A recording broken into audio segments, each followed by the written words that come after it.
All right, good morning, everyone. Let's get started. It's 9:03. Welcome to the Monday, April 14th edition of the Science, Technology, and Energy Committee. And we'll start this morning, as is our custom, by asking everyone to rise and join Representative Swanson as he leads us in the Pledge of Allegiance.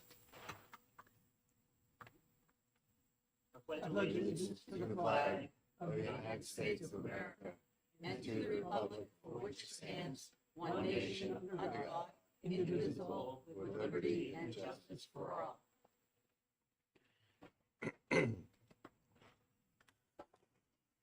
Okay, we have a relatively modest agenda for today, but we do have some things that we need to accomplish. And before we get to that, I want to announce a change to our committee.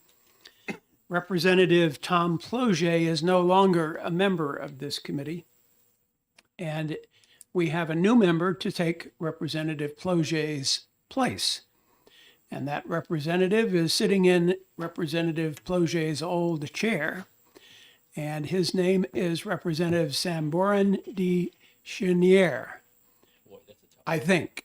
He's going to correct me if I'm wrong. Thank you, Chairman Vost. Good morning, everyone. I'm Representative Saboran D. Chouanier from Rockingham District 30, Seabrook. Well, good morning and welcome. And it's nice to have you as a member of our committee. So welcome. Thank you, sir. Thank you. Would you like to give us a little bit about your background just so we'll get to know you a little better? Yes, absolutely. So, a graduate of Clarkson University, class of 2013. Studied environmental engineering when I was present there, commissioned into the U.S. Air Force, went through phase 1 of cyber school, didn't finish that, so I ended up going to aircraft maintenance instead. Spent a couple of years on the MQ-9 Reaper weapon system and some backshop maintenance on the F-16s as well, and deployed to Kuwait in support of Operation Inherent Resolve, which was the campaign against ISIS, and that's a bit of my background. No, just single, just me. Well, as an Air Force veteran, I thank you for your service and welcome you to the committee. All right, Thank you, sir. let's begin our business for today. We're going to do a work session first from now until about 10:30, 10:40, however long it takes, on 5 bills. Senate Bill 65 relative to stormwater management for solar arrays. Senate Bill 230 relative to electric utility restructuring and investment in distributed energy resources. Senate Bill 232 clarifying certain net metering terms and conditions. Senate Bill 233 establishing an energy reliability and large-scale storage task force. And Senate Bill 108 relative to the Department of Energy. We have amendments on many, if not most, of these bills. And we will start with Senate Bill 65 relative to stormwater management for solar arrays. And I will turn the floor over to Representative McGee, who will introduce an amendment to this legislation or discuss Yes, thank you, Mr. Chair. a proposed amendment. I gave you the copies, so I don't have the number of the amendment. So let me pass them out to everyone. I'll take my copy and send copies around to everyone else.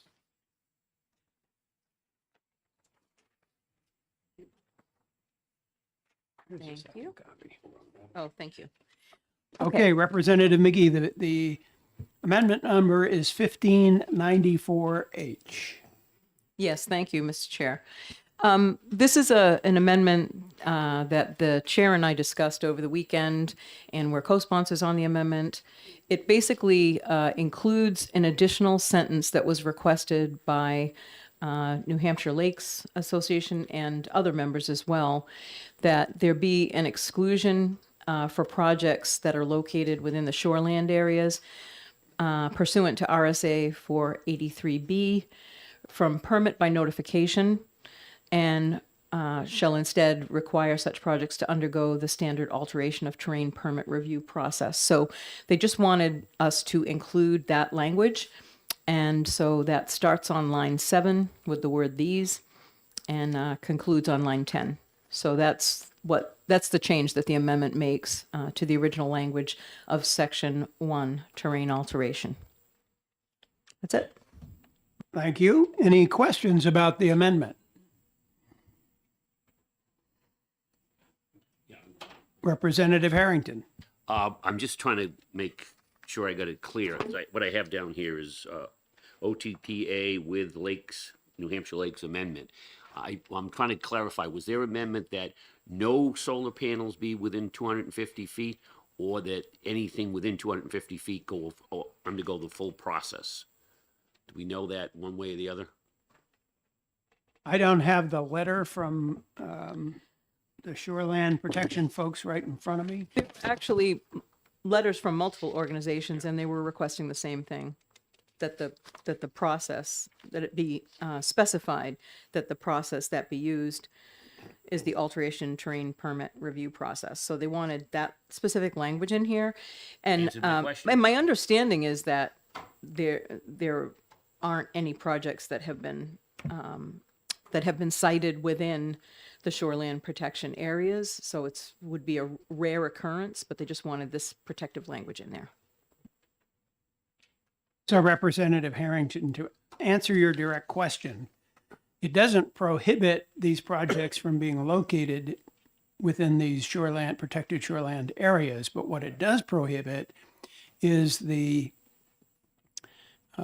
permit notification process, which is an abbreviated process. Instead, it wants these projects to undergo the full alteration of terrain permit review process. Thank you. That answers my question. I'm happy with it. Okay, thank you. Additional questions? Well, seeing none, I think we have a path forward with this bill. So we can move on now and discuss the next bill, which is Senate Bill 230 FN.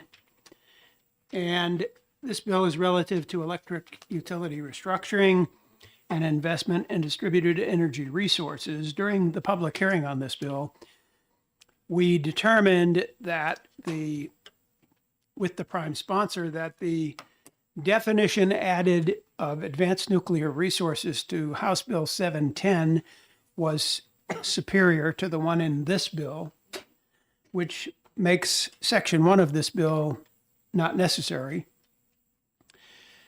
And then we also determined, as I recall, and I'm sure the other members here will refresh my memory if I'm wrong, but as I recall, we determined that Section 2 of the bill actually allows investment in advanced nuclear resources under RSA 374:G, which we removed from House Bill 710 because it poses risks to ratepayers. So that would seem to obviate a rejection of Section 2 of the bill. So if we're going to reject Section 1 and Section 2, it would appear to me that ITL would be the most satisfactory motion for this bill. Any further discussion on that? Representative Corman. 2 words, I agree. Any other discussion? Representative Harrington. The Patriots will make a great draft choice now, obviously. I was on a conference call with NEI, the Nuclear Energy Institute, I don't know, last week or the week before. And one of the things that they brought up was going forward with nuclear, and they're looking for, quote, risk sharing, which to me means putting the ratepayers on the hook. So we don't want to open the door to this because people are already pursuing this. So I agree completely with Tom and this ITL. Further discussion? Representative McGee. I would just add that I think that at this point, the bill is redundant. It's not accomplishing anything. So I think you said that in your introduction, and we agree with that. Okay. Let's move on then and discuss Senate Bill 232, clarifying certain net metering terms and conditions. Now, you will recall during the public hearing, there was quite a bit of discussion about Section 1 of this bill, which its sponsors hoped would protect hydro electricity generators and allow them to continue to remain as listed within ISO New England as generators, while simultaneously allowing them to take advantage of net metering for distributed energy resources. And there was some discussion about whether that violated the Federal Power Act or was unnecessary language or was otherwise difficult to deal with. And I think at the time we decided that this language would probably be okay to put into statute. Does anybody else have a recollection about that discussion? Representative McGee. Thank you, Mr. Chair. I think the one thing that I learned in the testimony of the small hydro folks is that the way they operate under net metering is that they are selling all of their energy and also their capacity that they get credit for to the utilities. So in that way, the benefits of the net metering piece are part of their economic model, but they're not necessarily doing two things at once, right? They're not bidding into the market and also receiving net metering credits. So in that way, the double dipping concerns were addressed, and also how their model works, how the fact that the utilities are the ones that are actually deriving the benefit. They're selling that benefit. So I think it's something we have no reason to interfere in. I think it's working, so let's not break it. That's an important point, Representative. Thank you for reminding us of that. Representative Corman. Thank you. What we heard in testimony from the hydro people in particular was that they are either selling into the ISO market or they're net metering, as Representative McGee said. My one concern with Section 1 is that it doesn't make it clear that it has to be an either or situation at any one time.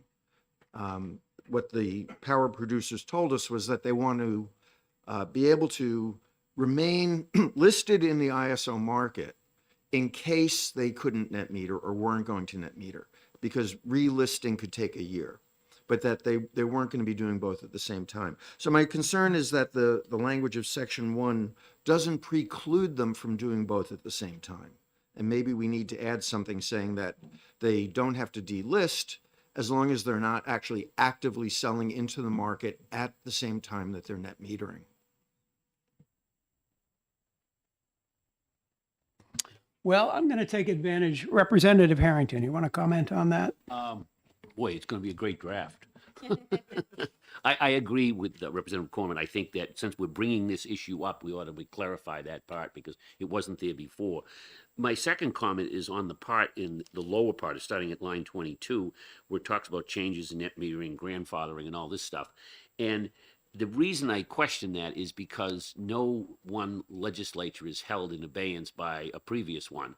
So putting this in law accomplishes nothing, because if we wanted to make it so it wasn't grandfathered 4 years from now, we'd simply just move this from the law. So I don't see that that part of the bill accomplishes anything than maybe making somebody feel good for a few minutes. But as far as long-term effects, it's totally useless. All right, let's hold off on discussing that point until we finish discussion of Representative Corman's point of an either or kind of change to the language.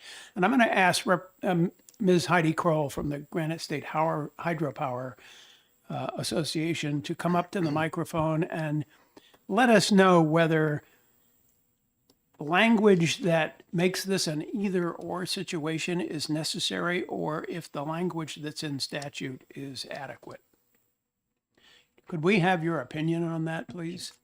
Good morning, Mr. Chairman, and members of the committee. Again, for the record, my name is Heidi Kroll. I represent the Granite State Hydropower Association. I appreciate the opportunity to come up and speak. My understanding, I could confirm this if folks wanted me to.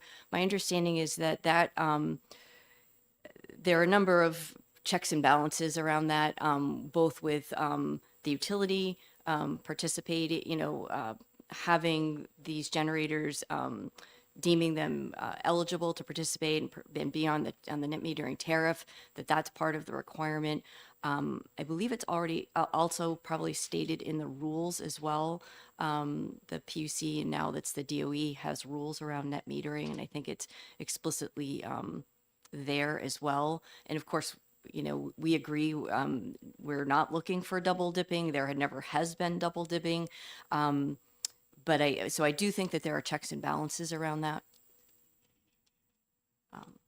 Could you take a quick look at rules and see if you can find that for us? Sure. And I can also, if it's okay, I could consult with Michael Licata from Yes, Eversource and see that's absolutely what they okay. have to say.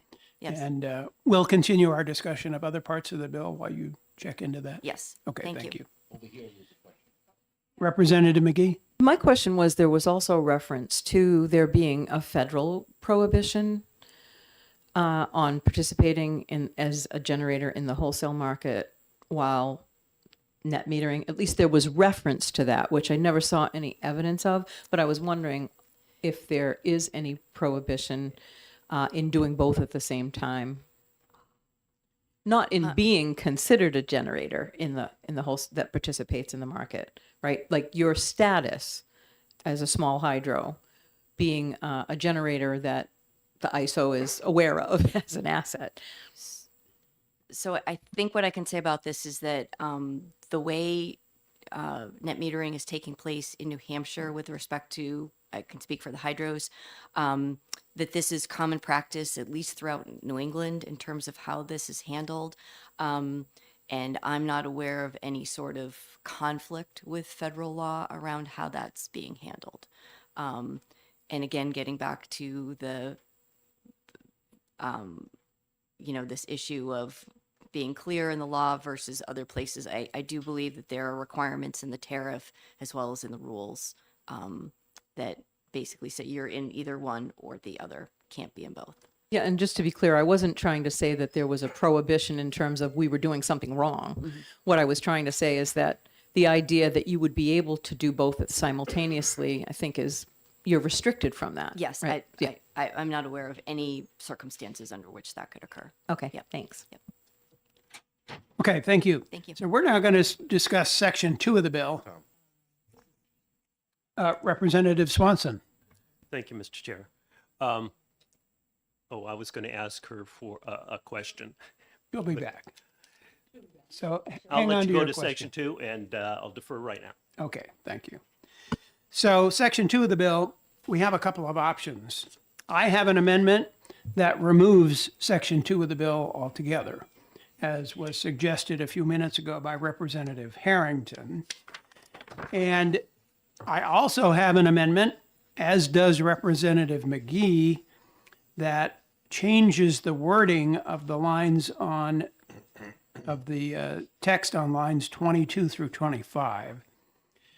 And the new wording, rather than what's in the bill today, would be something like this.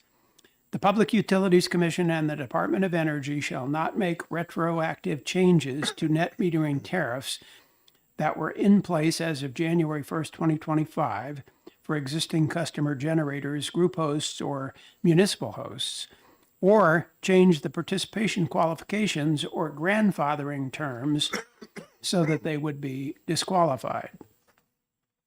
So that would be alternative language that we could use for Section 2. So what I'd like to do now is have a discussion about whether any language is needed, and if so, what language would that be? It seems to me that this kind of prospective language in statute to a regulatory entity is somewhat demeaning. It tells the regulatory body what it can and cannot do, when in fact the regulatory body's job is to examine existing law and policy and try to determine whether activities that are being brought forward are legal or not, and in compliance with law and policy. So it seems to me that it's not our job to tell the regulators how to do their job when it comes to regulating. It's our job to specify policy. And this doesn't necessarily seem to me to be a specification of a policy change or a policy statement. It's simply a statement that says, we're going to tell you how to do your job. And I don't necessarily think that's a good way to go. But I'd love to hear your comments on that question. Representative McGee. Thank you, Mr. Chairman. Sorry, Tony. So I understand the perspective that you just presented, and I would say that what would be important about this section of the bill language is to have the context around the need for it. And as you and I well remember, we have stepped in before with the Public Utilities Commission to tell them what we wanted from how they're doing their job. In cases where they were doing things that were not consistent with either the statutory language as we had envisioned it being implemented, and also in terms of how it was affecting the market players, the stakeholders, which are all things that we deal with here on this committee and are intimately familiar when something goes out of balance. This particular language is should not be needed, but because of the threat of instability to folks who are operating on slim margins, as they have testified here in this room on this very bill, it seems like it is in order because of that instability of not understanding what's going to happen there. We do have an agreement through 2040 that the net metering tariffs, it appears, are going to stay the same, but these folks are concerned that the deal that they're currently operating under might be retroactively affected by a decision that comes in the interim. And I think it is our job to create stability for the market and for the players in the market, because we want their contribution to help stabilize costs for ratepayers. So I think it's appropriate. I think we have to examine the reason why it's been asked for. And it's because at this point, they're not sure who to go to get this stability for their businesses. And they're coming to us. So I think that's our job. Further discussion. Representative Harrington, you had a concern earlier about, oh, he left. I didn't even, Representative Kaplan. Thank you, Mr. Chair. I was just going to add that, I think it is our job to lay the groundwork for what the PUC, what the commission's, role should be in this case. Obviously, Representative McGee has much more experience, has much more nuanced argument, but I would agree with her. But originally, I was just going to comment on the language that you suggested. I think it is much clearer, and I would commend you on that, because I thought the language that they had here in the original bill was very confusing. And I think the wording that you've suggested is exactly right. There should be no retroactive changes that would affect the stakeholders involved here. They just don't want retroactive changes, and that's what your language suggests. So I agree with that suggested language. Well, what about a situation where a retroactive change would be necessary in order to continue to comply with statute? If we're prohibiting it, then we're essentially telling the regulator to violate state law. Now, I don't know of a specific example where that might happen, but with this language, that could happen. And but that would be my concern. I mean, a new law always. Representative Kaplan? Yeah. I mean, I think that when we pass a new law, that would supersede this law, and that would take care of that problem. right now we're talking about the situation that is at present, and so we don't want retroactive changes to the present situation. If that statute changes and that metering tariffs change, then obviously that would supersede this part of the regulations, this part of the statutes. I mean, that's how laws work.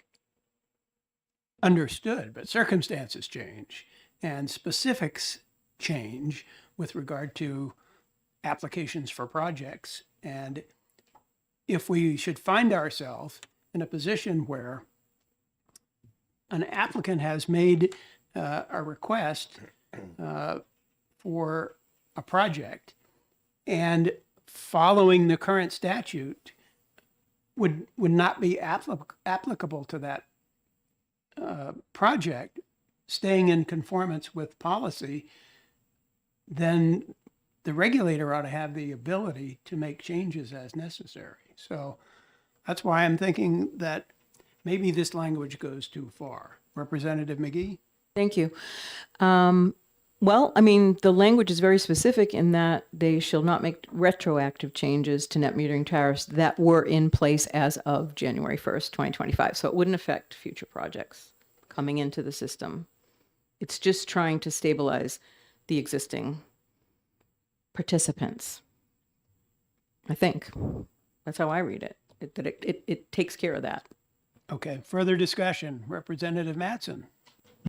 Thank you, Mr. Chair. I was just wondering, so if there's an existing facility project right now and they decide that they want to add to it, would the addition be grandfathered in? Or would it be under the new rules? That's a good question. And it's exactly the kind of thing that I think we should not tie the hands of regulators to deal with. It's a good example. Thank you. Representative Corman? Yeah, I just wanted to know, is there a printed version of the amendment that you read that I can actually have eyes on? Yes, Representative McGee has some. And the amendment that I have requested, which is due by 10 o'clock from OLS, has this virtually the same language. Representative Bernardi? Thank you, Mr. Chair. So I think the circumstance that you raise would be an issue where the Public Utilities Commission would be faced with a conflict of laws. On one hand, you have the no retroactive provision. On the other hand, there's some other policy law that they're trying to apply, and they would be faced with a conundrum of which law do they actually comply with. In that case, I think it's an issue that they would end up bringing to court in order to resolve. And that's what the circumstance would dictate. So would you think that court would be the appropriate place to handle such a conflict, or does language need to be put into statute to handle it? I think short term it would be in court. Long term, that would cry out for a legislative solution. Do you think this is the appropriate legislative solution? I tend to favor less rather than more, so I would get rid of Section 2 from my opinion. Okay, further discussion. Representative Harrington, you had expressed some concerns about Section 2, the language in Section 2. Representative McGee has just offered an amendment that changes that language. And while you were out, we had a brief discussion about whether we should be tying the hands of the commission at all with language such as this. I'd be interested in your perspective. Well, first of all, the amendment does address my initial concern, which was that it was basically a useless piece of legislation, because if we wanted to change it in the future, we could just change it and get rid of the law. So the law has no weight. Putting the thing on the Public Utilities Commission and the Department of Energy, of course, ties their hands. So there would have to be if we didn't do anything, they wouldn't be able to change things.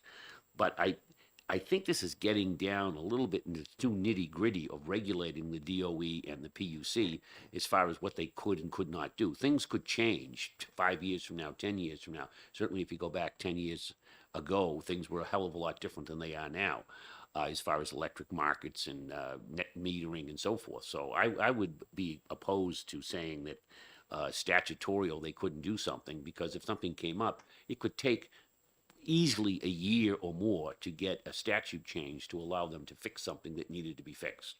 So I would be opposed to it. Okay, further discussion. Representative Mickey. Thank you, Mr. Chair. Yeah, I mean, that sounds like a very reasonable argument, but I guess if we are talking about, dollars and cents and valuable, especially the hydros who are protecting dams and doing a lot of other things in addition to generating energy and capacity into the market and doing it without, any emissions. I think that the point that we keep negating is that what we know of the net metering tariff as it stands now is that there's a tacit or tentative agreement. I don't really know the details through 2040 of an agreed upon net metering rate that will allow people to at least be operating in a stable market and have the sense that they can continue to operate their businesses and make choices around the money that they spend based on a reasonable rate of return on the service they're providing. So what these guys are asking for is the stability to understand that if they're already in operation as of that January date in 2025, that under the net metering tariff that says now it will be in effect until 2040, that's about as much stability as you can ask for in the energy market. But what they're saying is that those folks that are already locked into that market are not going to be disrupted with a proactive decision that says the energy isn't worth as much anymore, because there's already been an agreement of what the value is of the contribution of that energy. So I think if we don't have the answers to that, maybe we should try and ask some questions of the audience. But to me, it sounds like they need to get an answer from somebody that their business model is not going to be disrupted to the point of putting them out of business. And it is appropriate for them to come to the legislature to ask for that decision so that there's some clarity around it. They haven't been able to get clarity. Well, to give you an example of the kind of conflict that we might face in this situation, later this afternoon, we're going to be hearing a bill that advocates that we should change the net metering time period to 20 years from the date that a project goes into operation. So if a project went into operation today, for example, it would be grandfathered under that suggested legislation. It would be grandfathered until 2045. So would someone who'd been grandfathered till 2040 suddenly step forward and say, well, why can't I be grandfathered till 2045? And what kind of regulatory morass would that create? That's the kind of thing that we have to be careful of here. Representative Harrington. Yeah, two things. First, we've trusted the PUC to come up with rules for net metering. They spent months and months, maybe years developing those.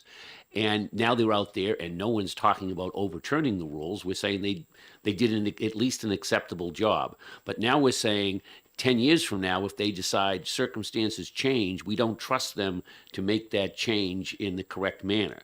And the second point is that anytime any entity comes to the state and says, I want special treatment, I want to have extra payments or subsidies or whatever it is, they run the risk of having future people overturn that decision. There's no such thing as a locked-in guaranteed subsidy forever. And if we pass a law saying that you're going to get your subsidy, your special treatment, whatever, for the next 20 years. Next year, we can back and get rid of that law. So if they think they're getting certainty by doing that, they're dreaming. And I think it sets a bad precedent, because if you do that, you know where it's going to end up. Not in the legislatures, but in the courts, because they're going to say, you guaranteed me 20 years and I built this, and now you took my guaranteed subsidy away, so I'm suing you. And if you want to turn our authority over to the courts, pass something like this. Otherwise, I'd say no. Representative McGee. Sorry for more comments. Well, I think the legislature has really an obligation to ensure that there isn't significant disruption to existing energy sources that we rely on. And it's our job to weigh whether there's an advantage to maintaining that stability or throwing everything up in the air and putting people out of business. I don't think folks are asking for anything that they don't already have. The system has already, I mean, the PUC has already decided that they are going to leave the existing net metering tariff in place until 2040. And so that's, 15 years. It's not 20, but they've given the market that stability. So all these guys are saying is, if anything gets decided that is retroactive to people who are already participating in the market, that it won't disrupt their economic model. And that is not an unreasonable thing. Every single form of energy has subsidies. Fossil fuels have subsidies. Everything has some form of subsidy. So in this case, all they're asking us for is to comment on not a carve-out, but a declaration that there will be stability for these particular participants in the New Hampshire energy market. And as to Representative Mattson's point, the minutia of if someone expands their facility, if additional megawatts or kilowatts are being added to the system, all that goes through the Public Utilities Commission, and the determination of whether they're going to be brought in under existing net metering rates. Generally, I would think they would be, but because they're supposed to be in operation until 2040. So we're trying to create stability for people to understand whether they should invest. If we take that stability away, we'll see less investment. But we'll also see potentially contributors to clean energy in New Hampshire being put out of business, which I don't think is anybody's, is anybody's wish. The mix that we have now, we don't have a lot of renewable penetration. We don't have tons of resources contributing to clean energy, but other than the nuclear power plant. But it's a mix that works for New Hampshire. That's, I guess, where I'm at, is that I don't see any reason for us to be disruptive. And they're asking us to provide language that ensures that they will not be disrupted between now and 2040. Representative Bernardi. Thank you, Mr. Chair. I guess, I have not seen or heard from the PUC or the DOE any indication they want to be disruptive. They set a timeline of 2040, and that's what they're going to. I think we've established as credible a baseline as we can, and I think there may be some irrational fears out there, but it's not our place to respond to everybody's whimsical fears. That we don't need to do that. The PUC has a 2040 date. I think we're good. All right, I think we have a pretty good understanding of this issue. I think the rest of the sections of Senate Bill 232 are acceptable. Ms. Kroll, have you come to some kind of a conclusion about Section 1 of the bill that you could share with us? Thank you.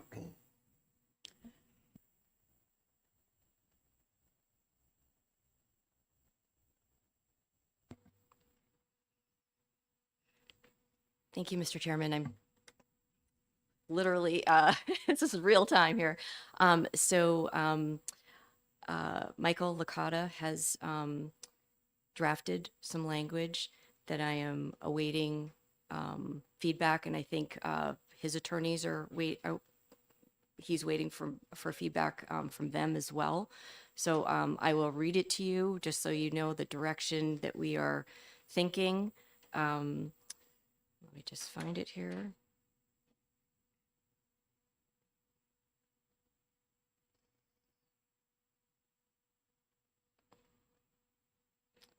Okay, and this is subject to confirmation from kind of both sides.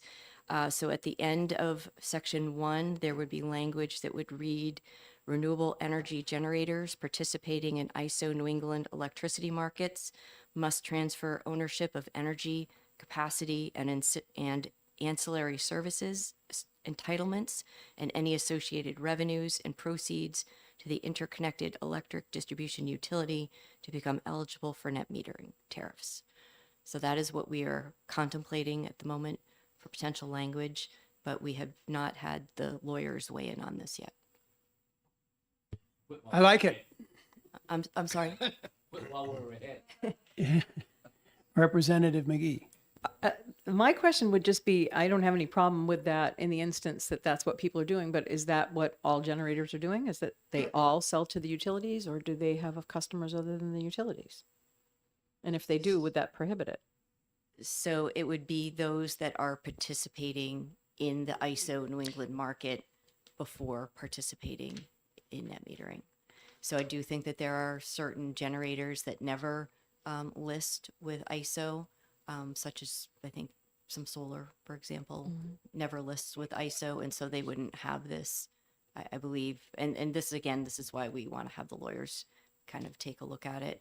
But it would just, I think, certainly be meant to apply only to those generators that are listed with ISO and looking to participate in net metering and meeting all of the other eligibility requirements. Would you mind reading it again, please? Sure. And again, this is subject to confirmation. Renewable energy generators participating in ISO New England electricity markets must transfer ownership of energy capacity and ancillary services entitlements and any associated revenues and proceeds to the interconnected electric distribution utility to become eligible for net metering tariffs.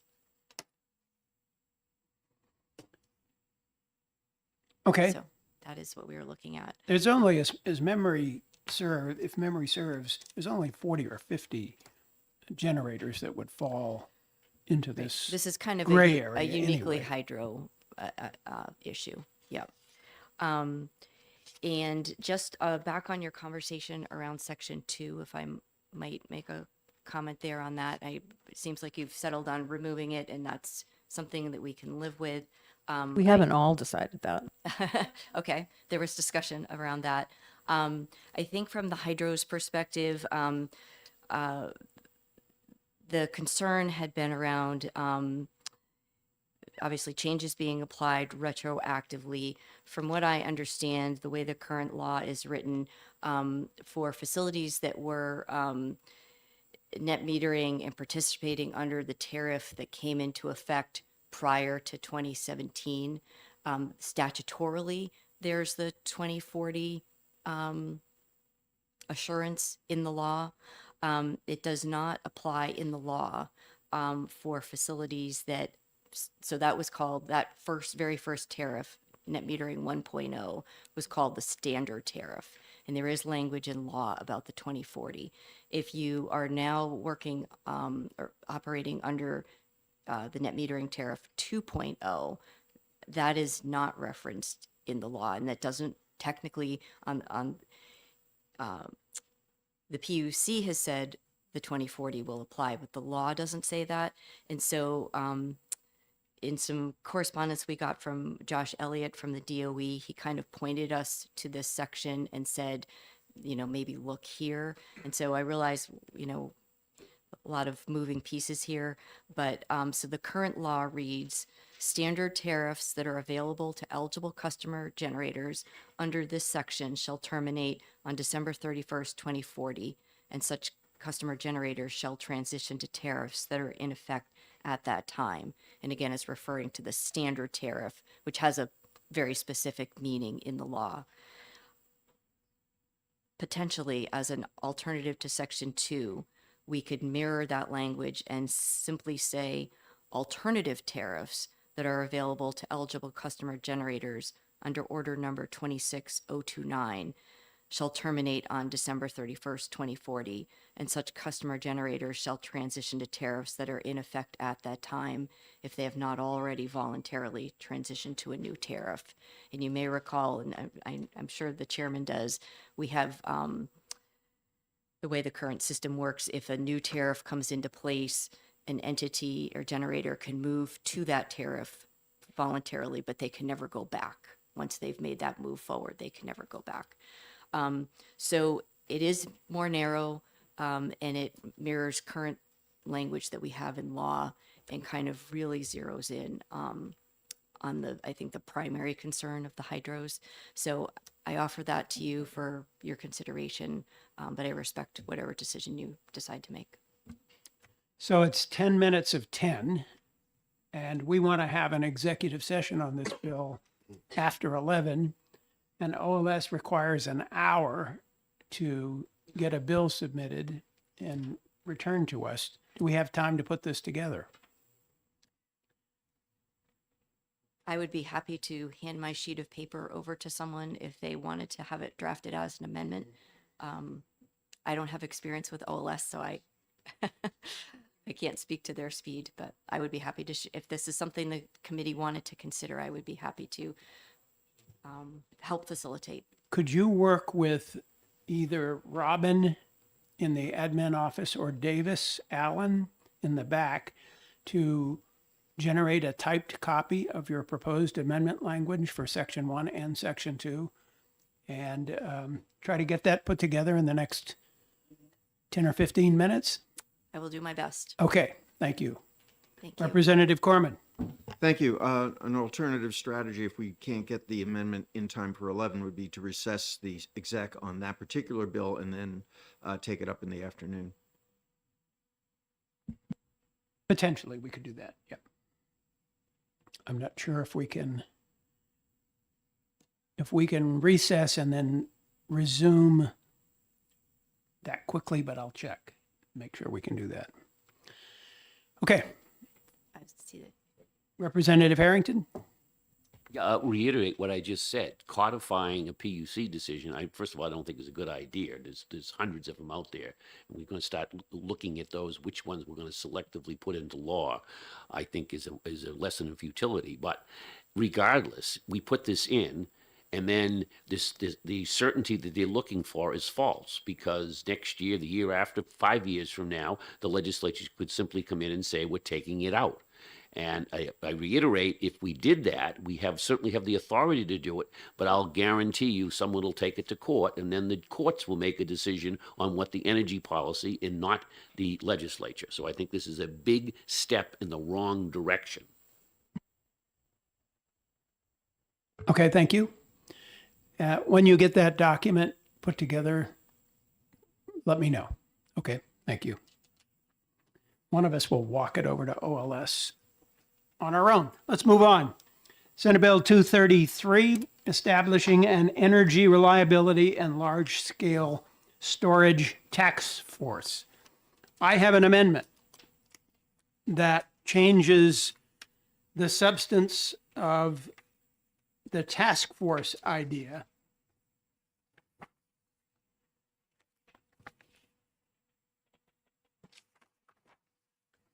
and I'll tell you why I think that's necessary.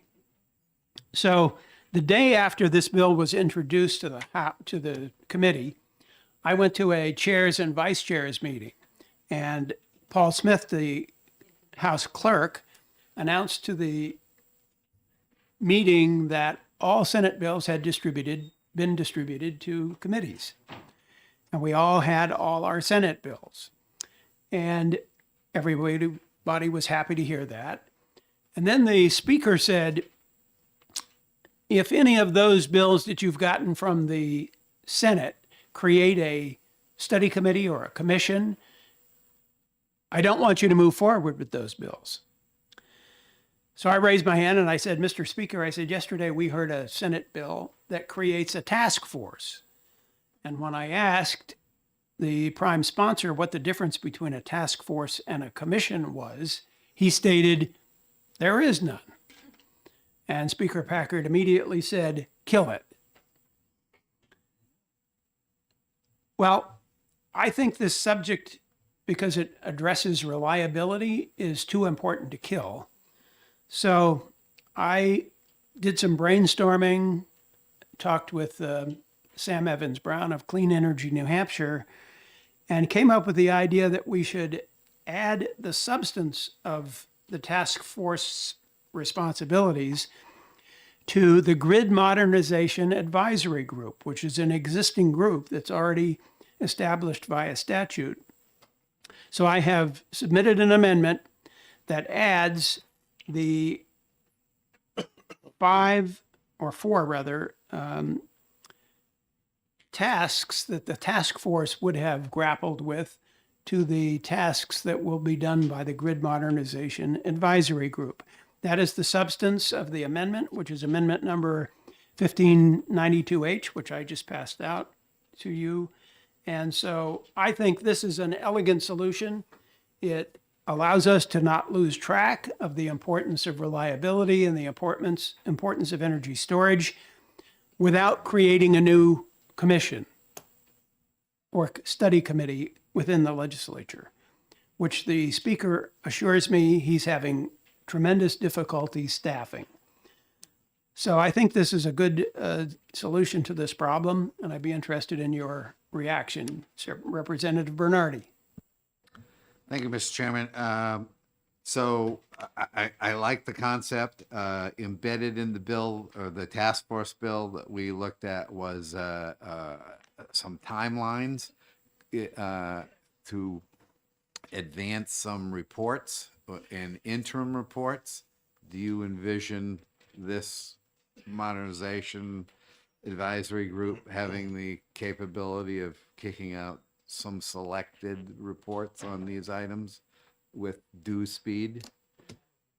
Well, the statute already provides for the Grid Modernization Advisory Group to report periodically, so I think we should leave that up to them because they'll have to work this into their current workload.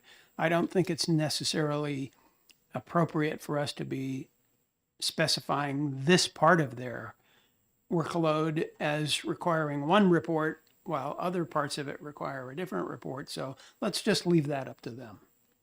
That would be my approach. Further discussion, Vice Chair Thomas.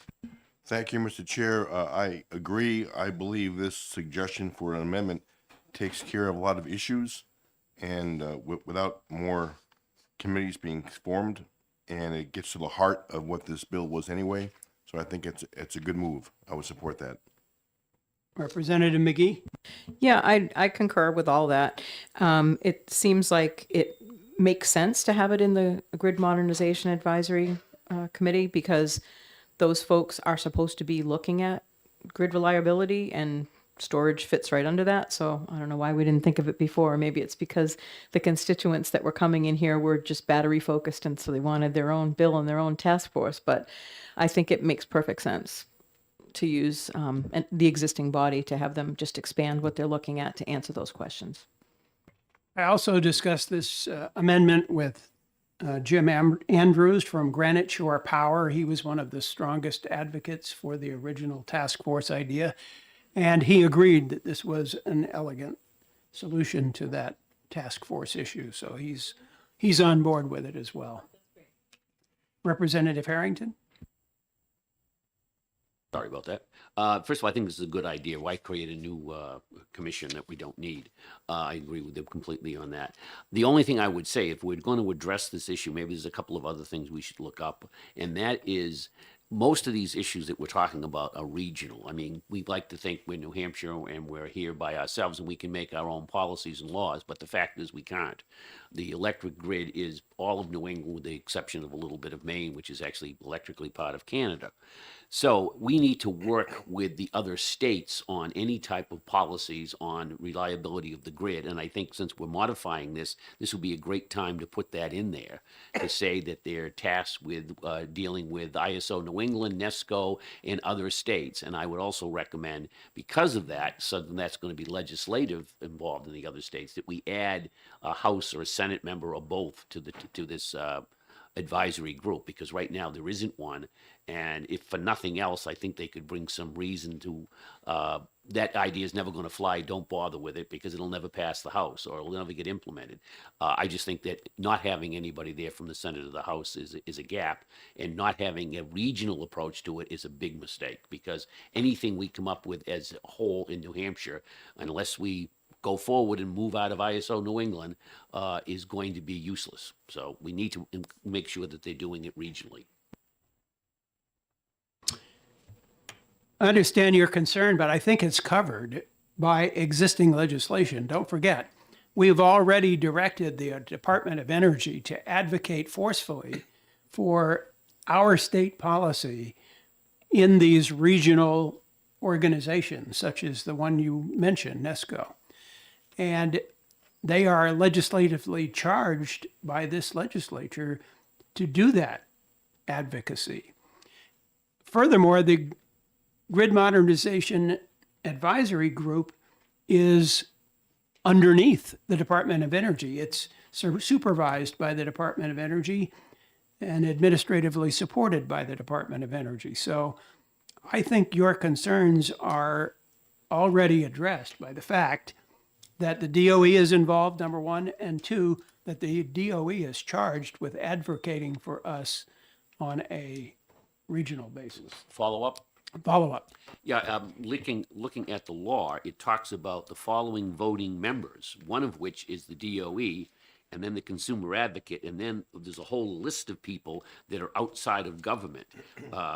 Representatives of distributed energy, representative municipal aggregation suppliers, representative non-for-profit, representative business and industry association, so forth and so on. So all these people are going to vote, and they could simply dwarf the vote of the DOE and the consumer advocate and put out a report that's makes them more money. As we've seen here constantly in this committee, we always have special interest groups coming in saying, pass this law because I'll make more money. And what you have is a whole list of people here who are going to say, if we pass this law, I'll make more money. So that's what their recommendation could be. I just think we should have, it's giving them more authority and to a group of private citizens, basically, to recommend to the state. And the DOE has one vote on that. And the outside interests have, I don't know, what is it, 6 or 7 votes. So it's something we need to be aware of. Okay, I'd remind you that the consumer advocate is a member of NESCO himself. Vice Chair Thomas. Thank you, Mr. Chair. I just want to note that I believe that one of the issues that the speaker has on a lot of committees is the very difficult effort of getting people to be on them. And this would just add to the difficulty and probably defeat the purpose of not having any more commissions. So I think it would be better if we did not add more people to this advisory group. Representative Corbin. Thank you. I really like the concept of the amendment. I think it solves many of the issues. What I don't know is how often the Grid Modernization Advisory Group meets. According to statute, they report annually on November 1st. The bill that we got from the Senate, or I guess the amendment that we got from Senator Waters, actually had reports due on December 1st of this year, June 1st of next year, and December 1st of next year. So I'm just wondering if the Grid Modernization Advisory Group would actually be able to report in a timely fashion, according to at least what Senator Waters had suggested. Well, they know their workload better than we do, so I would trust that they would. Do we know how often they meet? I do not. Maybe someone from the Department of Energy knows that. Ms. Stone, do you have any idea? Ms. Stone is checking on that. All right, we have a few more minutes here, so let's move on now. I think we understand what we are probably going to do on Senate Bill 233. Let's move on to Senate Bill 108 relative to the Department of Energy. And I also have an amendment on this bill. And this amendment is a very simple amendment. All it does is it removes Section 2 of the bill. And this was a recommendation from the Department of Energy. So I would recommend that we take their advice and remove Section 2 of the bill. Although I don't remember what Section 2 is, and I don't seem to, my copy is in the other room over there. It's a modification of net metering statute, as I recall. And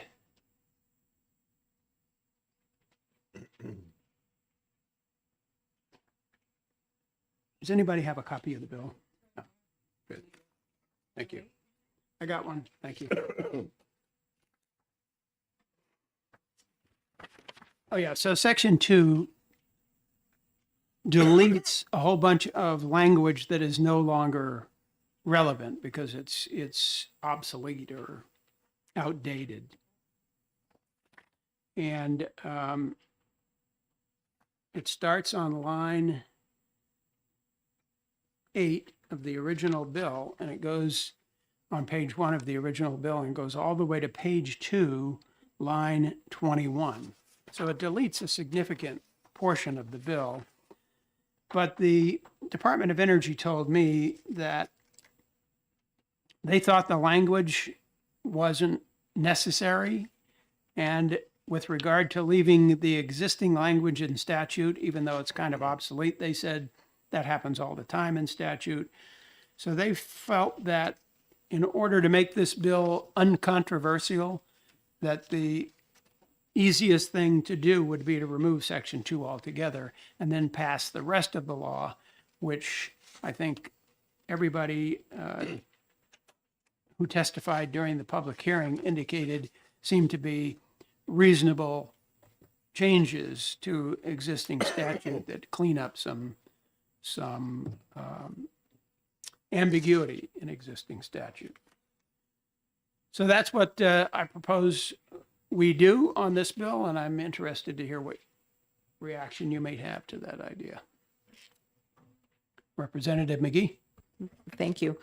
Yeah, I thought the language that was being proposed in Section 2 was clarifying language.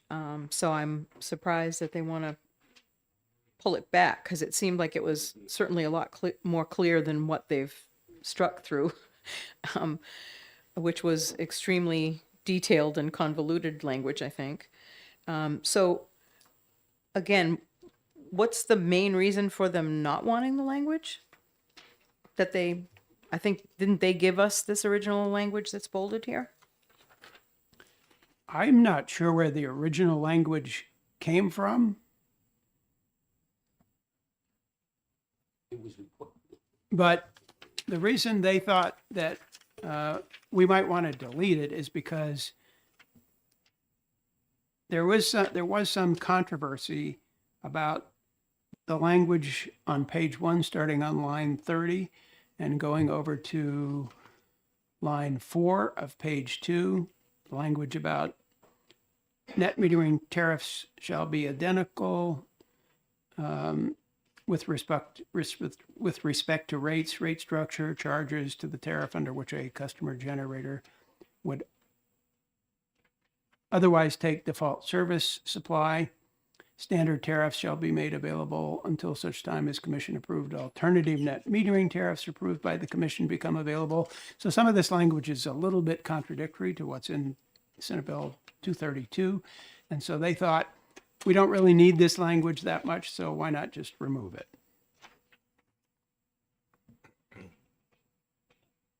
Does that answer your question? Well, not satisfactorily, I'll just say.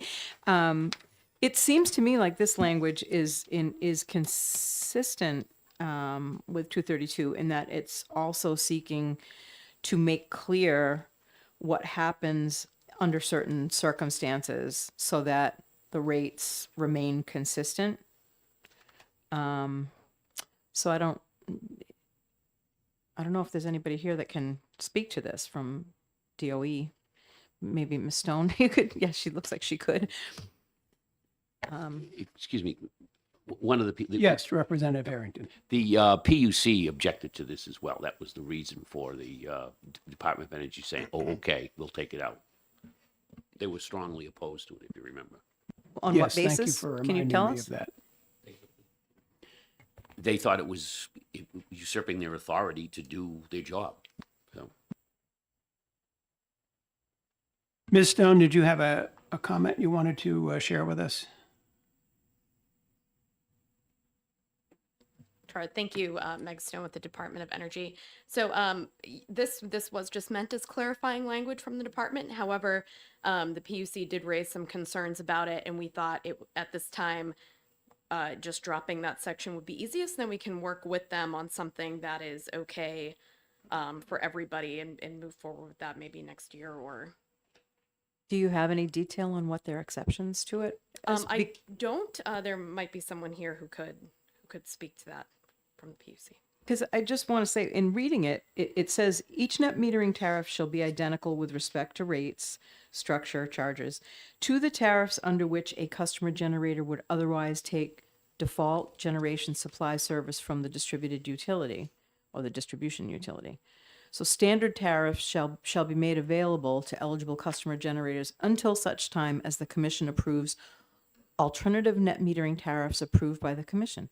So it doesn't take any authority from the Public Utilities Commission. It just says, again, it re-clarifies that the generators in the market are going to be compensated under a standard tariff and that they will be able to recover that tariff regardless of how they get the supply until the tariff changes. So it seems clear as day to me what it says here, and I don't understand why the Public Utilities Commission would not want them to have that clarity. It doesn't stop them from changing the tariff. Yeah, I think just from the department's perspective, we just want to make sure that whatever moves forward, they are okay with. So there might be someone here from the PUC who can address that further. Anything else? If you look at line 11 specifically, 10 and 11, it says that the standard tariffs should be adopted, and then there's new language by the department. And that's what the commission objects to. According to a letter that I have on page 1, lines 10 and 11, or 9 through 11, that sentence, that's one of the things that the commission objects to. I'm reading a letter from the commission right now. And they filed this letter with the Senate at the time that this bill was introduced to the Senate. And they suggested language that changes the language to include the department and the commission rather than having it done just by the department. And so that's why they objected to this language. So once the DOE heard about that objection, they just decided, well, let's just take section 2 out and move on. Representative McGee. So I'm looking at that sentence now, and what it's doing is clarifying to be consistent with other legislation that has passed through this committee this year, saying that the rules would be adopted by the department and orders issued by the commission. I'm sorry. So all it's doing is clarifying the roles, right? That the net metering rules are going to be adopted by the department, which in the past that wasn't clear. And we've been trying to get to the place where the roles and responsibilities are being clarified by some of the things that we're passing this year. So this sentence, whether they object to it or not, doesn't take any authority from them that we haven't already agreed belongs with them, which is that they're making the rules. The department's making the rules. the PUC is issuing the orders. So again, I understand they've objected, but we have to do our job, and our job is to figure out whether the law is actually adequate and sufficient to undertake whatever it is that the objective is of the legislation. And I don't see anything in that sentence that should be offensive to the Public Utilities Commission. Well, the commission says in their letter, and I quote, "The commission is concerned that if these responsibilities were to be transferred to the DOE, the decision-making process for these important areas would no longer be subject to adequate public scrutiny and would potentially be subject to undue influence by vested interests," unquote. So that's what the commission is concerned about. And I think that's a legitimate concern. So I can understand why they objected to this section of the legislation. Representative McGee? And I'm sorry, I'm not trying to be argumentative, but all the language says on 10 and 11 is rules adopted by the department, right? The rules are the jurisdiction of the department according to what we have already said this year in our hearings, that was part of the recategorization of how the two departments interoperate, is that the rules piece is going to be developed by the department. That's all that it says in the sentence. It doesn't say that any other jurisdictional pieces are going to be given to the department. So nothing goes behind closed doors. The rules are public. I'm sorry, but we have to understand what we're talking about here. That sentence doesn't say anything other than that the rules will be adopted by the department, which we've already given them the authority to do that. I think part of the issue here is some of the deleted language is what's of concern here. Not necessarily that specific sentence in the amendment legislation or the legislation as it was filed by the Senate.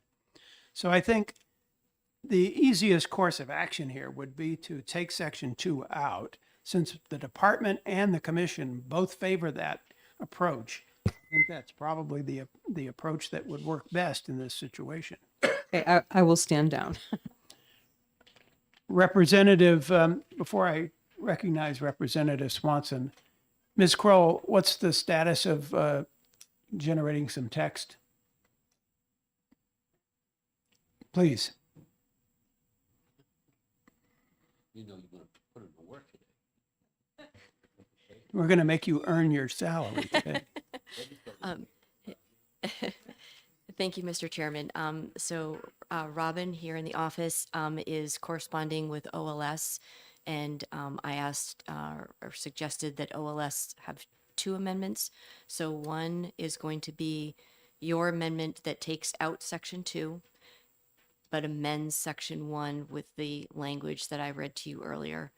And the second amendment builds on that, but puts in a section 2 with the language that I read to you earlier. So in both versions that will be forthcoming, the ISO language, this new ISO language will be in there, and then you'll have the option to decide whether section 2 is in or out. So that's where things stand. Perfect. I don't know the timing, but that is what she has been working on with OLS. Excellent. Representative Bernardi? Thank you, Mr. Chair. If I may just ask a question, going off of what Representative Harrington raised about putting order numbers in the law. If alternative tariffs are defined elsewhere, do you need to cite the actual order number in the language, or can you just say alternative tariffs from, what was it, 2017? You know, can that be used rather than citing specific? So elsewhere in the law, other orders have been cited, both in the net metering laws and elsewhere as well. So we were just trying to be, again, being very clear and specific. So that was why we. And I believe there is a definition in statute of alternative tariffs, right? would have to check on that. There well may be. But Okay. I'd have to look. All right, Yes. thanks. Thank you very much, Mr. Chairman. All right, Representative Swanson had something he wanted to say. Thank you, Mr. Chair. Are we back to SB 108 now? Yes. Okay, so just perhaps a point or a clarification and trying to understand the process here because we're looking at a Senate bill that came over to us as SB 108 FN. Was there, and there was a message that came in from the PUC that affected or provided impetus to or recommendation to delete section 2, and that's the gist of the amendment that you've got. I'm wondering if the Senate was aware of their objection before they approved SB 108 FN as it came over to us, or if that objection came from the PUC subsequent to them doing that. I believe the PUC registered their objection at the time of the public hearing with the Senate, but the DOE made its recommendation to remove section 2 later after that, possibly after the Senate had already passed this bill. Thank you, Mr. Chair. You're welcome. All right, so we've gone through all 5 bills that we want to exec starting at 11 o'clock. So I would like to end this full committee work session at this time and allow the 2 parties to go into caucus, which we will do on the Republican side in this room.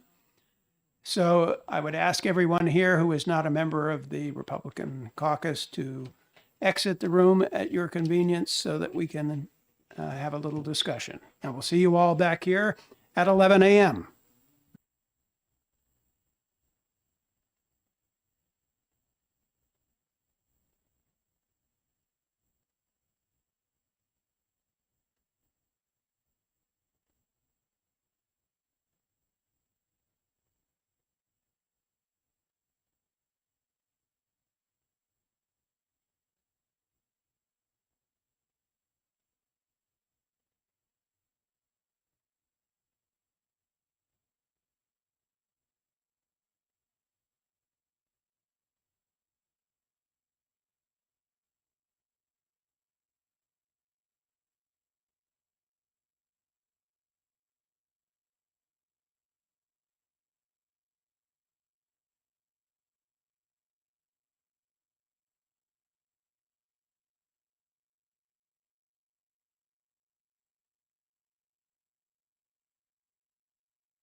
Okay, it's time to resume our activity. We're going to have a couple of executive sessions here this afternoon or this morning, and we're probably going to have to recess one of those and carry it over into the afternoon. Due to the fact that House rules require amendments to be the exact language you're going to adopt, unlike the Senate, where they make edits on the fly and adopt language that has been hand edited, we can't do that. So we're going to have to probably recess one of our exec sessions. So let's get started with the existing exec sessions. But first, let's point out that we have some visitors with us this morning. Representative Louis Juris is here for Representative Partial. Thank you for being here. Morning, thank you. Representative Lily Foss is here for Wendy Thomas. Thank you. Good morning. Good morning. And just arriving is Representative Christine Siebert for Ned Reynolds. So good morning and welcome. Mr. Chairman, Yes, Representative Notter. did you earlier introduce our new member? Oh, yes, Okay, we did. sorry, I was doing my other job. If you weren't here, then please feel free to introduce yourself to our newest member. That's where Representative Partial usually sits, I believe. It's okay. Oh, yeah. Took the corner and there's an extra chair there. Just an extra chair. All right. All right, so let's get started. Let's open an exec session on Senate Bill 65-FN. I recognize Representative McGee for a motion. Thank you, Mr. Chair. I'd like to make a motion that we adopt Amendment 1594H on SB 65. I will second the motion to adopt amendment number 1593H. Whoops, no, that's the wrong one. 94. 1594H on Senate Bill 65. And Representative McGee, you want to explain the amendment to us? Yeah, this was our quickest review this morning. We had language that was requested of us just to clarify what procedures would be undertaken if someone was inside protected shoreland areas. And so we were in agreement that that language was appropriate. That's what the amendment adds. And so we're going to be looking ultimately for an OTPA. Any further discussion needed? Seeing none, I'll ask the clerk to call the roll on the question of the adoption of Amendment 1594H to Senate Bill 65. Vice Chair Thomas, Yes. Representative Nodder, Yes, Representative Harrington. Yes. Representative Brezhny, Yes. Representative Bernardi, yes. Representative Saborn Duchesnoyer, Yes. Representative Summers, Yes. Representative Matson, Yes. Representative Schneller, Yes. Representative McGee, Yes. Representative Juris, Yes. Representative Kaplan, Yes. Representative Foss, Yes. Representative Corman, Yes. Representative Siebert, Yes. Representative La Rochelle, Yes. Representative Swanson, Yes. Chairman Bose. Yes. 18-0. By a vote of 18-0, the committee adopts Amendment 1594H to Senate Bill 65, and I recognize Representative McGee for a motion. Yes, I'd like to make a motion that we vote OTPA on SB 65. And I have a question, Mr. Chair. If we end up with the same unanimous vote and want to put it on consent, are we able to do that with the existing FN that's on it? Yes. We can, because We there's can. not really an FN. Yeah, okay. All right, thanks. So then the motion is to move forward with OTPA on SB 65. And I second that motion. Is there any further discussion needed? Seeing none, I'll ask the clerk to call the roll on the question of OTPA for Senate Bill 65. It's going to get OTPA. Vice Chair Thomas, Yes. Representative Nodder, Yes. Representative Harrington. Yes. Representative Brezhny, Yes. Representative Bernardi. Yes. Representative Sabor Dishwaner, Yes. Representative Summers, Yes. Representative Matson, Yes. Representative Schneller, Yes. Representative McGee, Yes. Representative Juris, Yes. Representative Kaplan, Yes. Representative Foss, Yes. Representative Corman, Yes. Representative Siebert, Yes. Representative La Rochelle, Yes. Representative Swanson, Yes. Chairman Bose. Yes. By a vote of 18-0, the committee adopts the motion of ought to pass as amended for Senate Bill 65. This bill will go on the consent calendar without objection. That is, without objection. Hearing none, it will go on consent, and I request Representative McGee to write the committee report and have it to me by Tuesday afternoon at 4 p.m. Will do. Okay, with that, we'll close the exec session on Senate Bill 65. And now we'll open an exec session on Senate Bill 230. And I make a motion of ITL and recognize Vice Chair Thomas. Second. Moved and seconded that we adopt the motion of ITL for Senate Bill 230. Since I made that motion, I'll point out, as we discussed in our work session earlier this morning, that Senate Bill 230 is really no longer needed because House Bill 710 adopted a better definition of advanced nuclear resources than the one in this legislation. And House Bill 710 also removed references to RSA 374-G concerning distributed energy resources, which allows investment in ANRs under that statute, which is a risk to ratepayer money. So since we removed that from House Bill 710, and this committee already believes that that is a risky legislative movement to go forward with, that would seem to negate the need for this bill altogether. So ITL seems like the best course of action. Any further discussion needed? Seeing none, I'll ask the clerk to call the question on the motion of ITL for Senate Bill 230. Vice Chair Thomas, Yes. Representative Nodder, Yes. Representative Harrington, Yes. Representative Brezhny, Yes. Representative Bernardi, yes. Representative Sabor Dishwaner, Yes.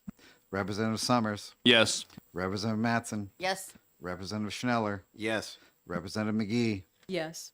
Representative Juris, Yes. Representative Kaplan, Yes. Representative Foss, Yes. Representative Corman, Yes. Representative Siebert, Yes. Representative La Rochelle, Yes.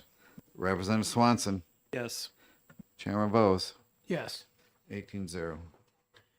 By a vote of 18-0, the committee adopts the motion of ITL on Senate Bill 230. I will write the committee report, and without consent, we'll put this on, without objection, we'll put this on the consent calendar. No objections? Sounds good. This will go on to consent. So we'll close the executive session on Senate Bill 30. Now I'll open an exec session on Senate Bill 232 and explain our situation. So we had an extensive discussion about this bill in our work session. We came up with an amendment, and as often happens when you come up with amendment language on the fly, sometimes what you get is not exactly what you wanted. So we have an amendment that currently reads,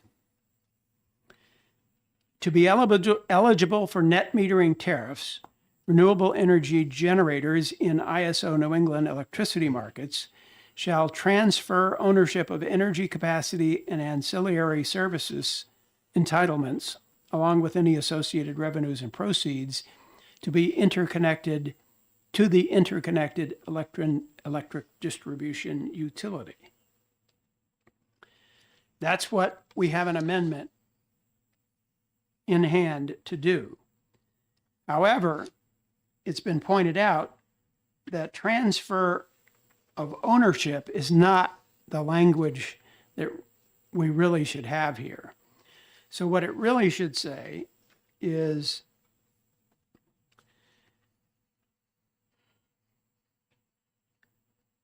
renewable energy generators participating in ISO New England electricity markets must transfer market revenues associated with energy capacity and ancillary services.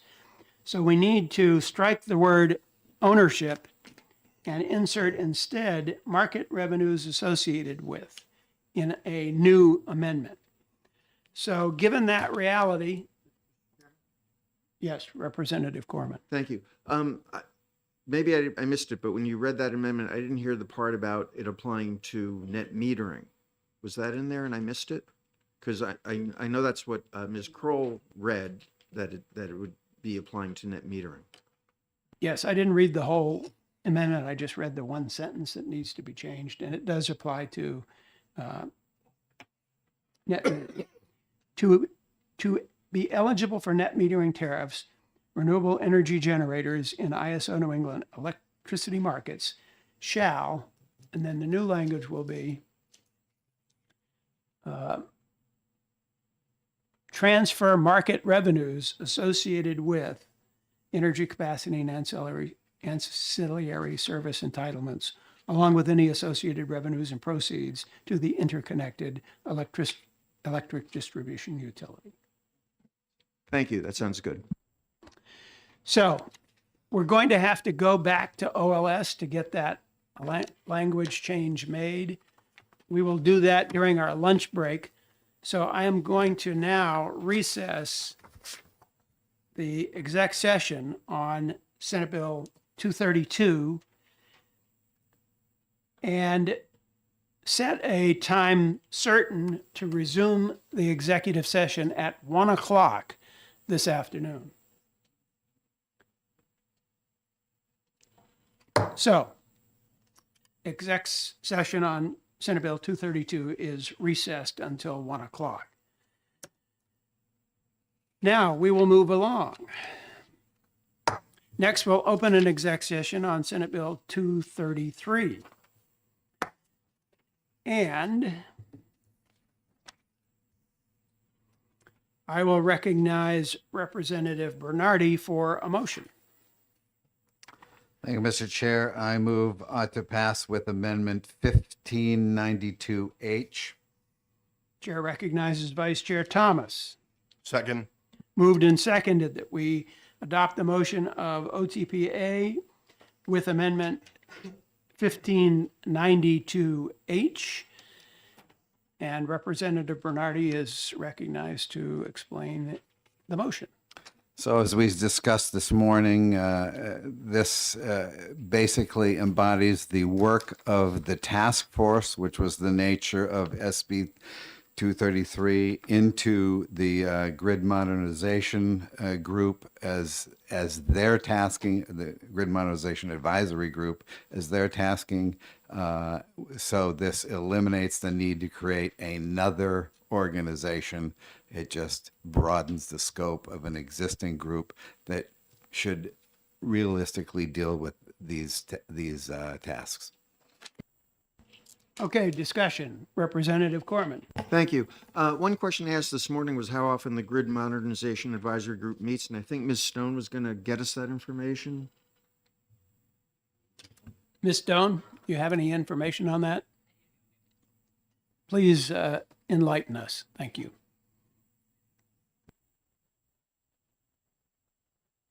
So I'm sorry, I'm just reading it off my phone here. Meg Stone with the Department of Energy. So I don't have a date that they're meeting in 2025, but I can tell you how many times they met in 2024. And that is they met 6 times, March, twice in June, twice in August and September, and then their report was on November 1st. And you said they have not met yet in 2025? Not that I know of. It's not on the website, and I don't have an answer for when they might meet in 2025. So it's been Okay. like 7 or 8 months since they met. apparently. Yeah. Unless they haven't updated their website, which I notice happens quite frequently on the DOE website, the PUC website. Things don't get updated there's always a lag there. Vice Chair Thomas. Thank you. Could you repeat that, please, again? Sure. So they met in 2024 in March. They met twice in June, twice in August, and once in September. So for a total of 6 times, and their report was due November 1st. Okay. Okay, any did we get further a report discussion? November One Yes. other One question. question by Representative Corman. Yeah, and the report was due on November 1st. Did the report, was it submitted by November 1st? Yes, it's on the website. Oh, okay, good. I can send that around if that's helpful. Yeah. Okay, I will do that. Thank you. We appreciate that. Thank Thank you. you very much.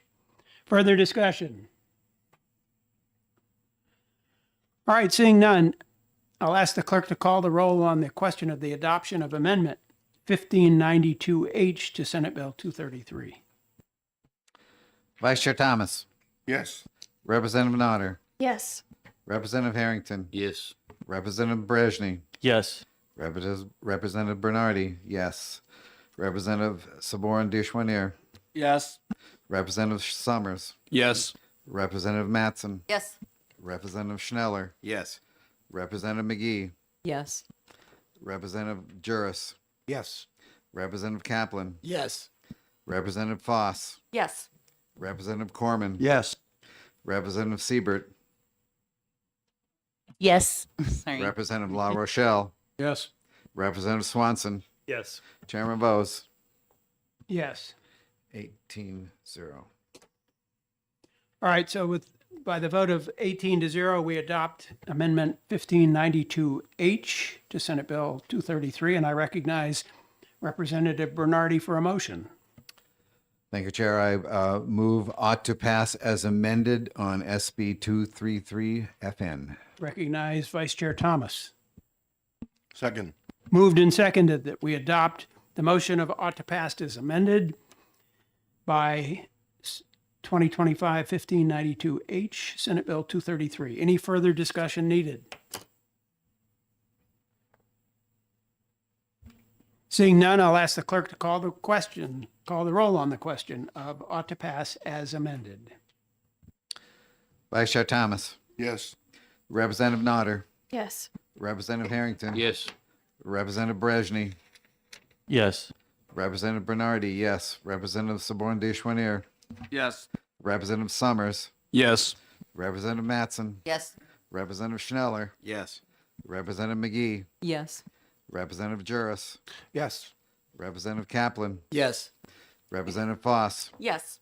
Representative Corman, Yes. Representative Siebert, Yes. Representative La Rochelle, Yes. Representative Swanson, Yes.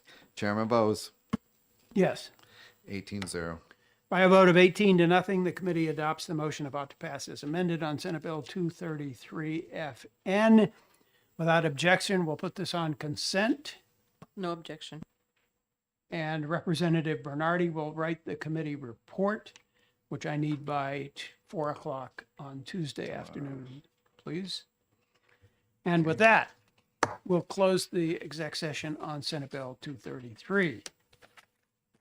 Moving right along, we'll open an exec session on Senate Bill 108.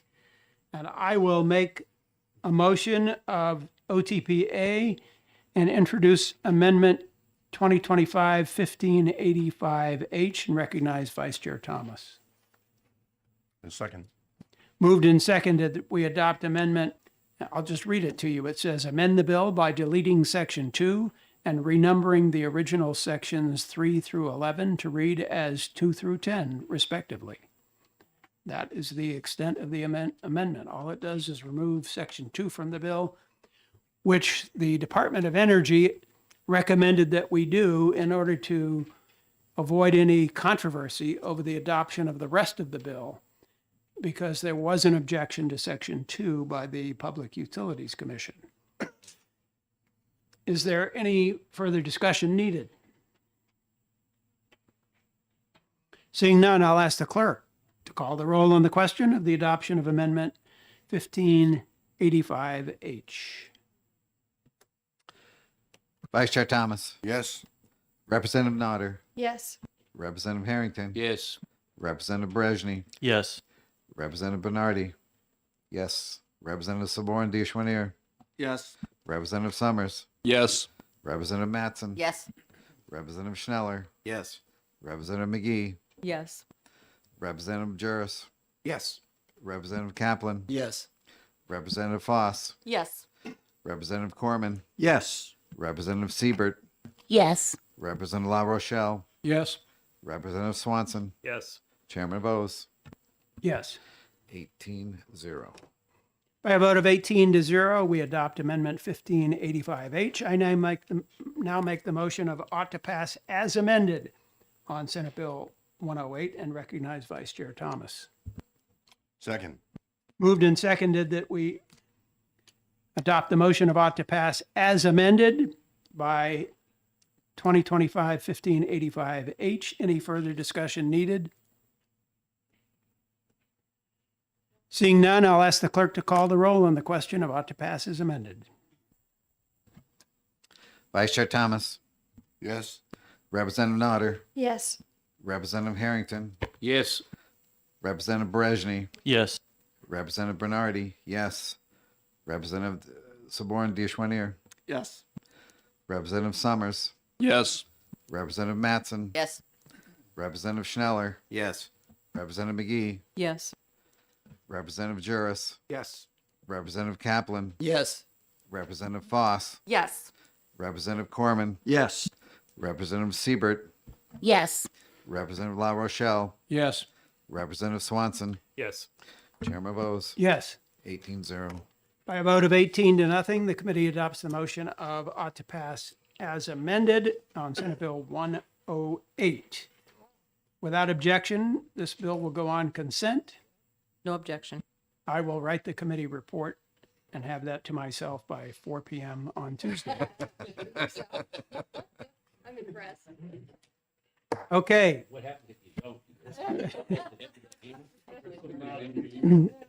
Then I get chewed out by the committee chairman. All right. So we close the exec session on Senate Bill 108. And since we have recessed the exec session on Senate Bill 232, we will now break for lunch and we will return promptly at 1 o'clock to reopen the exec session on Senate Bill 232. We will have new amendment text in hand by that time. And as soon as we finish that exec session, we will move immediately into public hearings on two Senate bills, Senate Bill 106 and Senate Bill 228. So until then, we are on lunch break. We'll see you at 1 o'clock.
Okay, good afternoon, everyone.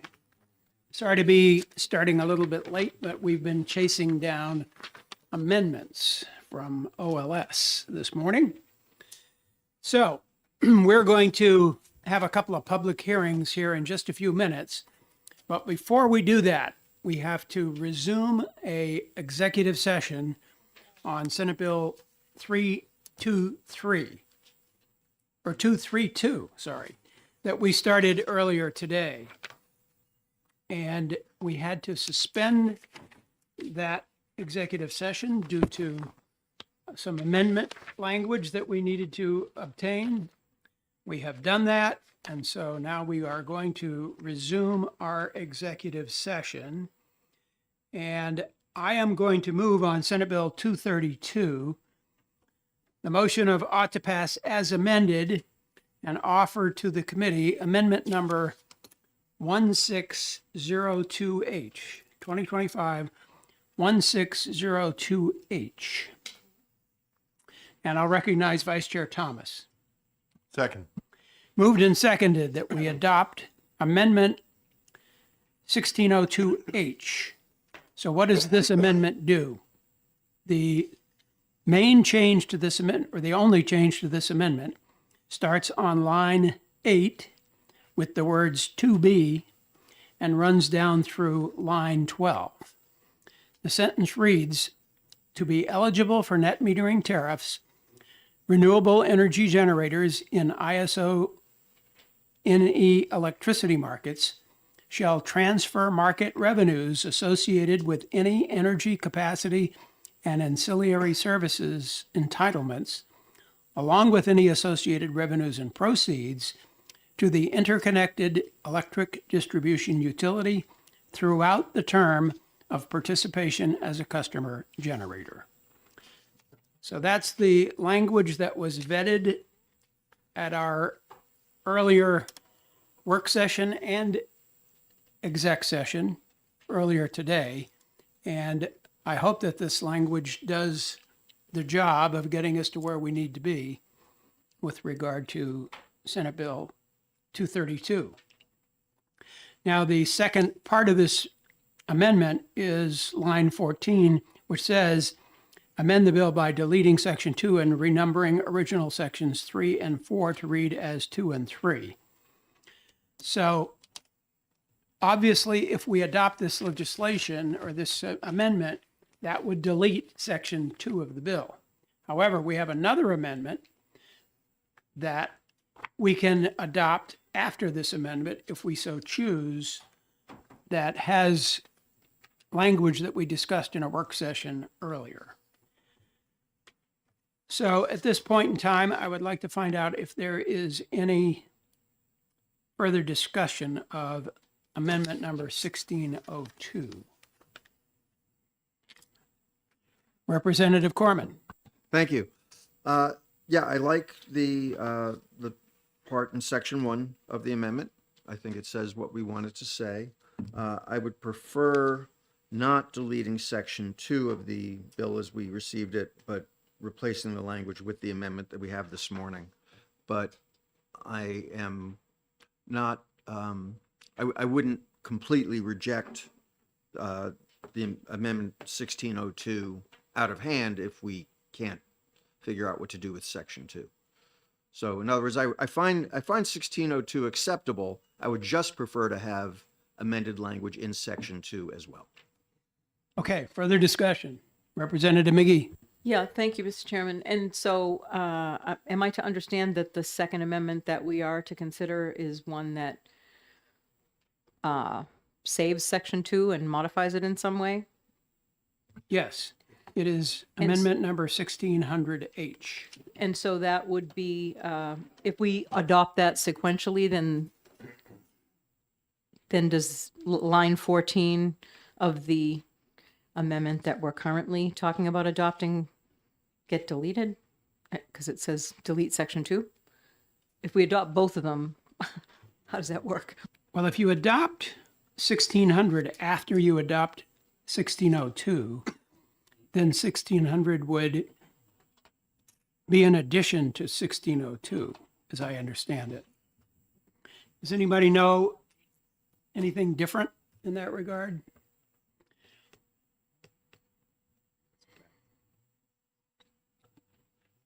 So that is the way it would go, that we would adopt this one first and then that one if we so choose.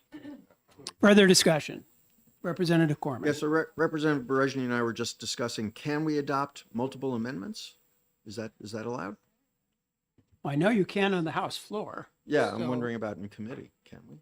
I assume so. I think we've done that before, although I can't remember off the top of my head when we did it, but I'm pretty sure we've done it before. Text the clerk rule.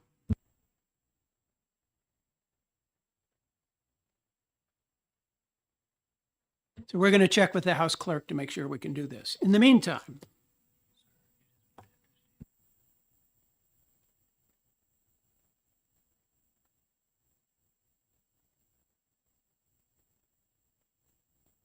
so our committee researcher just explained to me that we can adopt multiple amendments as long as they do not conflict with each other in any way. And So- that was my point, Mr. Chair, is that the First Amendment that we're considering deletes Section 2. So it would conflict with the Second Amendment, which replaces Section 2. We would have to remove that line, I would think, instructing them to delete it. Wouldn't we?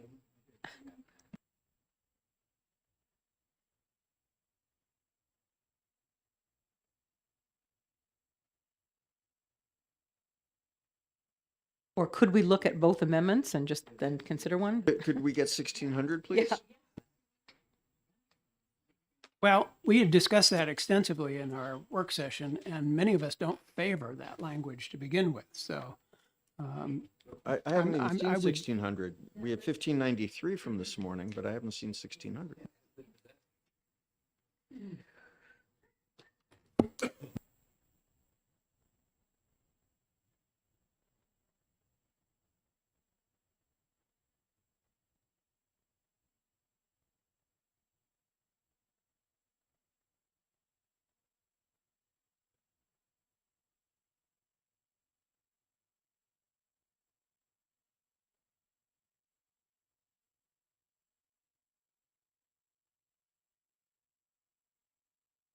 So the clerk says that all amendments have to be merged into one. That's the latest information from the clerk.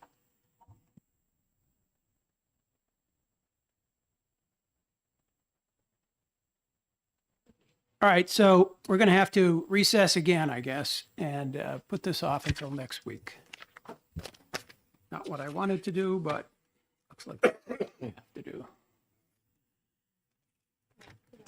So, exec session on Senate Bill 232 is recessed until Monday, the 21st of April, at a time to be determined.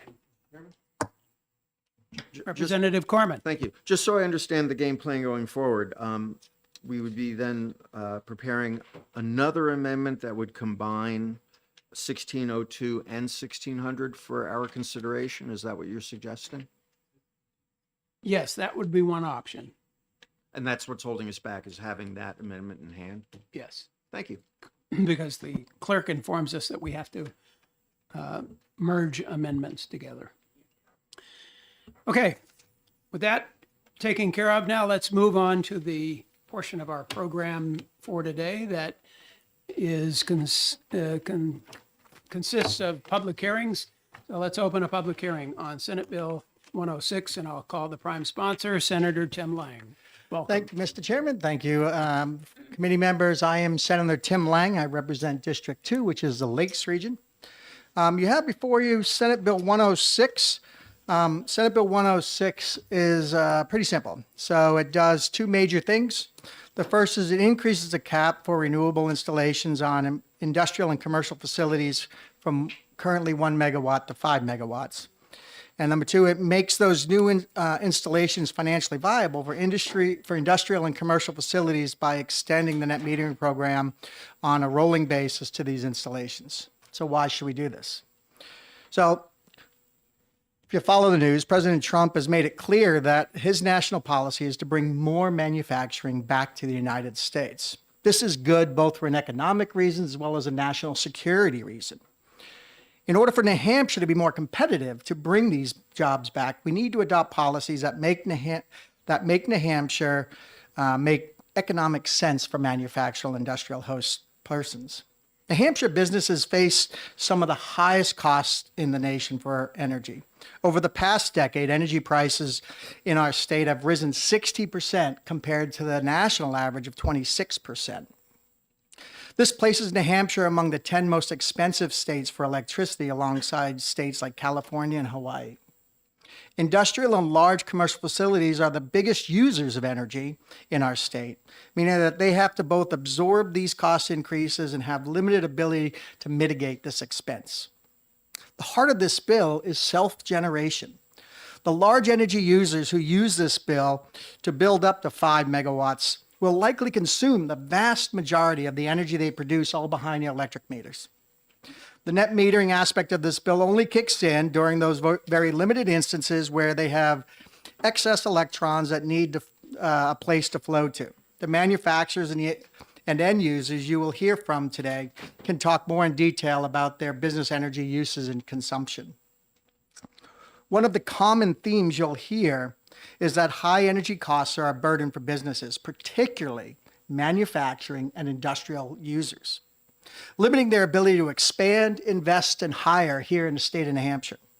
High electricity prices can make or break an expansion decision, influence hiring, and ultimately determine whether the business chooses to stay in the state of New Hampshire.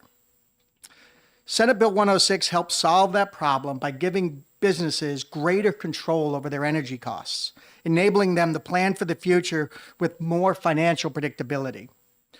Businesses that generate their own power can hedge against the volatile New Hampshire electric prices, ensuring that energy expenses do not erode their bottom line. Additionally, local energy production means more dollars stay in New Hampshire, strengthening our economy and fostering future job growth. In short, this is a pro-business bill that will do great things for New Hampshire. There are plenty of technical people behind me who can answer specific questions about 106 that fits within the existing state framework. I'm going to ask to beg off any questions because I have to run over to Senate Finance and hear your chairman give the finance update for the House Bill 1 and 2. So thank you for hearing my testimony. I appreciate it. If anybody has any questions offline, I'm willing to shoot me an email or give me a call on my cell. I'll answer them. Thank you. Thank you, Senator Lang. We'll next hear from Michael Skelton of the Business and Industry Association.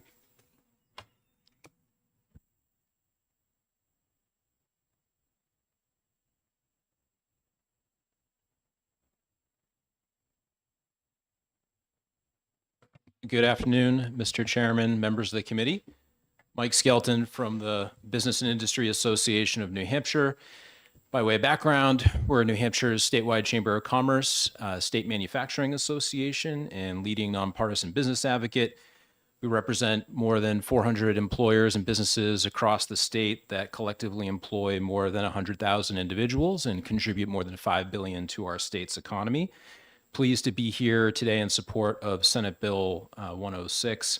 We have a formal letter that's making its way around the table, which I'll not read, as I know you have a lot of testimony to get to today. I just want to emphasize a few key points, a number of which Senator Lang just made, so I won't restate them. But where I wanted to start is just to underscore the point the sponsor was making around how energy costs are hurting New Hampshire's economic competitiveness. And for the BIA, our economic competitiveness is our mission. That's what our organization exists to do, is to ensure that we can compete economically with the 49 other states to attract jobs and investment to New Hampshire. And energy costs are one of our most significant Achilles heel. And this data point that Senator Lang just mentioned is the one that we raise often. You heard that our energy cost increase over the last decade have been 60%, while the rest of the country have increased 26%. That's a huge economic disadvantage for New Hampshire. What I hear in talking to employers, manufacturers, large industrial users around the state is deep frustration and concern about this trajectory and a yearning and a demand for solutions. finding solutions that can make a difference, that can mitigate this issue, so that we can focus on our strengths, of which there are many for our industrial and manufacturing base. There's a lot of good things happening here that support that part of our economy, and we would like to lean into it. But this is a barrier that we need to make some progress on. This legislation, in our view, and the BIA considers this one of the most important bills, pro-business bills in front of the legislature this year, is one solution to start addressing these uncompetitive energy prices for large energy users. The concept of self-generation, we believe, is a smart path forward, an incremental step forward. The dynamic that the sponsor just described, we think makes sense, where these large energy users are going to be able to generate energy behind the meter that they'll often consume in its entirety. But the mechanisms in this bill ensure that when they're either continuing to take from the grid or when they need to sell back to the grid, there's the policy in place to support that, to make these investments make sense. I think one of, as you all know and have heard, one of the common critiques of this type of policy is around the issue of cost shifting between customers. That's been an issue for the BIA that we've considered over the years, up until 3 or 4 years ago. The PUC DOE Dunsky study on value of distributed energy resources caused us to revise our policy priorities on this issue. And we think a limited incremental expansion of net metering as proposed by this bill mitigates any risk of cost shifting and provides a common sense step forward to provide relief to our largest energy users.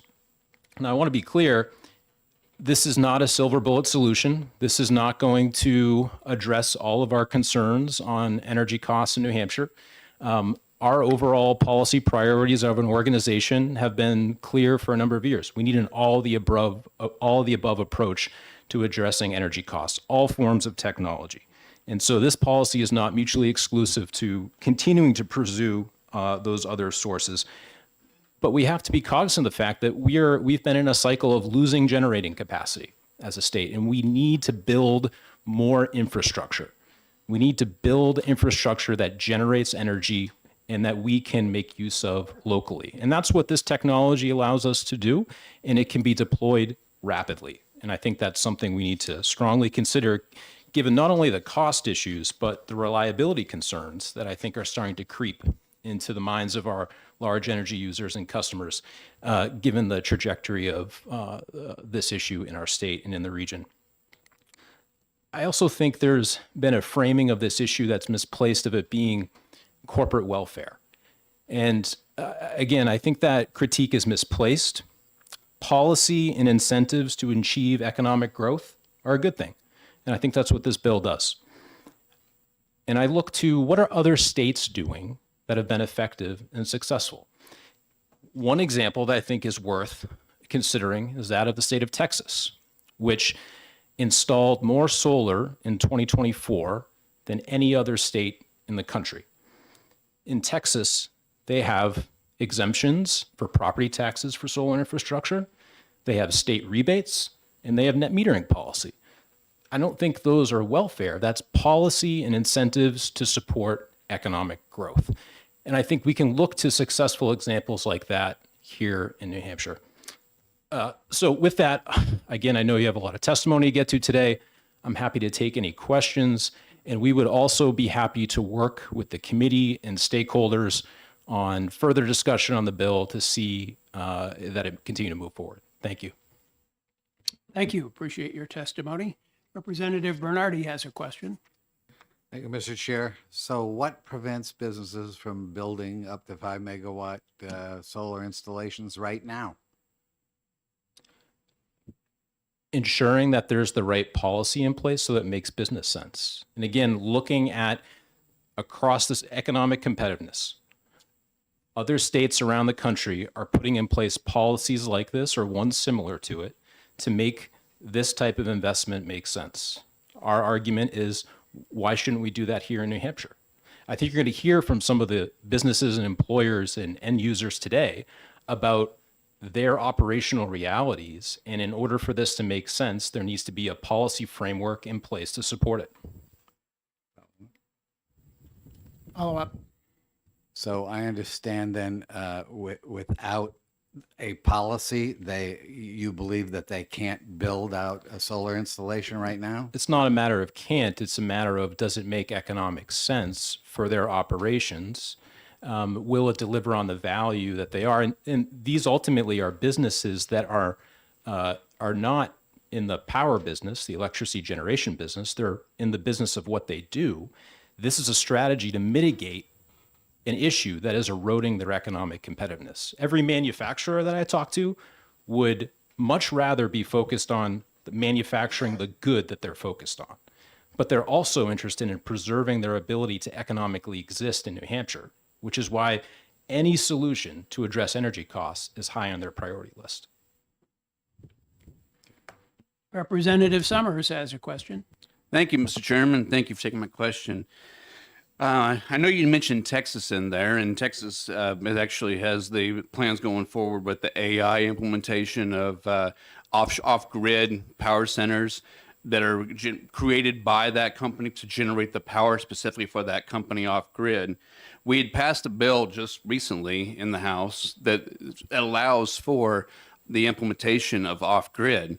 What I'm getting at is I know that the 5 megawatts for solar, at least in Kingston, New Hampshire, took up 37 acres of land to create 5 megawatts.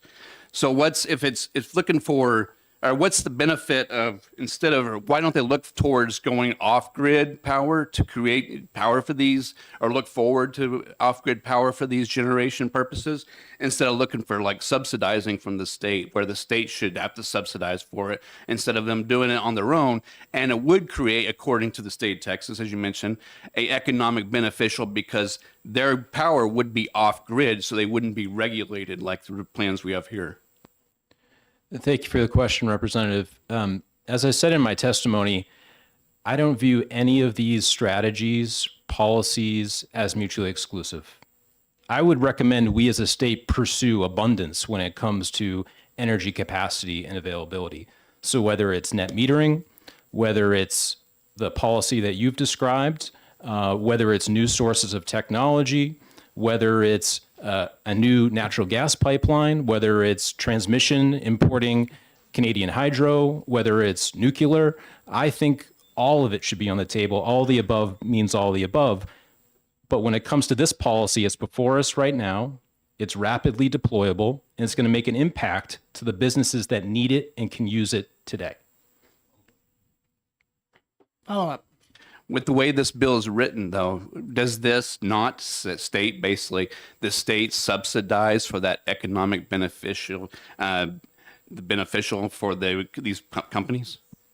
I don't believe it does, no. Additional questions. Representative Harrington. Thank you, Mr. Chairman. Thank you for taking my question. Just as a reminder, the fact that other states do something isn't necessarily justification. A lot of states have income taxes. I'm sure you're not proposing one for New Hampshire. At least I hope not. Certainly not. You bring up reliability concerns. And so let's walk down this road a little bit. It's 10 years from now, and this cap goes to up to 5 megawatts. And I don't know, let's just say 15, 20 places put it in. So now we have somewhere 75, 100 megawatts of solar power. And that's going to be accounted for in the grid, because that power is going to be consumed if it's going off grid, say on a Sunday, for example, when most of these factories are closed and they're not consuming any power, or Christmas Day or whatever. So it's a Sunday in May and they're banging it out, maximum amount, sunny and 60 degrees. And a thunderstorm comes in 2 hours earlier than predicted. All of a sudden that 75 megawatts goes down to 5. Now that would mean that the good people from Eversource and places like that are going to have to take that into account, because unlike other generators, you have no obligation to serve or to provide anything. You can turn it off anytime you want. So how is this adding to reliability when in fact it's going to cause people to have more power on standby in case one or many of your suppliers stop supplying on that sunny Sunday afternoon? Yeah. Thank you for the question, Representative. And just to respond to your first part of your statement, I agree with you that just because another state is doing something doesn't mean we should adopt it here.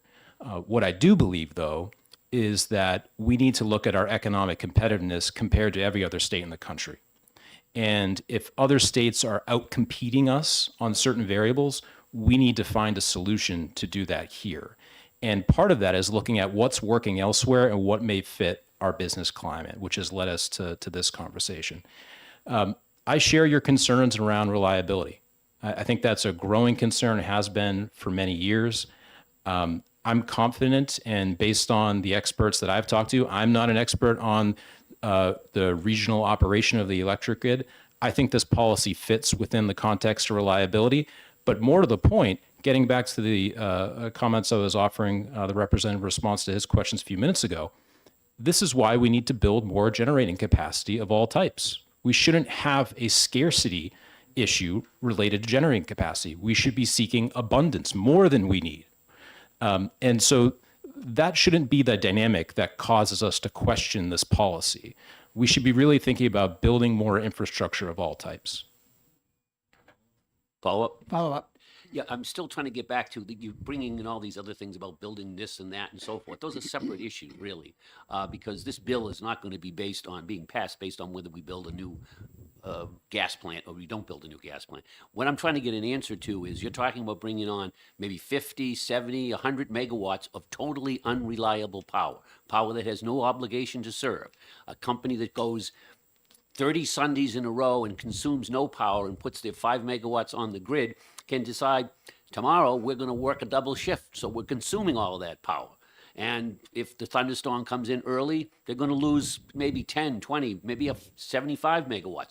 To me, that's unreliable. How are you saying that this doesn't increase the reliability danger when you have large amounts of generation that has no obligation to provide any power? It's just on their own whim. They can do it when they want. They don't want to, they don't have to. Well, thank you for the question, Representative.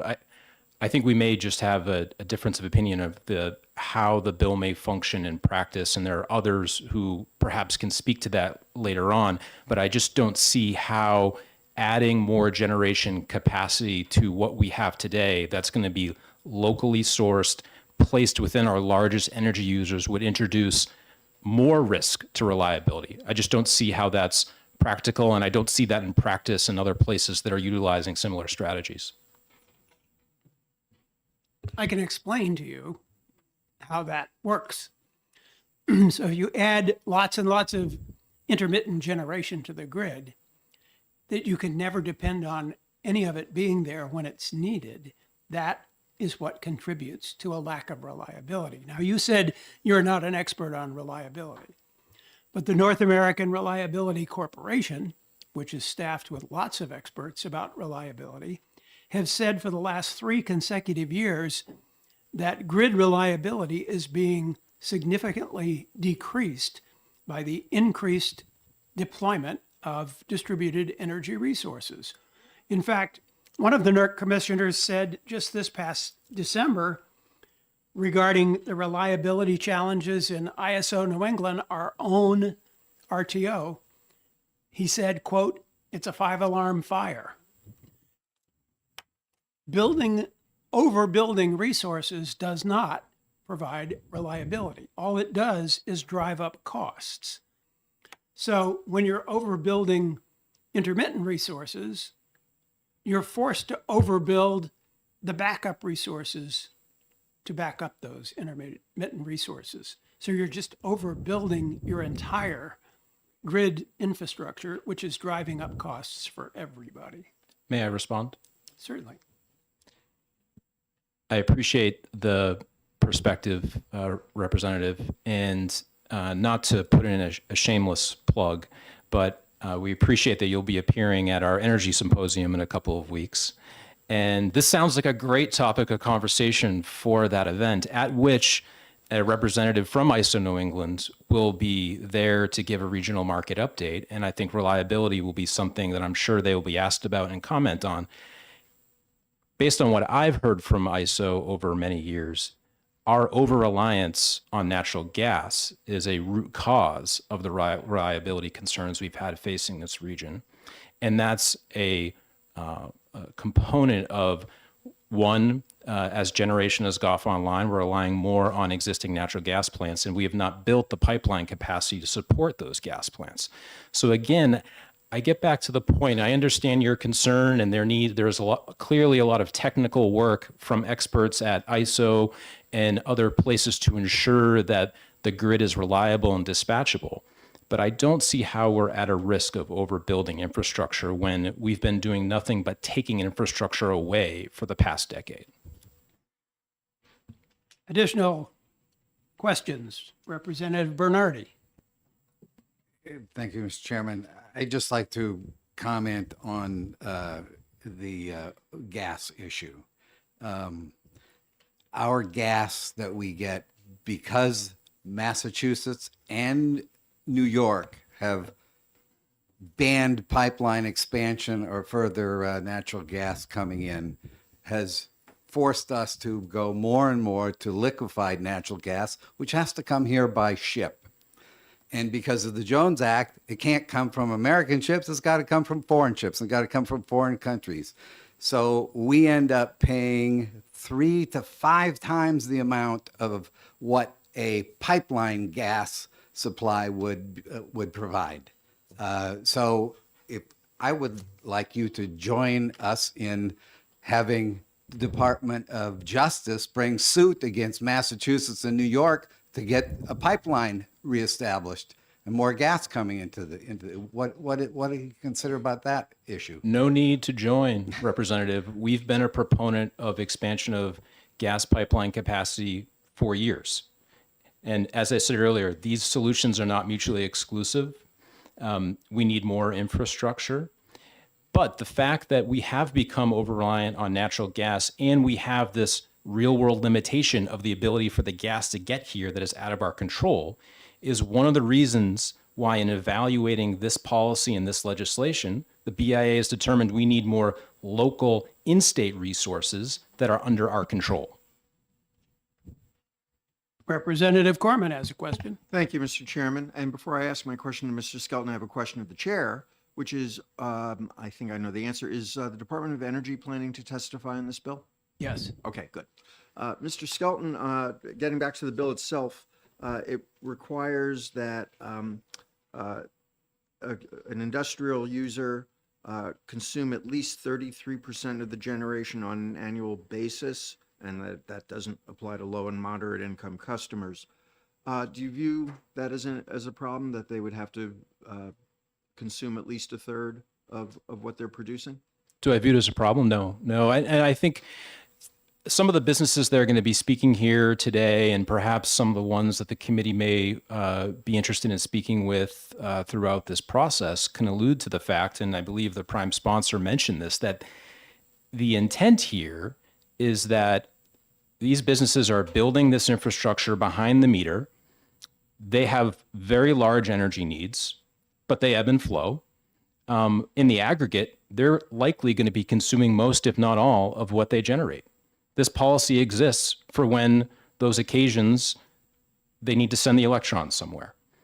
So, I think this legislation attempts to strike the right balance in reflecting that situation. Representative Kaplan has a question. Thank you, Mr. Chair, and thank you, Mr. Skelton, for coming in. This is sort of a follow-on to Representative Corman's question. And I agree with you that this bill is attempting to make a stab at solving a longstanding problem in the state, which is attracting and retaining some of our key businesses. So, and I don't see why we shouldn't use the tools that we already have on hand, like the net metering program and expanding the 1 megawatt cap to 5 megawatt cap for industrial generators. It makes absolute sense to me. And the whole issue about reliability is something that we can debate forever, but that's something that I believe that technology will be able to solve. And we have a bill to look at battery storage, which I think would help with that. But my question is, what is the current state of industrial generators for their excess energy? What is the current statute, and what is the current program for how do you deal with that excess generation? Thank you for the question, Representative. I might defer to others that'll speak after me, and particularly those who are in this industry themselves and can speak to their operational realities, the strategies they undertake.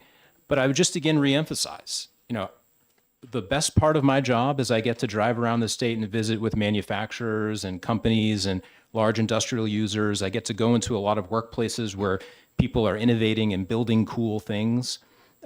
We have a really dynamic innovation, advanced manufacturing ecosystem in New Hampshire that wants to grow. But this issue really concerns me, and we won't get a warning if and when we become uncompetitive such that some of those businesses try to decide that it's time to move operations elsewhere. It'll just happen. And I don't want to wake up to that reality. And that's why I think we need to think very seriously about any and all solutions that'll help address this. Representative McGee has a question. Thank you, Mr. Chairman, and thank you, Mr. Skelton, for coming in, and thank you for your testimony. I think oftentimes we focus on, one side of the ledger when we listen to bills. And your testimony has been very helpful, not only from the perspective of industrial customers or owners who have been in front of this committee before asking for some kind of relief in terms of policy for energy costs, but also in your discussing it in the context of the infrastructure that currently exists in the state of New Hampshire, and the fact that allowing that infrastructure to be built out in any way that it can be built out, right? Whether it's municipalities or it's industrial customers, getting that additional infrastructure in place has other benefits. It lowers the demand, and it lowers costs, and it lowers our contributions to transmission costs, which in New Hampshire have been going up expressly because our surrounding states have been investing more in their local sustainable energy plants. So I think those other aspects of the discussion often get lost in this committee. And I think the repeated efforts of industry coming here saying, we also need relief and we also need something. Often it's looked at as carve-outs. And to me, I look at your testimony here today and probably the testimony of those who come after you as the fact that you need something, but the state also needs. The state should also be welcoming the help of the people who want to be investing in these things, because it should lower our need for, or our dependence for, additional fuels from out of state, right? The further we build out that local sustainable stuff. So I don't know if you have anything else you want to say about that, or if you think that there's anyone else that can, but these other pieces of the puzzle that don't get mentioned when we say we just don't like that. The all of the above means you get everything you can on the board, right? And that's what I'm hearing you saying. Thank you, Representative. I would only add to that if, whether it's the legislature, DOE, the governor, other stakeholders across the state, we should be pursuing multiple strategies to address energy costs. And there's not, let's pick one or the other. We need a lot to address this issue. And so I don't think we can afford to be selective in saying, well, we don't like that, we should try something else or wait for something else. We need action now. And I would just, I have to relay, because I hear it when I'm out talking to businesses. There is a real deep sense of frustration from manufacturers and industrial users across the state who have been hearing about an energy crisis in New Hampshire, but have not seen any meaningful policy solutions to address it. We have to start taking some swings at addressing this. And I think this is one step forward. It's not the only step forward by any means, but it's one. And the other point that you made that I would like reiterated is that you mentioned the fact that these folks are able to make these investments because they're not giant steps like building a power plant, right? They're manageable steps, they're baby steps, if you will, that are available. Correct. And I think we should be supporting them. I don't think we need to reiterate points. If they're made, they're made, okay? Representative Schneller has a question. Thank you, Mr. Chairman, and thank you for addressing us with your ability to answer these questions. So I understand the puzzle pieces and the technological development may happen down the road and whatnot, but at the core, as I see this, is effectively you're looking for a subsidy for a group of businesses. And there is going to be an additional group of businesses that are not subsidized. For whatever reason, they don't take advantage of, they don't know how, they don't have the ability, whatever it is. So we are picking winners and losers to a certain degree. I'm against subsidies in any event. I'm just wondering, in addition to the subsidies that one section of the business community would be receiving from the other, they would also be effectively receiving a subsidy broadly from ratepayers, who at the end of the day pay for energy across the entire grid. So just as net metering is a subsidy, those that are developing solar and the net metering programs are subsidized by those that are not, businesses would also be subsidized both by consumer ratepayers and other businesses. How do you address that, please? Sure. Well, Representative, I think we may just have a difference of opinion on the terminology here and what constitutes a subsidy. We don't view this policy as a subsidy. We have policies to incentivize economic growth and activity all across state government, tax incentives, tax programs, grant programs of all nature. As we've already talked about, this is not uncommon. Other states are doing this. Other states, red, blue, purple states. This is not some new framework. How I would respond to your question, which I think is interesting about how different segments of businesses would look at this. The impact that our manufacturing sector has on the broader economy cannot be overstated. The jobs that creates here, the investment that it creates here, has an economic ripple effect outwards. They hire other businesses. They generate local activity. So if we're helping those businesses stay economically competitive in New Hampshire, that's having a multiplier effect to other businesses in the economy. We should want to preserve those jobs and what they bring to our economy. Now, whether you want to call that an incentive or I want to call that, or you want to call that a subsidy, I want to call that a policy incentive, that's a difference of opinion, a difference of viewpoint, and it's variable depending on what state or where we're having that conversation. But I think the outcome is one of inherent good to the state in terms of economic competitiveness for employers that deliver substantial value for our economy. Representative Bernardi. Thank you, Mr. Chair. So the state of Maine adopted this a couple of years ago, and the ratepayer costs in the state of Maine have risen by $210 million in the past 2 years. That's because, as Representative Schneller was talking about, this is a subsidy. And as Representative Harrington talked about, you have a reliability problem here because you can't rely on this power. There has to be another source of power available to fill the gap when it isn't working. So you double build, and that raises the cost for everybody. That's why in New Hampshire, we have been very diligent in keeping our limits at 1 megawatt. And a business can do whatever it wants. It can build 5, 10, 50 megawatt solar. It doesn't need any net metering to do that. There's no restriction on that. They can build the power that they need. What you're asking for is that subsidy that's going to cause everybody's rates to go up. Please address that as you see it as an incentive. Please tell me how that's an incentive. Sure. Well, Representative, I would encourage the committee to not do what Maine did.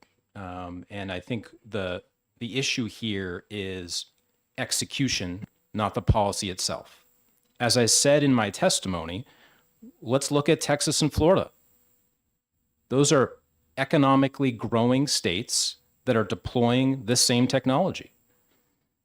Maine and California are often cited as states who have implemented similar policies and struggled and had issues come up that were unintended consequences or things that they would like to walk back. So the issue isn't the what, it's not the technology, it's the policy and the execution. And that's what I think we're attempting to craft here. And if there are concerns within the legislature, within the committee on these risks or issues that can be refined or addressed, we're more than willing to work with you. We would appreciate the opportunity to convene stakeholders to have that discussion. Okay, additional questions? Seeing none, I want to thank you. And Thank you. call next on Russ Greenlaw from Associated Grocers of New England.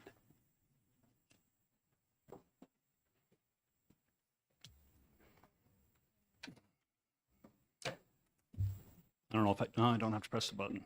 So thank you for getting through my handwriting. I have to apologize to you guys. You have some real tough questions. I'm not a lobbyist. I'm the EVP for Associated Grocers. If you're unfamiliar with us, we're right over in Pembroke, New Hampshire. You are familiar with us? Yeah. Oh, very good. Yeah. So I was referred to as the solar guy by Kelly Ayotte. I'm going to just read this letter very, very quickly. And I'd like to address some of the questions that came up because I think it's pretty interesting as a person operating a business. We're the largest retailer-owned wholesale grocery distribution center in New England. We're very proud of that. So we're owned by independent stores. By our charter, we will not sell to chains. So we don't sell groceries to big box retailers, as we refer to. The vast majority of our 600 customers are single store independent owners in small communities. And so what we are charged with doing is running our business as cost effectively as possible so that they can keep their food costs down for their customers. This came forward for us as a topic because our business has grown to the point where we're considering expansion of our facility in Pembroke. One of the things that's challenging for us is energy expense. And you'll see inside the letter, if you have the chance to read through it, right now we generate rough and tough about 20% of our usage. So some of what was said in terms of, are we going to be selling back to the grid or can we use at least 33%? If we were to expand to 5 megawatts and we were also able to expand our facility, we would consume much more than 5 megawatts. We do not shut our facilities off on Sunday. It has nothing to do with shift work.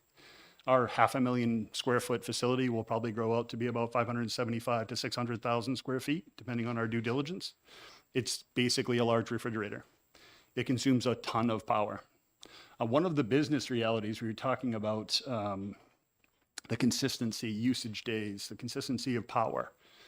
We get phone calls. We can't go out of power. We would lose all of our goods. We would lose millions of dollars worth of groceries for people and throw food away needlessly. So we have diesel generation to make sure that we can always maintain the food safety and the temperature of that product.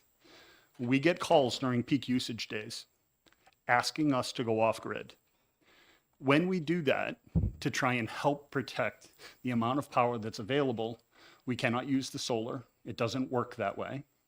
We actually have to disconnect the solar and flip on diesel generation, which is extremely inefficient.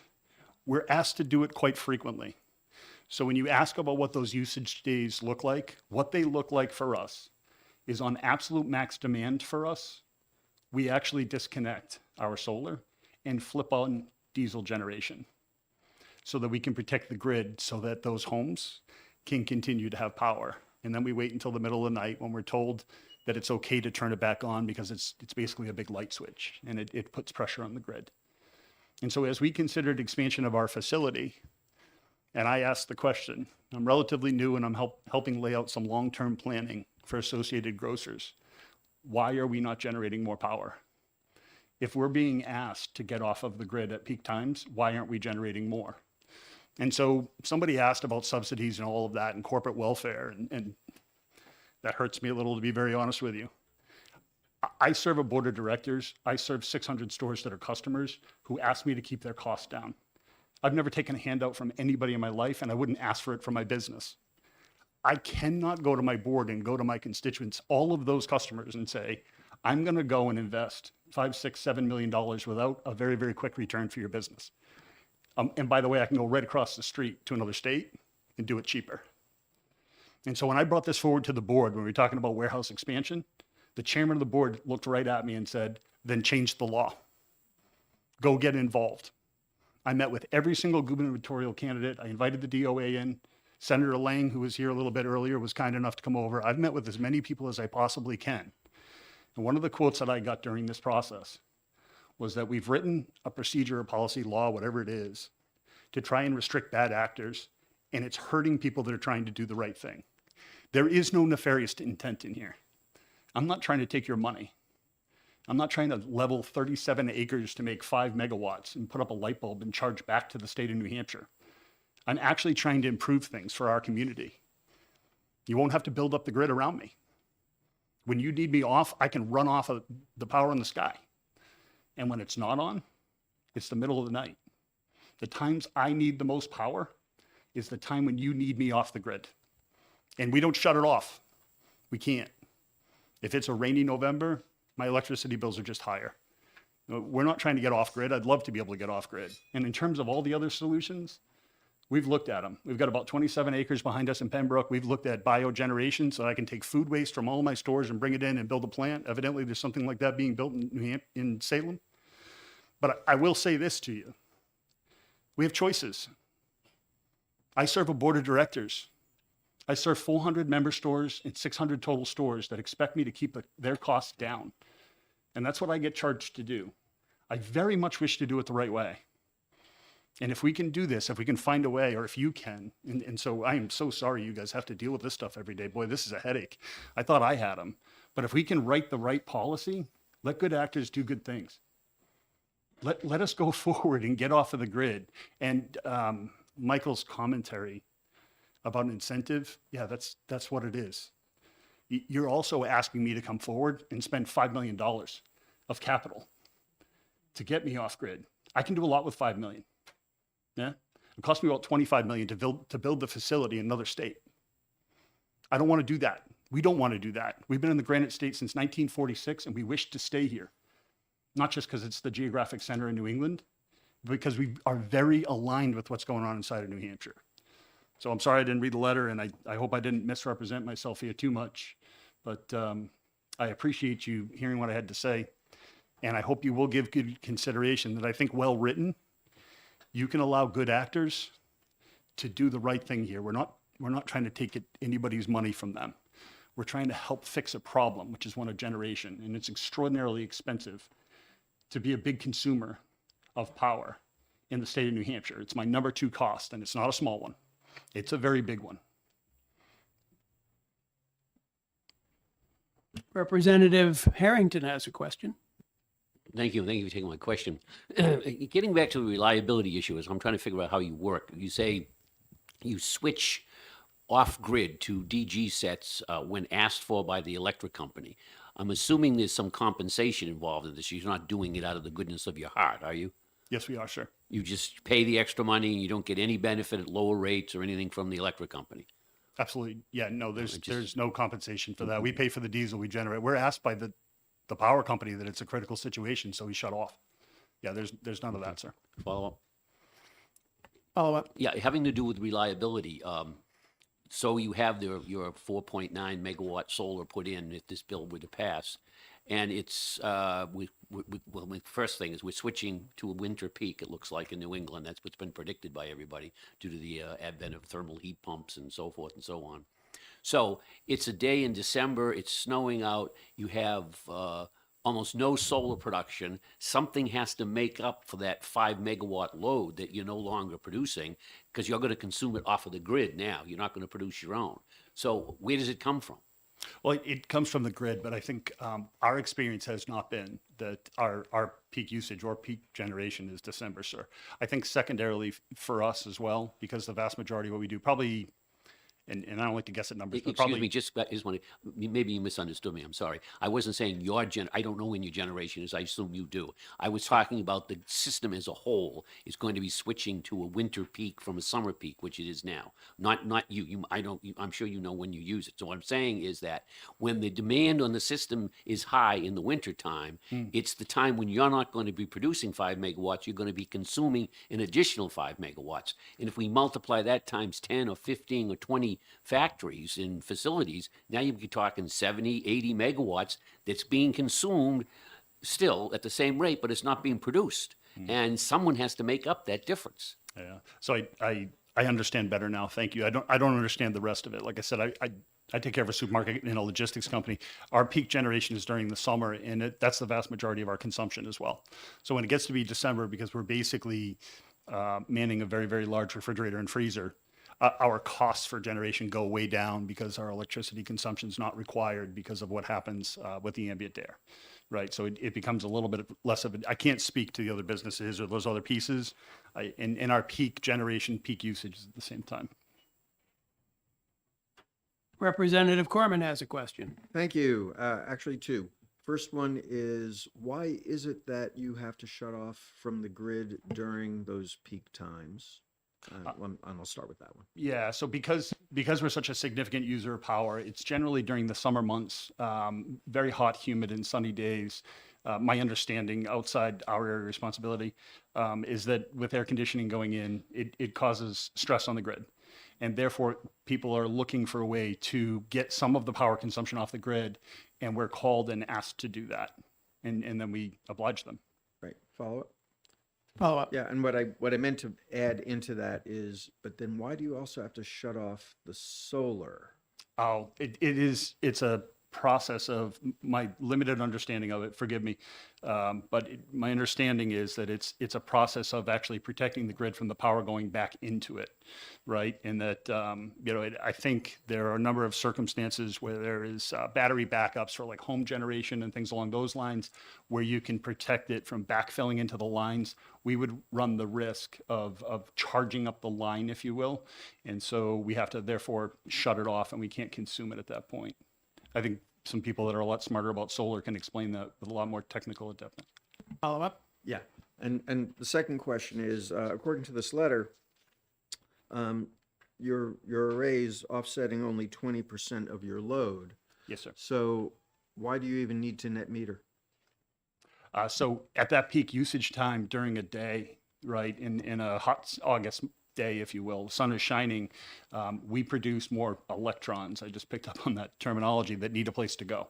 We can't consume them. So we're producing more than we can consume at that peak time of generation. And then in the middle of the night, at some point when we no longer have power, we have looked at battery backup. That's come up, but that technology isn't sufficient for us to be able to store the power, to be able to bring it back to us. So it just makes sense to push it off into the grid. And then at some point the cycle changes and we go back to being consumers.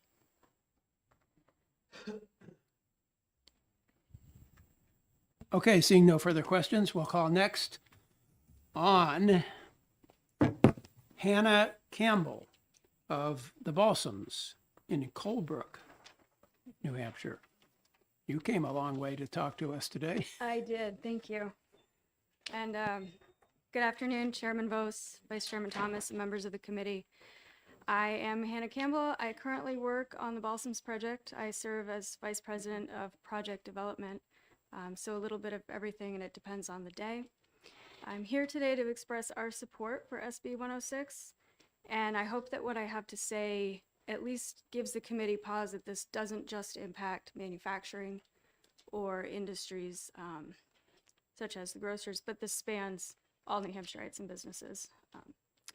To give you a sense of place, for those who may not know, the Balsam started as a small 25-room inn in the mid-1860s, and by the turn of the 20th century, had become hotel condominium buildings, a ski area which has the potential to be the largest in the East, a pristine 18-hole Donald Ross golf course, Nordic-style spa, a variety of fine and casual dining options with farm-to-table at the core still, and myriad other amenities to support a year-round destination resort. Our expansive vision for the Balsams is rooted in its past with added amenities for the 21st century. We support the passage of SB 106 because it would make it financially viable for us to invest in our own generation and pay homage to the past of being self-sufficient in Dixville Notch. It is very difficult to invest in the North Country, and I can understand that we are a tiny percentage of the population, spanning a lot of geography, but I thank those like Mr. Skelton here today who are taking all of the businesses into account across our great state.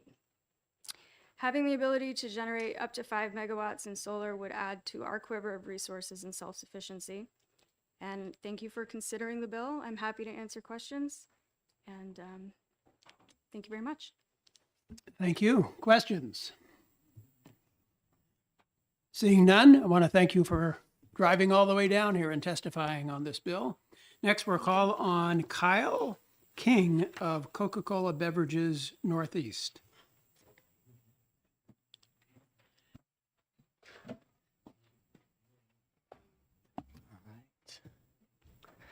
Hello, thank you for having me. My name is Kyle King. I am the Sustainability Manager for Coca-Cola Beverages Northeast. We are headquartered in Bedford and employ around 3,400 people throughout the Northeast, including all of New England and upstate New York. Here in New Hampshire, we have 4 distribution centers, a production center in Londonderry, and then our headquarters in Bedford. As a company, we've set some pretty ambitious climate goals, part of which include reducing our greenhouse gas emissions. As part of that, we're investigating on-site solar throughout our entire portfolio. One of our prioritized sites we're looking at is our Londonderry, New Hampshire production facility. And as the policy stands now, we would be limited by the 1 megawatt cap. So I'm here today just to speak in support of Senate Bill 106, that we're in favor for it, and we'd ask for your support too. By allowing us to go up to 5 megawatts, it would help create jobs for the local community, help us meet our climate goals, and give us affordable, reliable power. And that's it. So today, you can expand up to 5 megawatts. You would have to become a qualified facility under PURPA, but you could then export to the grid up to 5 megawatts. So if it's important for Coca-Cola to satisfy its climate goals, why don't you just build that today and become a qualifying facility and export to the grid? We're looking into it. We're looking into all of our options. We think net metering right now would be the best option for us, but we haven't ruled that out. But kind of like this other gentleman was saying too, since we have a full portfolio and we're looking across all the other sites, we're trying to see what makes sense in what states. So yeah, like I said, we haven't ruled it out, but I think from our perspective, we'd like to go the net metering route if possible. So. Representative Kaplan has a question. Thank you, Mr. Chair, and thank you for coming in. I assume you're a Coca-Cola company. You're not really in the business of generating electricity for profit-making purposes. So you really want to take care of your own needs above all. And the net metering program suits the bill because any excess generation would then receive some sort of monetary benefit, which is fair, and that's why we have the net metering program. What is the status of the plant now in Londonderry? Do you have any solar panels at all, or where do you? We don't have any now. We're looking into it. Like I said, right now, with the 1 megawatt cap, we're looking at a smaller system, but going forward, what we'd love to do is cover our whole roof essentially, which is just shy of 500,000 square feet. And even if we did that, that would only offset a very small chunk of our power. We're a huge power consumer. I think even a 5 megawatt system, I want to say, would cover like 15% of that site's energy consumption. But it would get us going in the right direction, at least. And also Follow up? Go ahead. You go ahead. When you're finished, Follow up. Go ahead, finish, and I'll ask. I was just going to say, our highest energy consumption is during the summer months on a hot summer day with the sun shining. That's when that's when our refrigeration system would be cranking full notch and when we'd be offsetting. So. Yeah, follow-up question is how many people do you employ there at your plant in Londonderry? And if you have any sort of calculation of the sort of knock-on economic effects in the greater region of having that bottling plant present there? Yeah, I want to say, I don't have the exact number. I think it's just shy of 200 people that plant employs. That's just the plant. It's also a joint plant distribution center as well. So there might be a couple more folks added to that, so. What about the overall economic benefit to the region of having you there? I'd say it's large, it's big. We employ a lot of people and we employ a lot of companies too. So we bring in a lot of business to do upgrades, things like that to the facility. We're constantly, tweaking things, adding new technology. So yeah, we definitely do a lot for the business community in the area. So follow up, would you agree that this bill would be a win-win for your plant and also for the state of New Hampshire and for working families in the south of the state? Yeah, definitely. Okay, seeing no further questions, I want to thank you for your testimony and call next on Jessica Keeler of Ski, New Hampshire. from Senator Conway.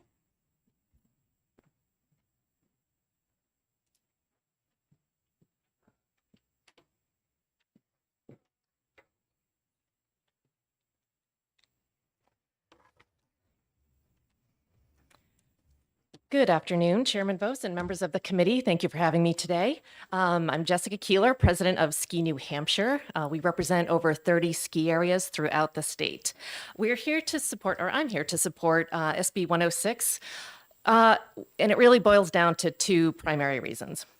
One is the price of energy, and two is having the ability to choose energy sources. Regarding price, as noted, New Hampshire has some of the highest energy rates in the country. We're concerned that with energy sources coming offline, that this will impact supply and thus costs. And it's worth noting that snowmaking is one of our biggest energy uses right now, along with like heating lodges and night skiing and things like that. Ski areas don't have the choice to move to another state. I like to mention that we're going to be stuck where we are forever, which is fine. We love the Granite State. But we can't do that in search of cheaper energy, so we strongly feel that the state should not be imposing limits on our options to increase our energy supply, particularly in the case where there have been no known shifts to ratepayers. I've been hearing from some of our ski areas for years that they've explored options to invest in solar, but it's never penciled out for them. While this bill likely won't result in all of our ski areas investing in solar, it will certainly help those that want to do this to be able to do so in a way that makes sense financially. And I'll also note too, ski areas would likely produce most of their energy in the summer months, but their biggest use is in the winter. So net energy metering credits would help the bottom line, throughout the year, especially in those months, but we would get those credits, that would help them throughout the year. So this brings me to the question of choice. Many of our ski areas have stated goals of being more sustainable, and for several of those, that includes striving to get all of their energy from renewable sources. As just mentioned, those interested in doing their own solar arrays haven't because it hasn't worked financially due to lack of programs that incentivize solar in New Hampshire. And for others that don't have the right property for a big array, I've heard interest in supporting a local array as an off-taker, which I understand this bill would also support. Instead, what is happening now is that those skiers that are trying to get their net zero goals are often doing so by buying out-of-state RECs. If New Hampshire moved to improve the business climate for energy options in the state, I think we'd see a lot more local investment. So as shared in my letter, renewable projects, particularly solar, that fall or fit into the 1 to 5 megawatt size should be included as a tool in the state's energy toolbox and considered an option for helping us to be as energy independent as possible. We believe doing this will help manage energy costs in the state and give those ski areas that want it greater freedom to choose local energy generation, either on site or locally as part of a group net metered project. That is my testimony. I'm happy to answer any questions. Well, thank you. You mentioned that the state should be incentivizing the deployment of these technologies. The state currently has a renewable portfolio standard and allows renewable energy generators to purchase or to sell rather renewable energy credits, which is a significant incentive. The federal government provides tax credits, incentive tax interest. What is it? ITC. What does it stand for? Investment tax credits to incentivize renewable energy.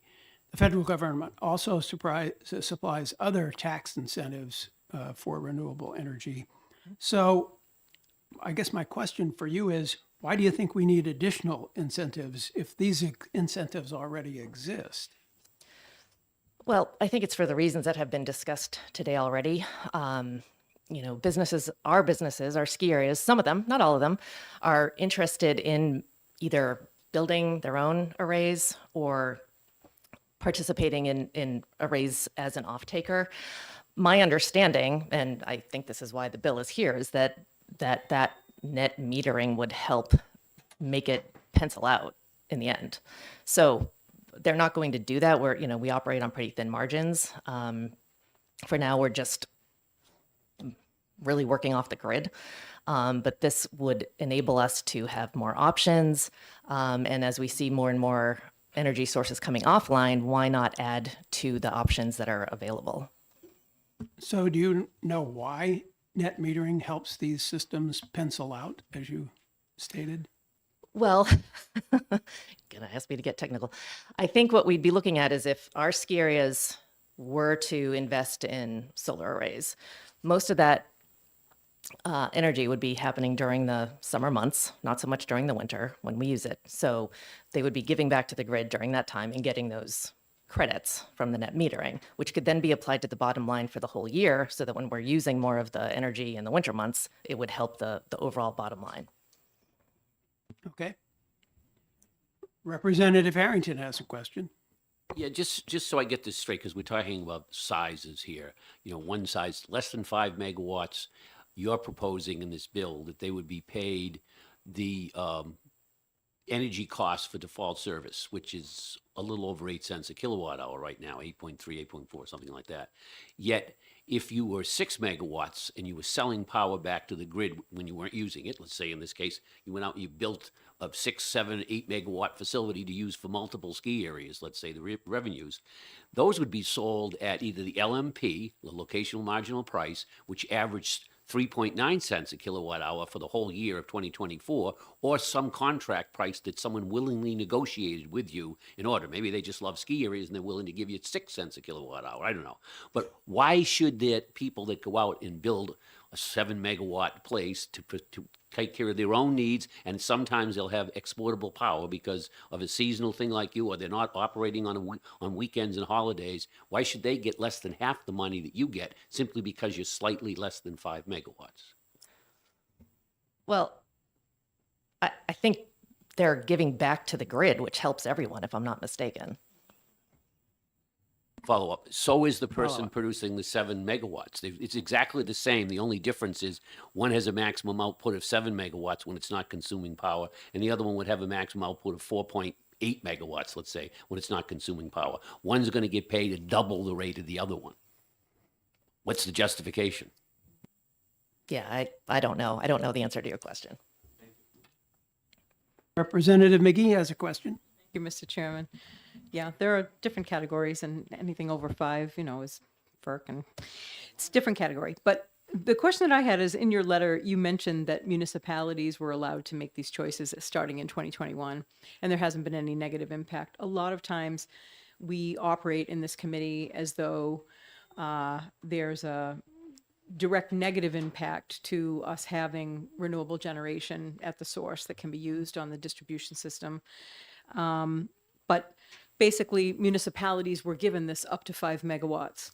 And there hasn't been any discernible shifting or negative economic impact. So I wonder if you have any information about that, since it's listed in your letter, because we operate often on the assumption that there's going to be a negative shift. And yet all the evidence that we have been provided with in the research that's been done there is that there is no discernible shift. And so raising this would, I don't think, have the negative impact that we keep ascribing to it.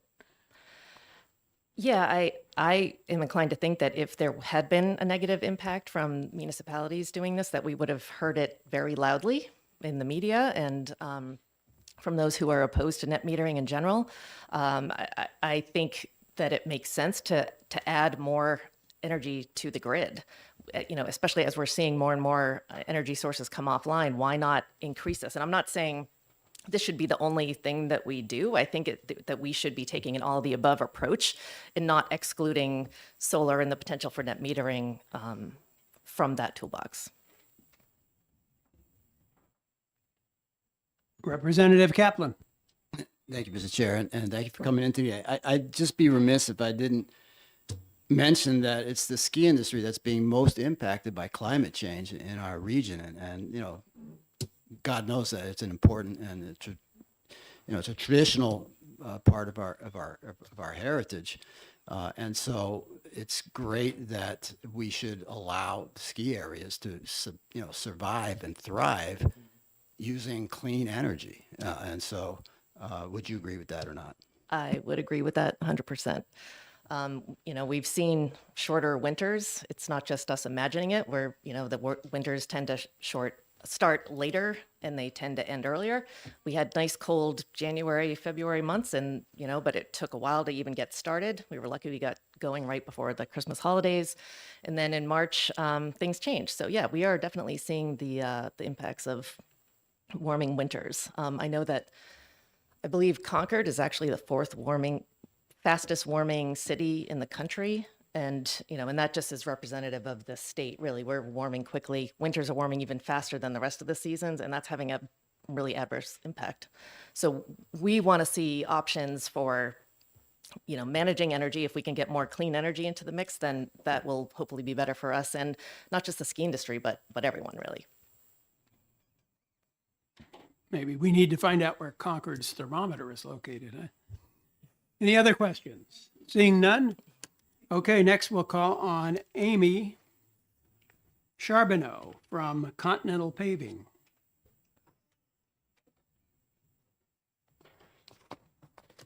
Thank you, Mr. Chairman, members of the committee. My name's Amy Charbonneau. I'm from Continental Paving in Londonderry, New Hampshire.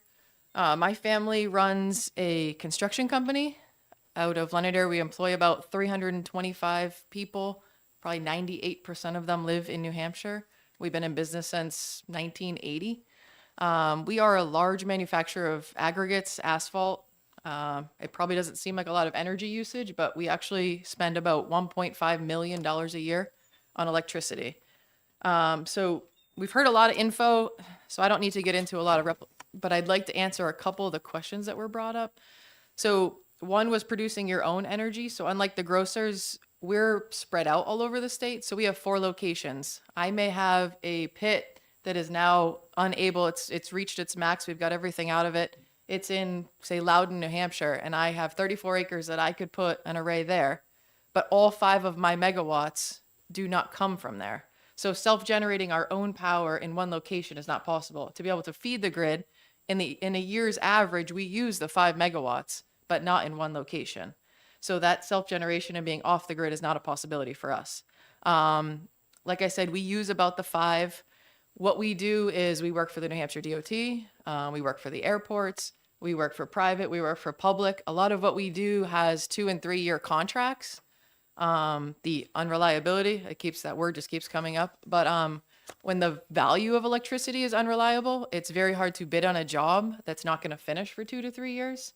The way our federal government works, you could bid on an airport project this year. It doesn't even get awarded till next year, and it may take 2 years to do. So today you're putting a price on something that's 3 years down the road. So what we're looking to do is just create our own electricity, and in an average on a year, we will use all 5 basically of our megawatts.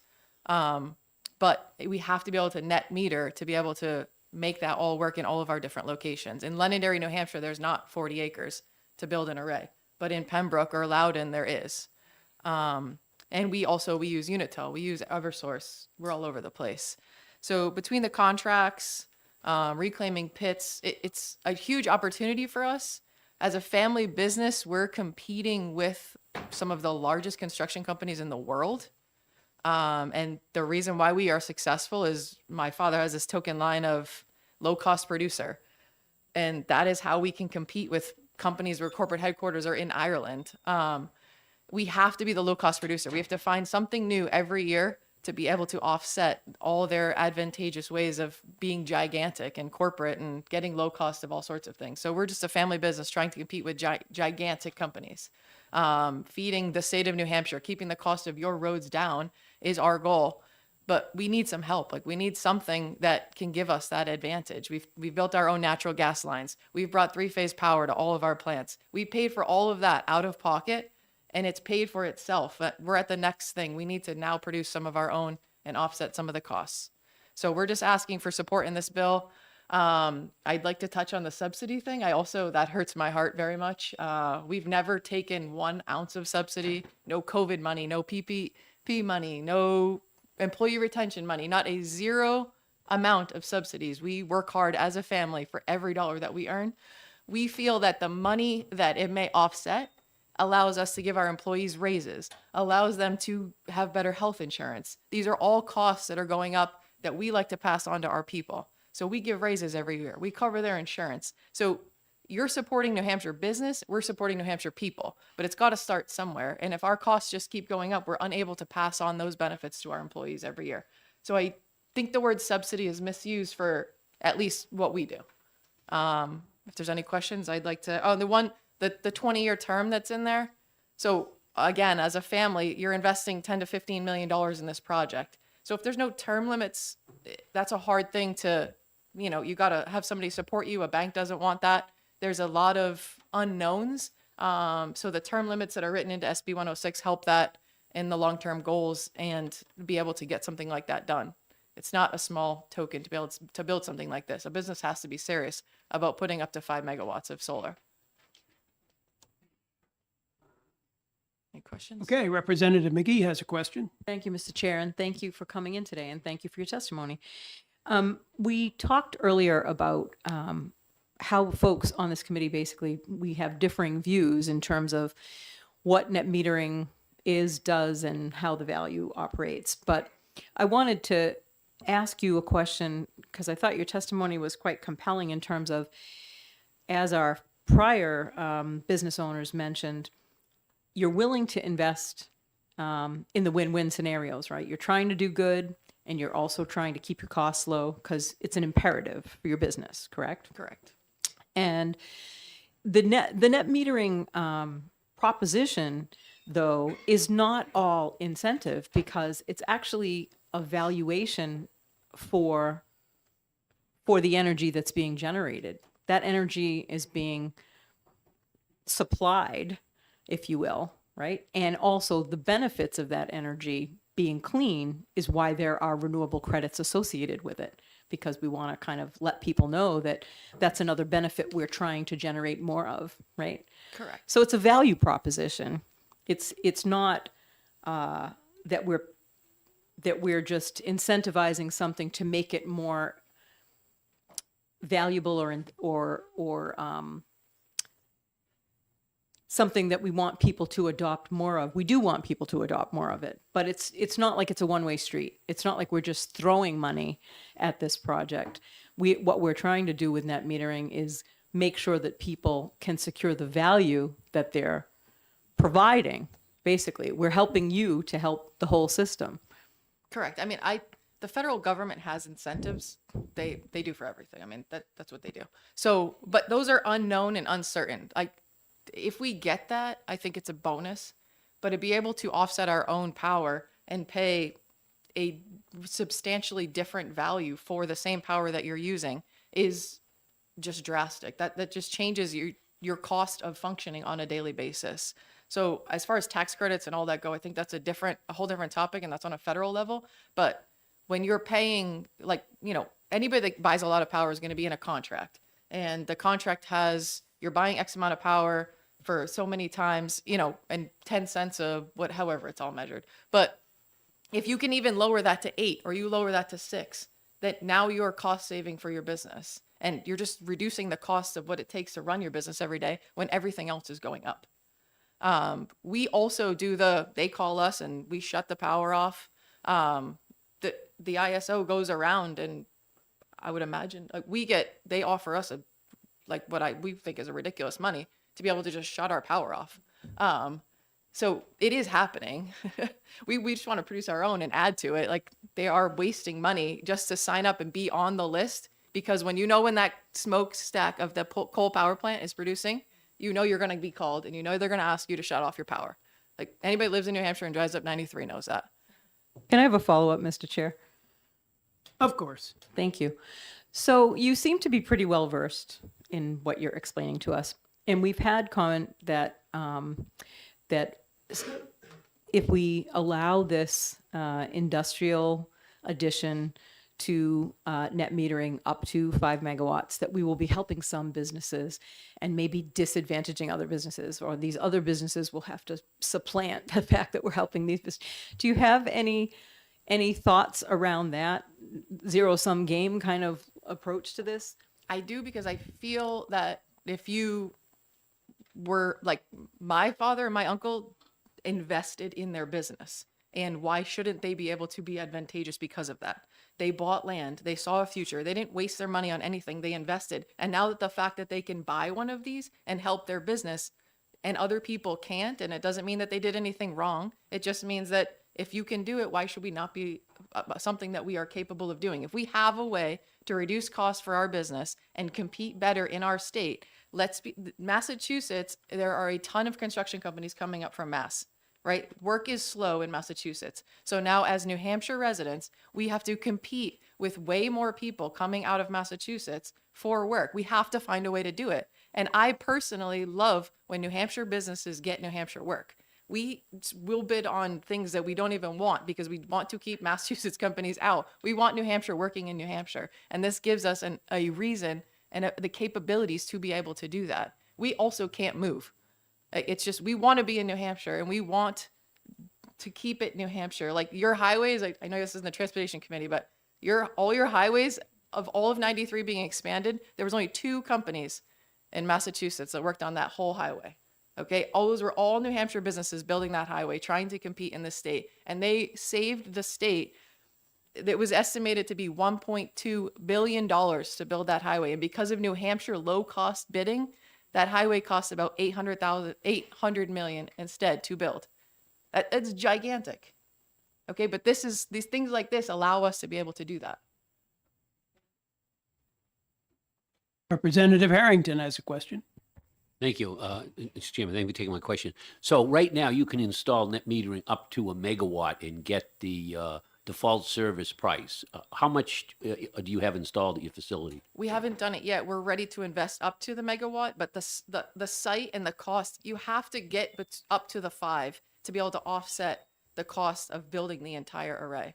Like to do the entire site, all the engineering, get all the approvals, and then to actually all the electrical, everything. We've ran all the numbers, and building a 1 megawatt does not work for us. We have to get closer to the 5 to be able to offset the cost. All right, And thank part of that is from the federal incentive. I will not, that all of that builds into, like, if you're going to do a $15 million project, you've got to be able to, it's not just something you can do on a whim. So the return is as you get closer to the 5.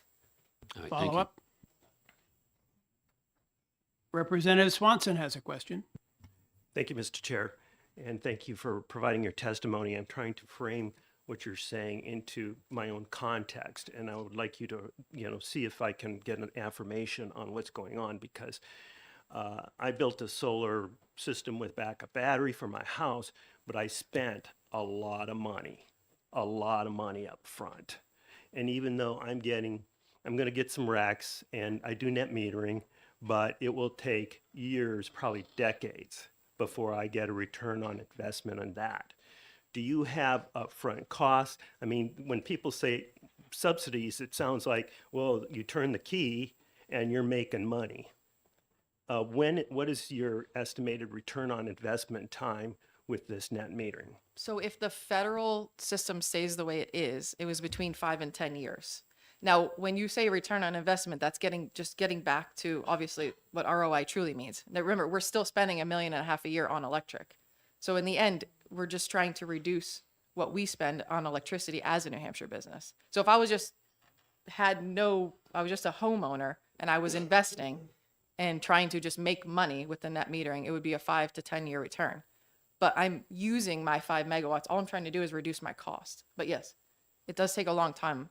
So the 1 megawatt, it's just there's not enough value in the way the law is written currently, which is why we're trying to get up to the 5. We don't want to be producers of energy over 5, and in the wholesale, we don't want to get there. We just want to offset what we're using currently. Thank you. Okay, seeing no further questions, we'll move on next Thank to you. Andrea Pickett from Portsmouth Housing.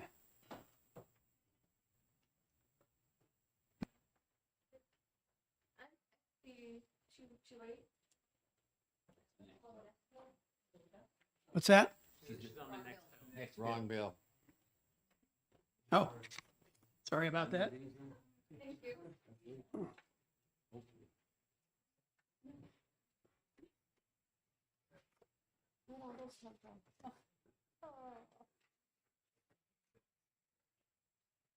Okay, next up is then Sam Evans Brown of Clean Energy New Hampshire.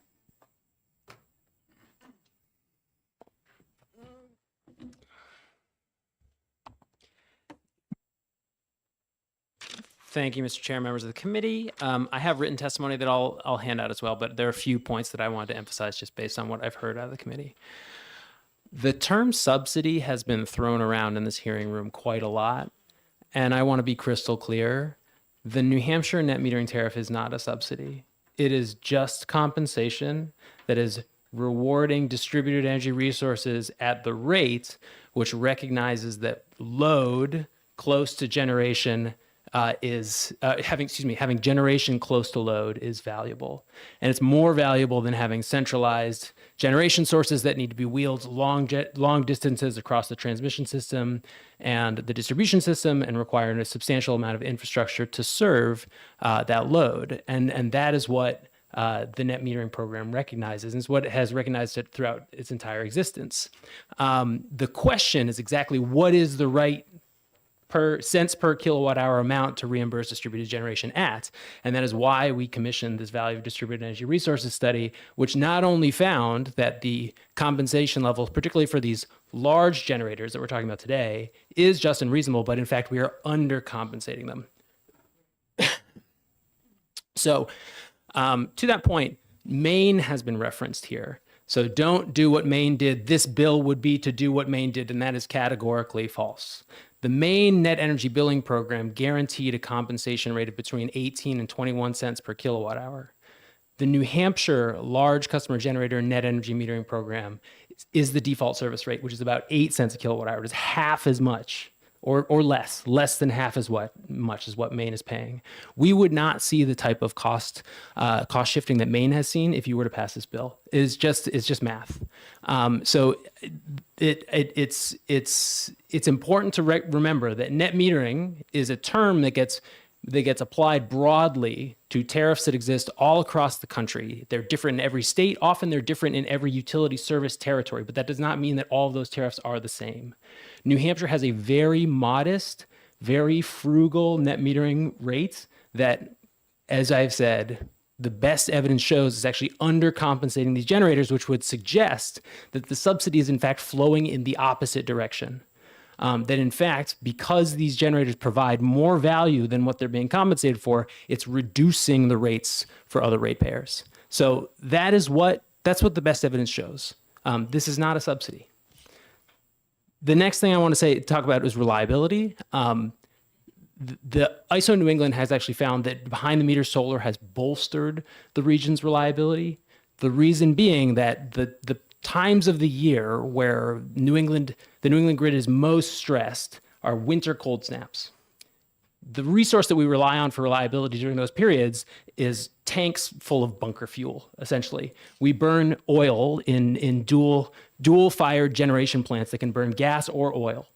And the question of will we have enough generation to make it through those winter cold snaps is determined by how much oil is in those bunkers. Having distributed solar means we're burning less of that oil and it stretches farther. And it's more likely that we'll be able to get through those winter cold snaps. And it's precisely for that reason that ISO New England was willing to let the Mystic Generating Station, which was running on a cost of service contract, reliability must run contract. That's precisely why they were willing to let that station retire, is because the modeling showed that behind the meter solar meant that our winter bunker fuel supplies would last through any cold snap.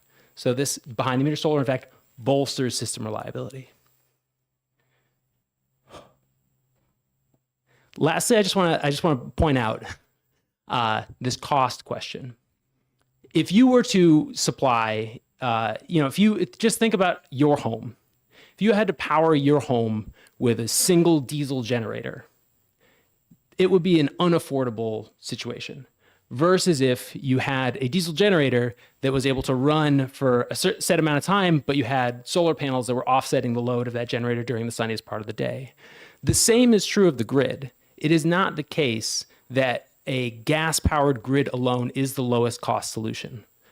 It is in fact cheaper to have gas-fired backup, but have low-cost renewable generation. That means you use that gas capacity less. You save that fuel, which is the largest chunk of the cost of that energy, is the fuel cost of our fossil fueled fleet, and you rely on it just when you need it. That doesn't mean you have to build a whole new system. We're not talking about adding additional capacity. We have the capacity already. We're talking about just using it less and saving money as a result. So those are the points I just wanted to make. I'm happy to take questions. I'm going to hand out my written testimony as well, which will dig into some of the details about this cost shift question. So I was intrigued by your last point where you say that we have sufficient gas infrastructure and we would use it less if we expanded our solar infrastructure. And that would be a net gain. I think that was your assertion.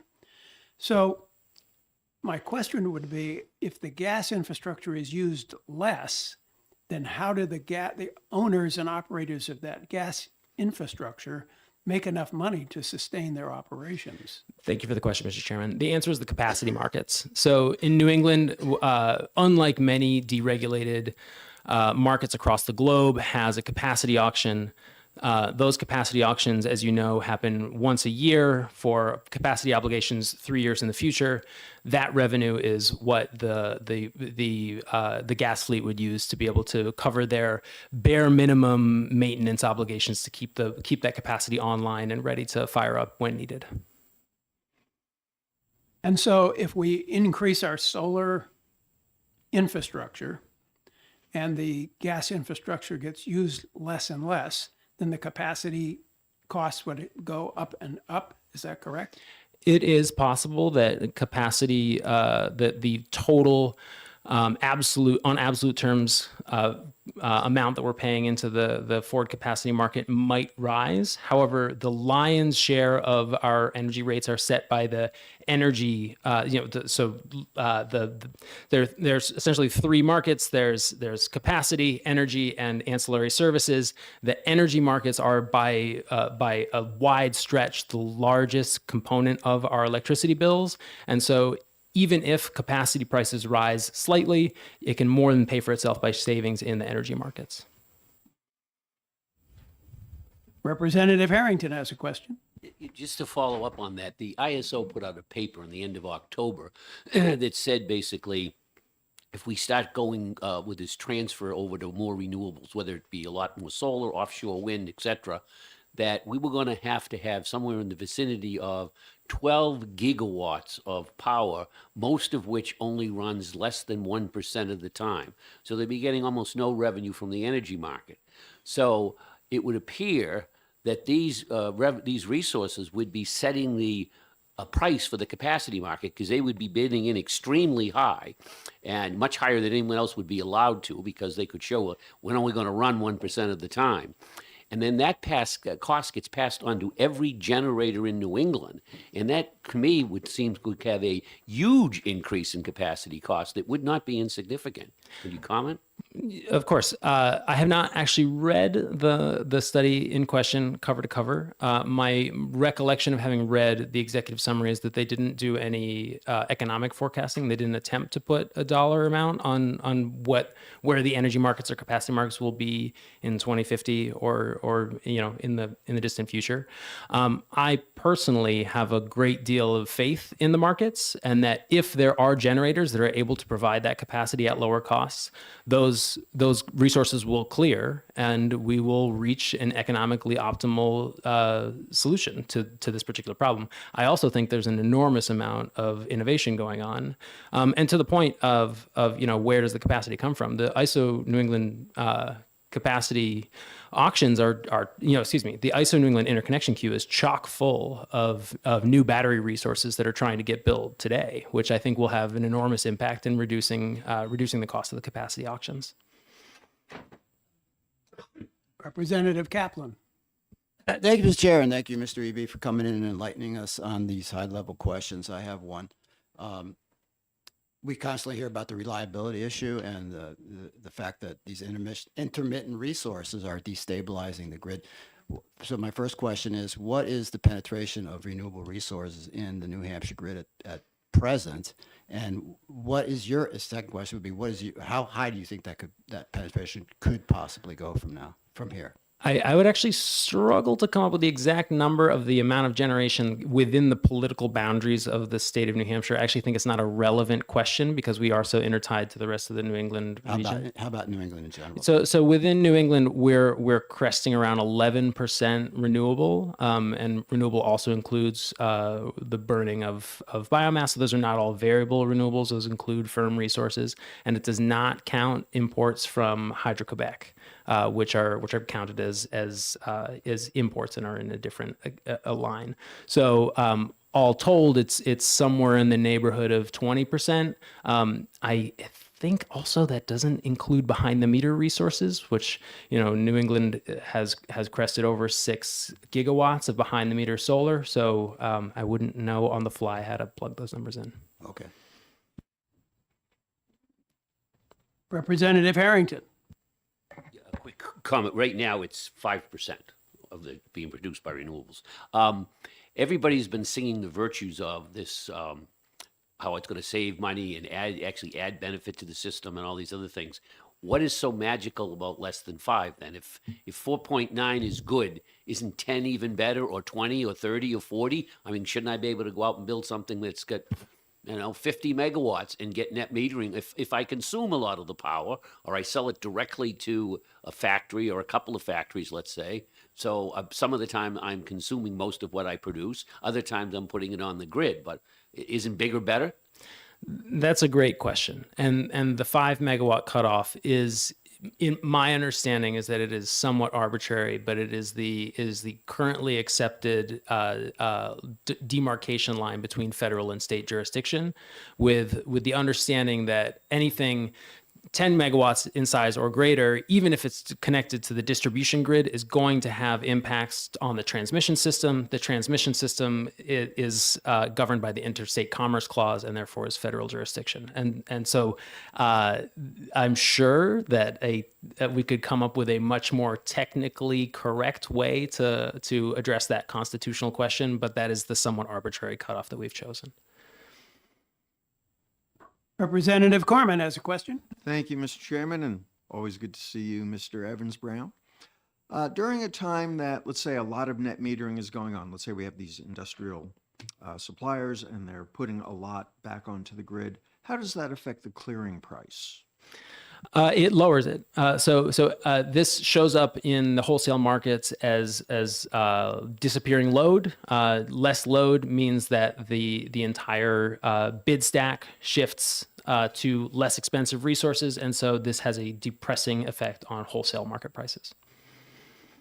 Just to note, the Value of Distributed Energy Resources study identifies nearly a dozen different ways that distributed resources provide value to the grid. That wholesale market suppression is just one of the dozen. There's others we could mention: reduced line losses. I won't go down the rabbit hole. What do other studies show in that regard?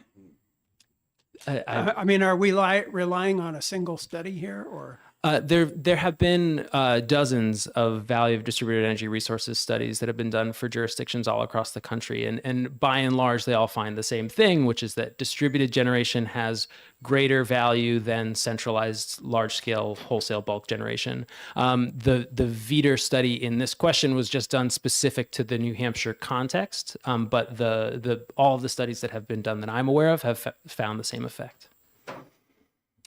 Representative Mattson has a question. So if we add in, 100 of these 5 megawatt arrays,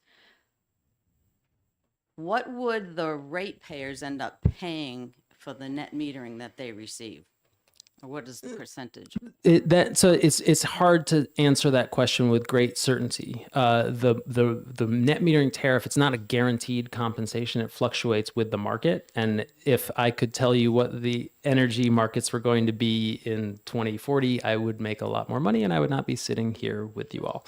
And so the question of how much will the cost be is uncertain. However, the net metering tariff is a market-based tariff. It's whatever the market is clearing at that sets the default service rate, which then sets the compensation level for the generators, which is an inherent hedge against cost shifting. Unlike, again, going back to the Maine situation, Maine instituted a net energy billing program that guaranteed a compensation level for 25 years, which is not what we're doing here in New Hampshire. Representative McGee. Thank you, Mr. Chairman. Yes, Mr. Evans Brown, you should say more about that because I think it would be really helpful and you have a good handle and you're, pretty adept at clarifying. You should say more about how that actually operates. The Maine program or the New Hampshire program? The New Hampshire program. Yeah. Well, so just to sort of go back to basics, we're talking about large customer generators, which are over 100 kW in size. Small customer generators receive a different compensation level. Small customer generators are much more likely to be sited directly on a rooftop, directly with load, which further justifies, higher compensation. Large customer generators receive just the default service rate and the default service rate without any of the non-bypassable charges. So you're not getting credit for the system benefits charge. You're not getting credit for any stranded cost recovery. It's just the pure default service rate. And if we did find ourselves in a world where we were deploying more and more variable renewables and it did have the effect of suppressing wholesale market costs, that would have the impact of decreasing compensation for New Hampshire's net metered arrays. So again, to a certain extent, the fact that this is based on market conditions is a built-in hedge against cost shifting. Great, thank you. Okay, seeing no further questions, we'll move on next to Chris Peterson of Boscawen, representing Merrimack County.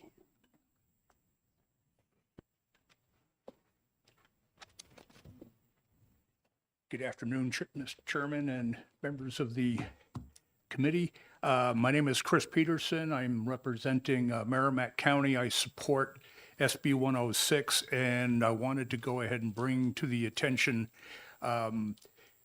basically net metering, its benefits, especially to county government, and how County of Merrimack is going to go ahead and utilize this in different scenarios. We're in the process of building a 3.38 megawatt solar array on the county property, and we have we started the process in 2021 when they had moved the net metering from 1 to 5 megawatts. That's when we started. The array reduced in size per design and budget to the 3.39 that we're doing. I do have a handout showing some financials. My apologies, I only made 6 copies, not realizing just how many folks would be here.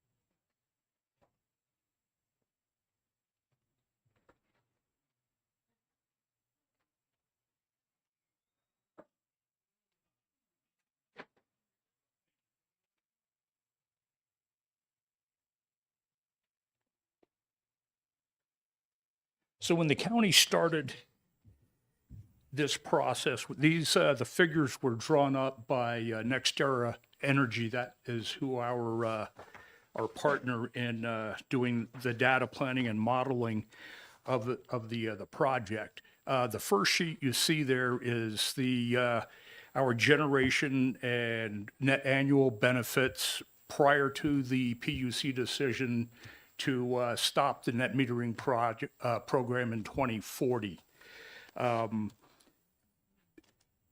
With that happening, the next 2 sheets go ahead and detail, and this is loss of revenue. The next shows the 20-year gross net metering if something does come to pass and new arrays coming online can go ahead and be moved out for 20 years. And then the last sheet is the termination at 2040. The initial payback on the array is 12 years. The individual rate of return changes as those rates change. And we did the project for one reason, to try and save the county taxpayer money. We all know the electricity hits the bottom line of any business. It's a direct expense. Our usage does not vary that much. It's 24/7, 365, because we handle the corrections facility, the nursing home, and the McLeod building, which has the Garish Manor assisted living facility. So anything that we thought we could do with this capital expense to go ahead and lower the cost and the rate to the taxpayer would be a benefit. With the changes proposed, it's going to end up, we'll only have, with the payback, we'd have 2 years possibly of where we would have revenue generating before net metering went away. And the numbers come down in it. We looked at it from the viability to how it was going to go ahead and benefit the county by direct expense. It's a grid-tied system. It's approximately 58% of our usage, so it's that ebb and flow depending on what time of day. Solar will flow into the grid, and if you're familiar with North Boscawen area, we're at the end of the grid. It goes single-phase line north of our property into Franklin, and this will also help stabilize that because we are subject to brownouts. Anytime there's a storm, the line going south towards Pennacook, we usually drop and we have to depend on our generators. So overall benefit and welfare to the residents and the inmates at the jail. That's about as much as I can tell you on it. I'll gladly answer any questions that you throw at me, and don't be surprised if you hear I don't know, but I'll find an answer. Representative Harrington has a question. Thank you. Thank you for taking my question. It sounded like you originally planned at something closer to 5 megawatts, and then as you looked into it, you decided to drop it down to 3.6. The initial design had us right at about 4.8 megawatt. We had a set budget. We needed to go ahead and drop the array size to compensate for unforeseen interconnection fees with the utility. Okay, all right, so that's... Follow up. That's fine, thank you. Okay, seeing no further questions, we'll move along now to Charles Nickerson Thank you. of New Hampshire Association of Counties, I think. Thank you and good afternoon, Commissioner Vose. Chairman Vose and members of the committee. As with my fellow individual from county work here from Merrimack County, Rockham County is also, as you well know, on the verge of having its own solar array go live, hopefully within the next month. We at the association are very much in support of the bill, especially the part that would give a certainty of the 20-year piece for net metering, because as of right now, it would be set to expire 2040, as far as currently set by the PUC. And as has been described, that definitely would, create, a sense of apprehension on any future municipal arrays or county arrays that would be considered, because again, if the rate of return from that metering is going to be shortened to a defined 2040 period, that might lead to certain, municipalities or counties to not entertain, even considering such an idea. Fortunately, for Rockland County's plans, we'll get a fair amount of return. And again, we support the bill that would provide a defined 20-year period of return through net metering. So again, if Rockham's project, if we're only going to get the benefits of net metering through 2040, that would result in a net loss of anticipated rate of return of almost $9 million to the county. The counties utilize any savings from net metering directly to benefit and keep taxes lower for our residents. So we are turning this all back, any economic benefits back to our county taxpayers. We're not using it to fund some other projects or to, do some other outlandish, fiscal expenses at all. It's all to try to help as part of our strategy to reduce the tax burden on our county taxpayers. So that's again why we're very much in favor of the bill. Okay, thank you, Mr. Nickerson. Appreciate your testimony. Representative Siebert has a question. I don't know if you'll be able to answer this, and I don't know how much you do with like citizens of the counties, but are you hearing of demand from people like who live here or that want to move here, or let's say, or that are deciding whether they want to stay in New Hampshire on how sustainable our counties are with energy?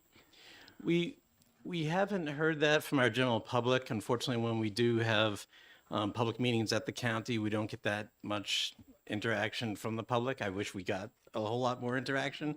I think you see it more on the municipal level as far as towns and cities, that maybe they hear about it more from their residents as far as if they want to see their city or town be greener or what have you. We just haven't heard it individually at the county level.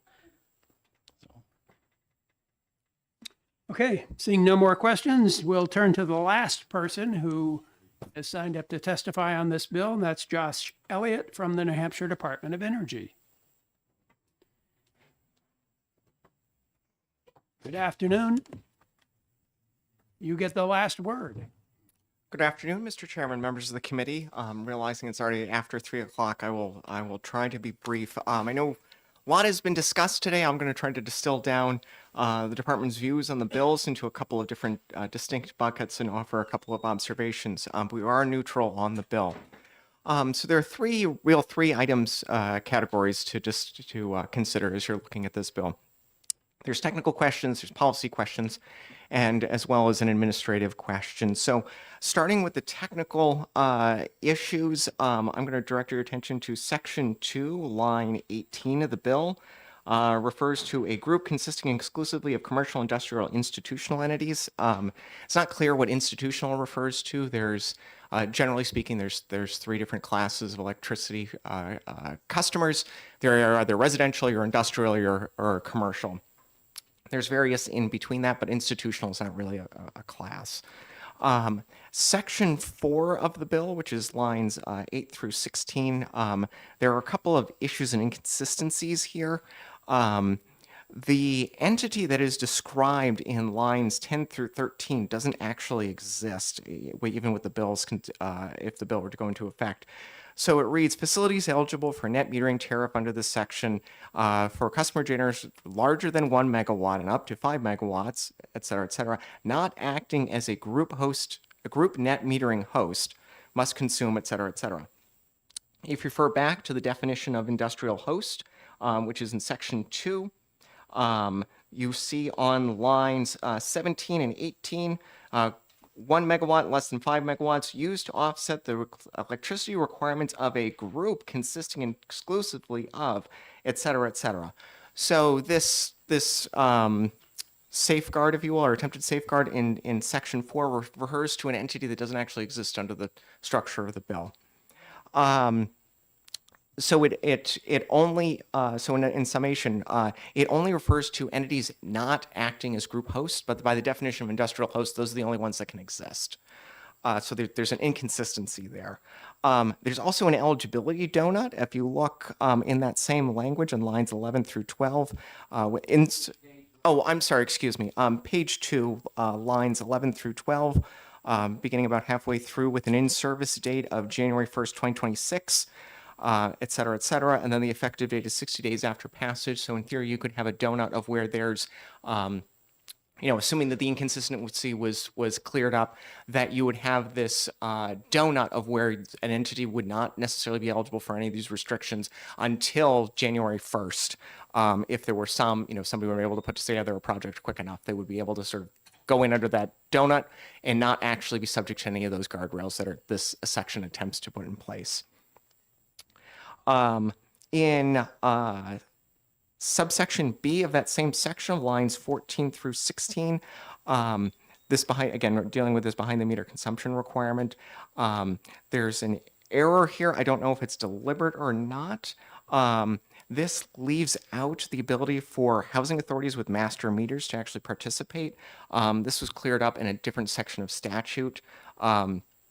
that made it clear that they were eligible because the PUC 200 or PUC 900 rules has not been updated. It's in the process of being updated. Has not reflected that, but it's also referring to the administrative rules of the entity that no longer has jurisdiction over net metering. So with that in hand, there's also the policy considerations through a lot of this bill. I know there's been lots of discussion here among business entities looking to take advantage of something similar or take advantage of this type of arrangement here. I know this body considered Senate Bill 79 a couple of years ago in terms of looking at this particular topic. There was a limit in that bill that existed where it was only a single business entity or a group that's owned all by the same entity. In this bill, there's no limitation there. I know folks have said this is a limited way. There's no really limiting factors other than the 5 megawatts. So you could put together a group of a bunch of different industrial commercial entities that are not owned by the same entity. They could be all over within the utility service territory, but there's no requirement that there be a relationship between any of these individual entities, right? They could be competitors, they could be in the same industry, they could be in various industries, they can be completely unrelated. But the idea that this is somehow limited in scope, that limiting factor that existed in prior versions of this does not exist here in this bill. I also want to draw attention to Section 3 in its entirety, which is line 24 on page 1 through page 2, line 7. So this is the grandfathering issue. So this was adjudicated by the Public Utilities Commission as part of the docket 22060, known as the net metering docket. This issue was discussed. It was adjudicated. There were different positions by a variety of different stakeholders as to whether or not to continue this grandfathering. Essentially, you would be able to be locked into a rate in comparison to default service. So, right, you get the guaranteed rate in relation to default service for the next 20 years. It out to a date certain. So there's a question of, okay, what happens if you go beyond 2040, right? There's a 2040 statute. There was previous discussion in a previous bill today about that 2040 date. This language right here would seek to undo that PUC decision order. So essentially the PUC reviewed this, agreed with the department position. To be completely upfront, the department position was no, grandfathering is not worth keeping around. It's not necessary. The Public Utilities Commission agreed and said, okay, we're going to let grandfathering drop. It's no longer going to be 20 years from the connection date, from the in-service date of the installation. It will be up until 2040. So just be aware that this section of the bill here is undoing a Public Utilities Commission order on this topic. I sort of made the joke during the Senate hearing. It's dad said no. Now folks are coming to mom to see if they get a different answer. So you can make that decision if you want to, if you feel as though the committee wants to weigh in on that question, but just be aware that is what you're weighing in on. So there's no other industry that I'm aware of that gets that same sort of guarantee. And again, I made this point in the Senate hearing. Do we, the folks here who are sitting in this room in 2025, know more about what the energy landscape is going to look like in 2040 more than the folks in 2040 are going to know? Folks are talking about predicting the future, right? If I knew that, I wouldn't be sitting here either, right? So the VDRS was mentioned, the Value of Distributed Energy Resources study. And I want to be clear about what that study looked like. It was a snapshot of what the structure of net metering existed at the time the study was conducted. Namely, it was below 1 megawatt. It was 1 megawatt or less. That's what the study did their analysis of. To see if there's any cost shifting. And there's been discussion about whether or not cost shifting exists or it doesn't exist. And that's really the crux of this issue right here. You've heard from the business community who are looking to do this as a way to reduce their energy costs. Right, but the question is, okay, well, in order for you to reduce energy costs, are you shifting those costs onto somebody else?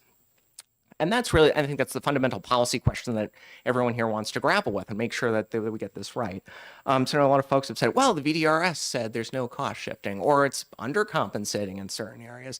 So if you look, again, if you're looking at the study itself, which again, just looked at less than 1 megawatt, so I cannot sit here and tell you, yes, there's no cost shifting that will occur. I cannot stand here and tell you that. there are folks who will say, well, there's, overcompensation or undercompensation in different areas. And it's remarkable in terms of the study, the way that the results came out. If you look at it, yeah, there are areas of where the distributed energy resources are getting undercompensated on transmission and distribution areas. They're also getting overcompensated on the energy portion of it, which is why if you look at the net results at the very end, the bottom line, the summation of the study, found that there is a cost shifting between, a couple of tenths of a percentage point up to 2 percentage points, depending on your utility and depending on your rate class. So there's a wide range in there, but those are just to give you a sense of the sense of scale there. So to say that no cost shifting will occur, no one can say that. No one can say that with any certainty because we haven't looked at it. This study didn't look at it. We could look at it. There's the last hurdle has been cleared in the DACA 22060. The Supreme Court has made a ruling about an intervenor status, so that means the next phase can then move forward. Now that has sort of been closed out, there's a couple of other things lingering, but that was sort of a big one hanging out there. So with that, I will just wrap up by just discussing, going back to this section 4 of these guardrails that are in place here. I know a lot of folks are talking about, this is designed to reduce the energy, or businesses are looking to reduce their energy costs, reduce their energy consumption, right? If you're having a 33%, assuming you fix all the other issues with this section, that 33% really should be closer to 100%, right? If this is designed to help reduce costs of a business rather than be a supplemental income stream, that's the kind of number you're looking for. It doesn't necessarily need to be exactly 100, right? You can't go exactly to 100. I mean, you could, but it gets a little bit messy in terms of being exactly on the number with that. If the committee is looking to do something with this bill, I would add, given that all the benefits right now would be flowing to commercial industrial customers, that any of those costs incurred be attributed just to commercial industrial customers. So currently the way that net metering works is that any of the costs that are incurred are distributed over all ratepayers. It's collected through a charge that is applied to all ratepayers. Given the narrow focus of this bill to just commercial industrial customers, that if the committee were to move forward, one of the ways would be to make sure that residential customers aren't picking up any of the cost impacts of this and just limit it to just commercial industrial customers. On the administrative side of it, there is administrative cost to this. Reviewing these group host applications do take time and effort. I've actually done a couple of these myself. We'll get some in from whoever, the aggregator is putting together all the load that goes along with the generation. There's a substantial amount of review that goes into that in terms of looking to make sure if, sort of the basic requirements are being met, reviewing the interconnection agreement, et cetera, things like that. So it does take some high-level analyst work to go through and to be able to catch things, right? I happen to have one of where just by sheer happenstance, they happen to be filed a couple of days from each other, and they had the same member in both groups. I'm like, okay, both of that cannot be possible. You can't be counting the load, 100% of the load in both groups at the same time, right? It'd be one thing if it's split, right? But it's 100% of the load in both groups at the same time, and that's you can't. You have to be able to have somebody who's paying attention, catching those kinds of things. Also working with utilities, again, reviewing all those requirements and digging into the details of making sure that each of the individual entities that are being listed are actually eligible to participate under this program. So as you know, the fiscal note, there is the addition of actually, did we put it in? It looks like we did not. That if, with the updated fiscal note, we'd probably include, again, depending on what the scale of any changes that are made in terms of if there's any narrowing of eligibility or anything like that. But we think we'd probably need at least one utility analyst to be able to process these as they come in. So with that, again, the department's neutral. I'm happy to take questions the committee may have on the bill. Okay, questions for the department. Representative Harrington has one. The first one is just sort of a technical correction. I'm just a little confused. Maybe it's just a typo, but in one section, it says that, this is on line 17 on page 1, greater than 1 megawatt and less than 5 megawatts. Then on line 11 on page 2, it says up to 5 megawatts, which would tell me one says less than 5 and 5 would be okay. Am I missing something there, or is that not consistent? No, those probably, I would think we would interpret those the same way, but I think the legislature using the same terms would be helpful in terms of consistency, because it could always, lawyers could read into that and said, oh, well, the legislature actually meant two different things by using those two different terms. I wouldn't argue that, but being consistent is always helpful. Follow up? Follow up. This allows for 33% of the generation has to be consumed, which means 67% could be put out on the grid. Doesn't that in effect make this person a generator and really not a net meterer? The philosophy behind net metering is that you're going to use a lot of electricity and you're going to produce your own, but there'll be times when you produce more than you consume, say like Sunday afternoons in May.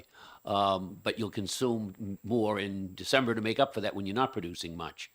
Isn't that the philosophy in allowing 67% of the gross output of this facility to be sold in the market effectively makes them a generator, doesn't it? I know generator is a loaded term in terms of the actual statutory definition of that between ISO and the state. But yeah, if the policy goal is to reduce your energy, just to reduce a business's energy consumption and not use it as a supplemental revenue stream, then yes, that number should be close to, if not 100%. All right, thank you. Additional questions, Representative Corman. Thank you, Mr. Chairman. I'm a little constrained by this power cord I've just had to plug in here.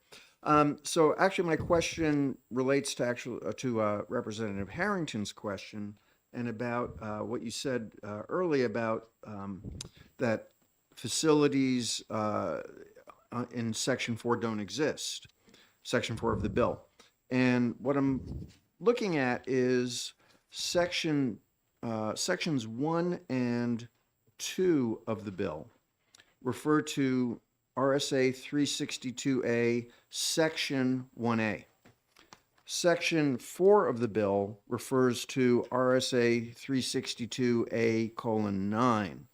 So it seems to me that what Section 4 of the bill is talking about is just what is in Section 362A:9, because it says facilities eligible for the net metering tariff under this section.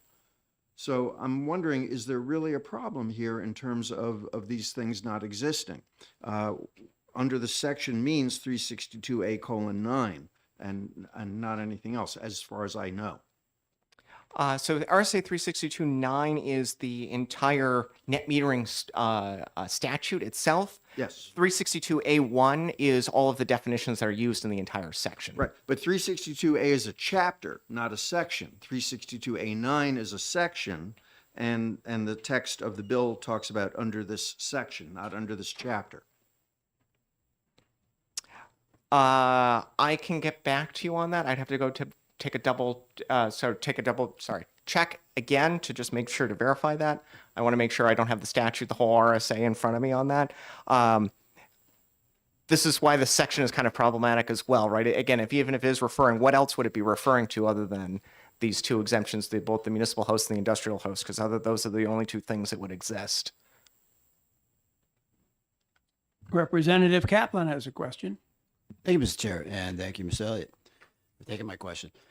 This is, sort of a continuation of Representative Harrington's question, and it does refer to your statement that, that although you're neutral on the bill, the department's neutral on the bill, you prefer to see the percentage of usage increase to 100%. And my question to you is, given that you say that there's no evidence that no one can say that there's no cost shifting, but we do have the VEDA report, which says that in fact that there is cost shifting in the other direction, which means there's value to the net metered energy. What data is the department using to say that the requirement should be 100% of usage, not 33%? Like, how is that backed up by any report that we have access to? Sure. Thank you for the question. So to answer, the VDRS didn't find that there was cost shifting in the opposite direction. Like if you're looking at both sides of the ledger, right? There's transmission distribution costs and then there's the energy costs. the folks that will say, oh, there's value being left on the table, or there's value that's not, we're being undercompensated, is looking at that side of it and saying, oh yeah, and which it did find, yes, for transmission distribution, they're being undercompensated. They're also being overcompensated on the energy portion, which is why if you look at the bottom line of the study, it found that there's a cost shift to non-participating members, so people who are not participating in net metering between I think it's 0.2 to up to 2%, again, depending on utility service territory and class. Regarding the 100% question, I was just taking that based on Could I just interrupt you for a second? Because you mentioned that cost shift that you're referring to is just on the energy portion. It's not the totality of the value stack. No, it's the totality of the bill. So they looked at the totality of the bill. You just said it was just on the energy portion. They were overcompensated on the energy portion, undercompensated on the transmission and distribution portion. However, it netted out to still be a slight cost shift to those who do not participate in net metering. So the 33% versus the 100%, that was just my interpretation based on the testimony of other people, of other entities before me, saying we're looking to offset our energy costs. If that is the goal, if that's the policy goal, then if you're just looking to offset your energy costs, that should be 100%, right? You are just looking to just clear your energy costs, not sell electricity back into the market and make, or carry that forward on your bill. Follow up? Could I have follow up? Follow up. I mean, we did hear, to follow up on that, we did hear the testimony today that most of the people interested in pursuing this would be using more than, that it wouldn't even meet their needs. So my follow-up is, I still don't understand why. I mean, the policy of net metering is not for people to meet their needs. The policy goal of the net metering statute is to incentivize distributed generation on the grid. So given that you represent the state's interest, being the Department of Energy, I don't see how you can advocate for a bill that would require them to meet 100% of their needs and not have any value being exported to the grid. That would be, providing value for the rest of the state, not just for the people who are participating in the program. Because we don't have any certainty to know that there is no cost shifting that is occurring with this size, right? We have no certainty to know the answer to that question. That has not been analyzed. We don't know the answer to that question. Representative Swanson has a question. Thank you, Mr. Chair. In your description of the need to, it sounds like 100% would be more fair than 33%, but do you ignore the initial investment cost of whatever startup had to be made, the amount of money that went into creating that system to begin with? And it's not, because, so here's my question. Are you saying that they shouldn't recover any of what they invested to begin with, that they should only get as if they hadn't invested anything? No, that's not what I'm saying. Thank you for the question. No, that's if that is how my comments have been interpreted, that's I apologize because I'm not being clear. If they are consuming 100% of what they're producing behind the meter, right? They're functionally paying zero for electricity, right? So they will make up for whatever they have invested in their array over the course of the lifetime of that array, right? So it's not like that they're not making any money at all or not making back their investment, right? They're still making back their investment. Thank you. Representative Corman. Thank you again, and thank you again for taking my question. I wanted to get back to the fiscal note, and that you think that you actually need to hire a utility analyst for this.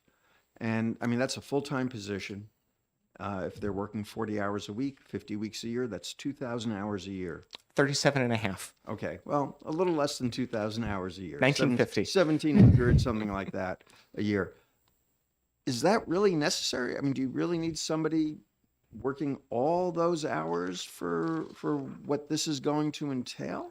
So thank you for the question, Representative. So this would account, the number of entities eligible would be roughly 55% of the load of the entire state.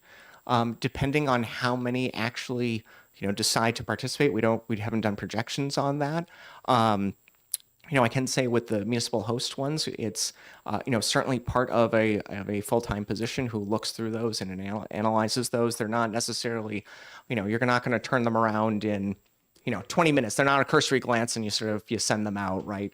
There may be substantial follow-up work if they've been filled out incompletely. There's a number of sort of back and forth questions, waiting on items to come back from the developer, answering questions from the developer or the aggregator. Given that how much time the municipal host has taken, again, it's just part of one position. I think the state itself has about 1% of the total load in the state. Municipal and county, we're always asked in fiscal note. I don't have a good handle as to what the percentage of the total is. But if you were to take that, assume it's the same, maybe say it's double the states, right? If you were to include all the everybody who's eligible under the municipal host statute. So you're talking, let's be generous and say 3 or 4% of the load versus, you're going up to 55% of the load, right? There's a dramatic expansion there, and we are anticipate a dramatic number of these filings coming in as a result.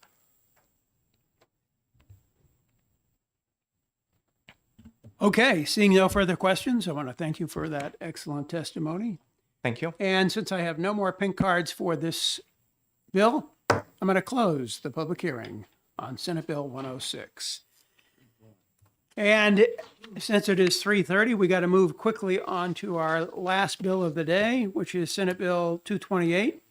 So I'm going to open a public hearing on that bill, and that bill is relative to the limitations on community customer generators. And I'll ask Senator David Waters to introduce that legislation.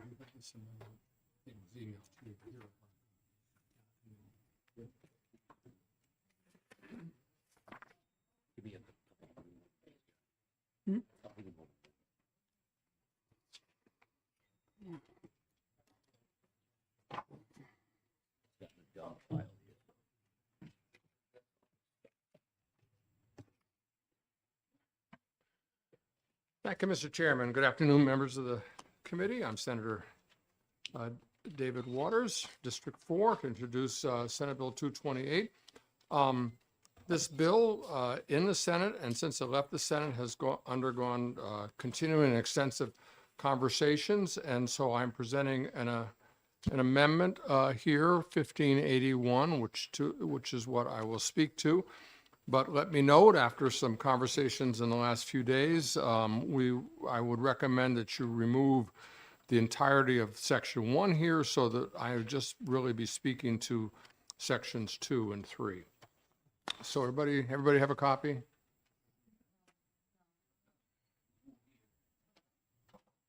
Yeah, sorry to take a moment to get those around. Yes. Yes, yeah. So, Mr. Chairman, the original bill was intended to look at resizing the appropriate allocation and allowance of the low-income customer generators here. And it originally did include sections that you had a separate bill on the House that you declined. And then, there are several questions here about what is the right size that we should have. There's an interest in moving from 100 kilowatts to 500 kilowatts. I mean, part of this bill was trying to reflect a right sizing of these projects, given that we had increased the overall megawatt size for net metering. But what we heard and why this bill came forward was that at the size that had been proposed, was in existing statute, it was very hard to have meaningful investment made in the project. So the bill then does a couple of things. We ended up, you'll see in Section 2, there'll be a pilot program that will allow these projects up to 500 kilowatts for a total of no more than 10 megawatts. It is felt that this pilot program will let us get at some issues about whether or not we need another rate structure for the 500 kilowatt size. We have, as you know, been traditionally at the 100 kilowatt size and the 1 megawatt size in terms of the tariffs that are counted to them. Should the Should the pilot program demonstrate that it would make sense to have a differential tariff rate for that? DOE, which is authorized upon direction from the PUC, can look at the results of it and tell us. But it would let a pilot program, which is a way to figure out, kind of what the uptake would be and what the results would be. Then relating to that, you'll see in a couple of places in the second page where it acknowledges the rate at 100 kilowatts, and for facilities participating in a pilot defined in paragraph 24, would have the 100 kilowatt rate, and then we would be able to see what the effects of that was. In the bottom of page 2, there is a change that we would go to up and including 3 megawatts here. So increasing the size of the amount of megawatts in that program. And then overall, you'll see on page 3 up to 18 megawatts. So this would accommodate somewhat larger projects and a number here that's envisioned in the pilot program as well. Then lastly, the bill does some expansion of the definition of municipal host, and you'll see down in the bold there, the institution for post-secondary education or higher education as defined under RSA 195D35, or an institution for secondary education as defined under 195D314, or providing educational programs defined there. The clarification there in adding education, not nonprofit education, is to make sure we had appropriate definitions so that the Department of Energy would know just who was eligible. There wouldn't be confusions on that. And then lastly, any district or entity created for a special purpose, administered or funded by any of those above mentioned governmental units, such districts or entities include public housing authorities. And so I think that's important as well, that in public housing authorities may very well be able to take advantage of this program. Mr. Chairman, I'm sorry for the multiple versions and coming forward with an amendment today that is going to actually drop something, but that's the way it is. And I am toggling back and forth to Senate Finance, which is meeting now, and I would hope that the subsequent people offering testimony could take questions. Could I ask just one? Please do. Okay. So the pilot program for customer generators would allow customer generators between over 100 kilowatts but less than 500 kilowatts Right. collect the same tariff as the below 100 kilowatt tariff that is being collected today. Is that correct? Yeah, thanks for the question, Mr. Chairman.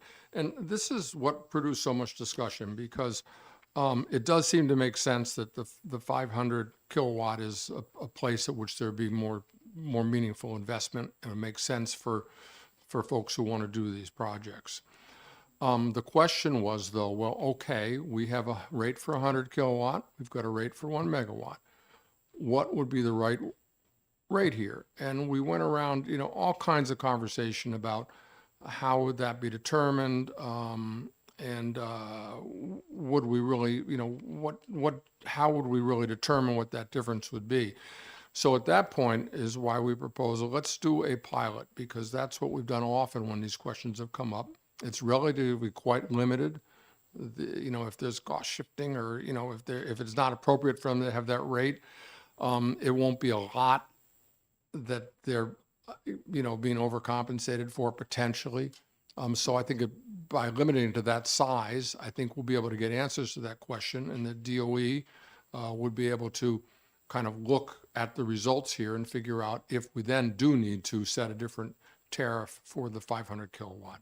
So that's why it ended up where the way is. I think it's workable now, without just kind of whole scale opening up the doors to an increase that might have consequences that we don't want to have. Excellent. All right. Thank you. And thank you, Mr. Chairman. Seeing no further questions for the senator, we'll move on next to Andrea Pickett of Portsmouth Housing. And thank you for being patient and tolerant. as we go through this whole complicated process.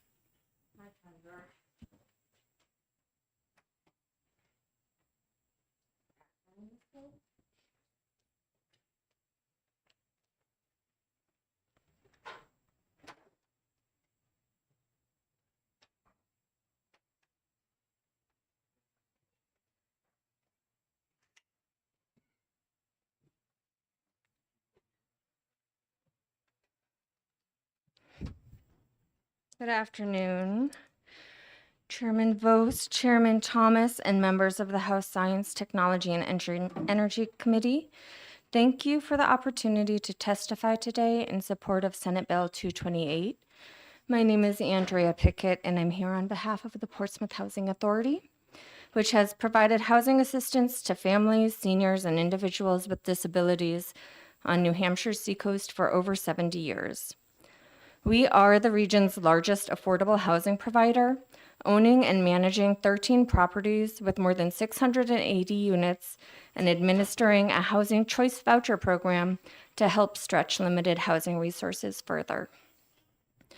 As we work to meet the growing demand for affordable housing, particularly among low and moderate income households, we are focused on strategies that reduce long-term operating costs and maximize impact of every dollar. We have seen strong returns on these efforts through retrofits of existing properties and the development of new construction.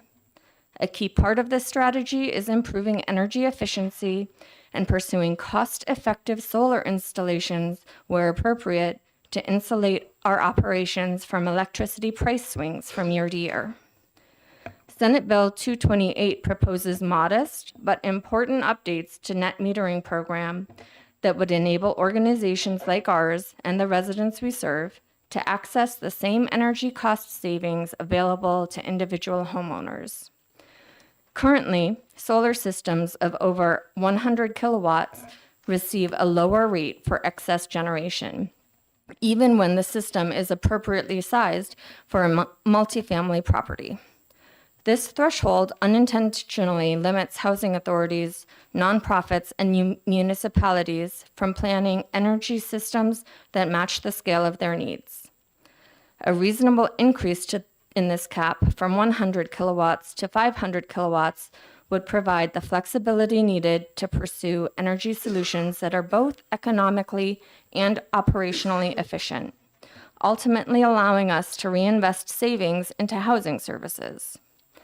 Many of our residents are responsible for their own electricity bills, so affordable and consistent energy pricing matters.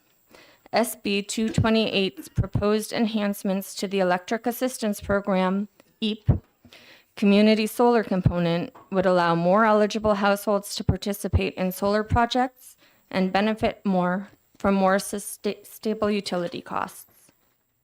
This is also a critical step in supporting successful rollout of New Hampshire's $43 million award for Federal Solar for All program, which is specifically aimed at expanding access for solar for low and moderate income households. Finally, we appreciate that SB 228 has, as amended, clarifies that public housing authorities are included in the definition of municipal host. This clarification removes uncertainty and ensures housing providers across the state can pursue appropriately scaled energy projects between 1 to 5 megawatts that qualify for net metering, allowing for smarter long-term planning and improved financial stability. Thank you for your time and thoughtful consideration on this legislation. These targeted changes will support both housing and energy affordability across our state, and I respectfully urge you to move forward with the passage of SB 228. Thank you. Thank you, Ms. Pickett. Appreciate you being here. I did not have time to look up RSA 203 for a definition of public housing authorities. Can you tell me what a public housing authority actually is, please? Well, I find that often definitions range depending on who you're asking, but I can explain that for our purposes, we are a quasi-governmental organization. We receive federal housing dollars that go towards subsidizing our rents, and we are also expanding our portfolio to provide for workforce housing opportunities for people making a more moderate income.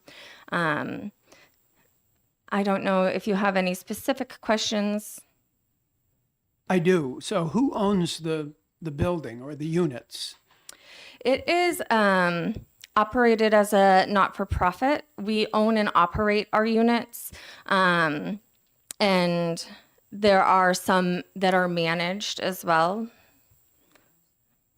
Okay, I think I can look up the rest from in RSA 203. Representative Corman has a question for you. Thank you, Mr. Chairman, and thank you very much for coming in and telling us about Portsmouth housing. I live in Lebanon, so the other side of the state. I'm just curious, there are two things in this bill that seem to interest you. One is increasing the cap from 100 kilowatts to 500 kilowatts, Mhm. and then the other is including a housing authority in the definition of municipal host, which starts at 1 megawatt. So I'm just curious, where are you guys?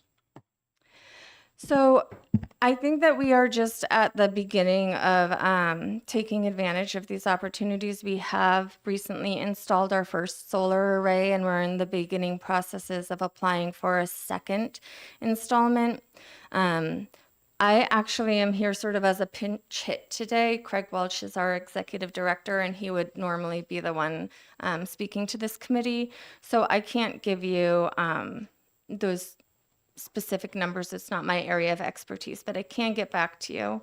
I would say that it is a path we are looking to pursue in earnest, and that we have been working on retrofitting our existing buildings as well as creating housing that is built to passive house standards, and have seen that with those efforts, we are lowering the total building envelope cost and the total cost of operating our buildings, and that those savings then do get passed on to our residents. Follow up?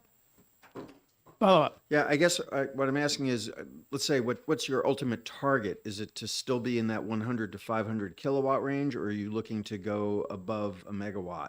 And there's also this hole between 500 kilowatts and a megawatt, which this bill doesn't even discuss. Right. I can't personally quantify that, but I can say that within the parameters of this bill, what we're looking to do is go between 100 to 500 kilowatts. Representative Kaplan has a question. Thank you, Mr. Chair, and thank you, Ms. Biggett, for coming in. So yeah, you just described how it works, that you're going to pass the savings on to the residents of your of the housing. And so I assume that, well, what I'd like to know, the question is, can you describe the sort of income range that your residents are living under, and some of the affordability issues that they're facing that could be helped by this expansion? Sure. So in the existing solar array that we have already installed, when we applied for that, we said that all returns from that energy would be reinvested into the specific property that was benefiting from the solar arrays. And so that can look like anything from investing in new windows and actually the facilities, or it could be creating a community garden. Those savings do get passed on to residents who are paying for their own energy efficiency, or if they're food insecure, clearly a community garden could help subsidize some of that gap in their food needs.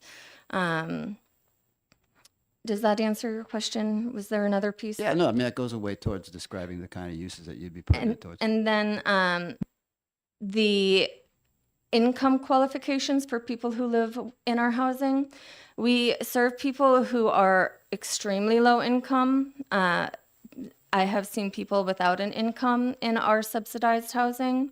And as I said, we're working on expanding our portfolio to meet the needs of the middle income individuals, and that's roughly 60% of the area median income, which is different by region. Okay, seeing no further questions, I want to thank you for being here today to give us your perspective. Before I step away from the microphone, I did want to say that I have colleagues in Keene, Newmarket, and Dover who weren't able to come today, but they did provide written statements. Would it be okay if I just passed those? Of course. Okay, Of course. thank you. Yes, thank you. Okay, next. We'll hear from Chris Schleier, I believe is the way it's written. I'm impressed. I never had a teacher in elementary school that could get my name right, so you did it on the first shot. And you're representing Elm Grange? Elm Grove Companies. Oh, Elm Grove. Okay, Yes. sorry. Thank you. Welcome. Thank you, Chairman Voss and members of the committee. Thank you for the opportunity to speak to you in support of this bill today. My name is Chris Schleier. I am the principal of Elm Grove Companies, where I've worked for 15 years.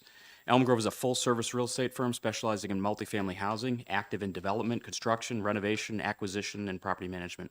We have 90 employees via our headquarters in Hooksett, where we employ all different types of workers, including property managers, carpenters, plumbers, financial analysts, project managers, and more. We build and acquire apartment communities across the state here in Concord, Hooksett, Lee, Londonderry, Manchester, Newmarket, Rochester, and Salem, providing housing for thousands of Granite Staters. This includes both the development of market rate housing as well as affordable housing communities. Our mission includes providing an excellent affordable experience to all of our residents. And for that reason, we have pursued installing distributed generation on 4 of our most recent projects to ensure a reliable, long-term, steady source of electricity at affordable rates for the people we serve.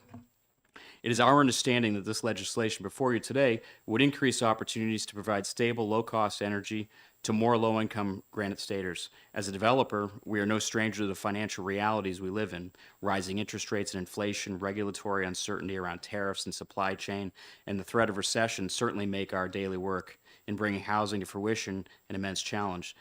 And this economic environment hurts those most vulnerable even more. This bill thoughtfully and incrementally grows our state's electric assistance program and clarifies expanded opportunities to public housing authorities too.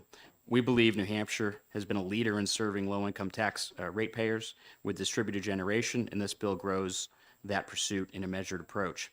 Here at Elm Grove, we're more excited about the bill's provisions that establish opportunities for facilities like those we build to receive fair compensation for the power they self-generate. The systems we have installed to power our facilities have hovered just around 100 kilowatts, where the state at one point drew the line between small and large customer generators. We are treated differently. While all of our sites use well over 100 kilowatts of power generated annually, the economics significantly change when you cross that threshold. The reality is that it is very challenging in today's economic environment to build housing. An issue we can likely all agree is one we must solve as a top priority. In our experience, margins are incredibly tight, and pursuing distributed generation helps us manage costs, pass savings on to residents, and also increases access to federal incentives, pulling federal dollars into the state to ultimately benefit citizens right here in New Hampshire. We understand the bill sponsor is interested in a modest pilot program that would allow the construction of a capped number of projects annually that could access the net metering values small customer generators are provided, should they be less than 500 kilowatts. Given our projects, we would be much smaller than that. We think that it is a very reasonable approach and would support the construction of housing here in our state.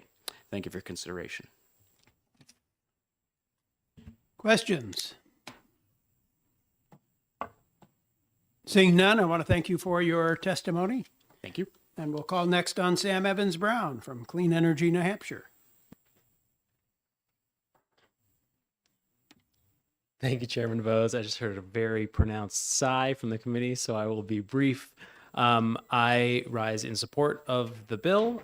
Clean Energy New Hampshire, I think to a certain extent, one of our main messages here is that as we see a slug of distributed generation, particularly community scale, these larger than 1 megawatt arrays coming into the New Hampshire market right now, one of the questions that we all as the policymaking community face ourselves with is who's going to benefit from that. And this bill, in part, is saying that folks who are in multifamily housing, who are low-income residents, should be on the list of those who can be customers, off-takers for these community scale generation resources. I also rise with a letter from Rob Dappis, the Executive Director and CEO of New Hampshire Housing. New Hampshire Housing couldn't be here today. They also are supporting the bill. They're the recipients of a $23 million federal grant under the Solar for All program that they will be rolling out this year. The message that they want to deliver was that those dollars will go farther. They will benefit more low-income residents and reduce folks who are in LIHTC housing in particular, reduce their actual costs by more if this bill were to pass, because we'll be able to capture larger economies of scale through larger community generators. So that is all I have to say. Happy to take questions. Also happy to not, if that was the will of the committee. Okay, seeing no further questions, want to thank you and call next on Lindsay Burgoyne of Revision Energy.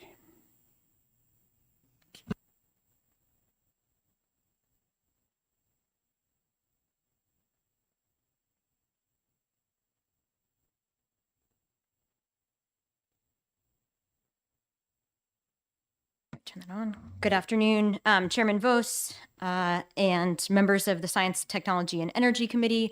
My name is Lindsay Burgoyne. I serve as the Director of Policy and Government Affairs for Revision Energy. As many of you know, we're a 100% employee-owned solar company based in Brentwood with offices in Enfield and employ about 100 co-owners here in the Granite State. Thank you for your consideration of SB 228. We think this is a reasonable incremental, makes reasonable incremental changes to our state's net metering policy that foster self-generation. I think also there are multiple provisions, as Mr. Evans Brown just said, that really increase access of net metering to low to moderate income residents, as well as public entities and small customer generators. With the amendment that was introduced today, I apologize that my testimony is clearly mismatched in terms of which sections it's referencing. So I apologize about that. But would just say, what will essentially be the new Section 1 and Section 2, which is essentially the pilot program. We think New Hampshire's net metering law works well enough for homeowners and organizations to install solar on small rooftops, but essentially once you cross that arbitrary line from small to large, which is currently defined as 100 kilowatts, you essentially lose value. And so, we would add that perhaps it was appropriate at the time to set current net metering rates, when we didn't have empirical evidence. But now, as has been mentioned multiple times today, we have the Department of Energy's Value of Distributed Resources report, showing what DOE itself calls no current, unjust, and unreasonable cost shifting, looking at projects of these size. And so we think it's appropriate to make an incremental change to essentially help more Granite Staters access and reduce their energy burden. Ultimately, we think it's unfair to treat projects that are about 150 kilowatts in size the same as a 3 megawatt project, which is what is happening right now. The reality is those are very different projects. They're sited differently, they're financed differently. An 150 kilowatt project is most likely roof mounted. That's the type of project you're seeing on a fire station, a YMCA, a small business. These are on-site solar projects that we believe should be encouraged. I would note we think the original size threshold was set because it was essentially 1/10 of the large customer generator threshold at 1 megawatt. And now that net metering occurs for municipalities up to 5 megawatts, we think it's reasonable to adjust. We also think this kind of 500 kilowatt line aligns with the DOE's commercial and industrial solar grant program, and also aligns well with the utility interconnection process, which essentially projects that are larger than that face different hurdles of study requirements and upgrades. So for these reasons, we really support this amendment. We think it's reasonable. It allows for that small pilot program to encourage what we think would be approximately 20 projects a year. I would point out that a 10 megawatt cap, which is what the sponsor is suggesting, is just 3% of total solar deployed here in New Hampshire and represents 0.07% of state electricity demand. We also think it aligns well with New Hampshire's tradition of trying incremental policy change in which we're observing impact, seeing what happens, acquiring learnings, and then applying those when we think about greater programmatic expansion in the future. So it doesn't open the floodgates. I think the comments that I have on the electric assistance program and the municipal host definition have already been made by those who have spoken before me. So I would just say with that, we think this responsibly contemplates how to incrementally increase access to reliable electricity costs. And thank you for the opportunity to be here today. Thank you. So I have a quick question for you. The goal of the net metering program is not to incentivize or subsidize solar. It's to make sure that solar is fairly, or net metering exporting to the grid is fairly compensated. Isn't that true? I think that is accurate. I'm sorry if my testimony characterized it as other. I think that, when we look at the 100 to 500 kind of threshold, what my testimony attempts to talk about is how the VEDR study essentially has looked at what these rates, could be or should be. And it's essentially concluded that they have, this size project has been undervalued. In terms of commercial entities or commercial projects, the rates that they quote are around 16 to 17%. And as we've discussed today, they're currently receiving supply only, which is about 8.9 cents.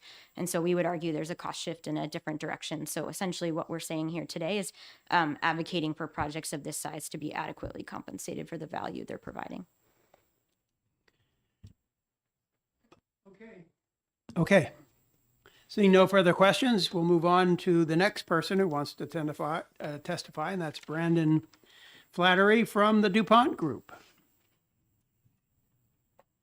Or Brendan, not Brandon, I'm sorry. I get that a lot. It's all good.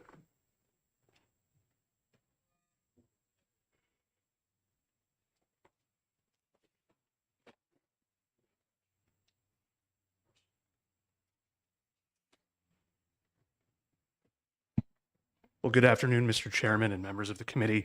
Thank you. For the record, my name is Brendan Flaherty. I'm with the DuPont Group, and coming around are 4 letters, so I passed those out to our committee friends over here, who all had wished to be present today to testify in support of Senate Bill 228, but otherwise couldn't make it, so I'm here to deliver these letters. The 4 letters that are coming around are the National Granite Flooring, a flooring manufacturing company out in Hudson, the Greater Nashua YMCA, or YMCA Greater Nashua, Promocentric, which is a marketing and branding agency out in Newmarket, and Stonyfield Organic, a food manufacturer out in Londonderry. So I apologize for the heavy volume of letters coming around, but just wanted to enter that into the record. If you have any questions, I am not really prepared to answer them on behalf of those companies. However, there is contact information on those letters. And that's all I have. Okay, thank you. All right, thank you. We'll take a look at those letters, and while we do so, we will call forward Josh Elliott from the Department of Energy to have the last word on Senate Bill 228.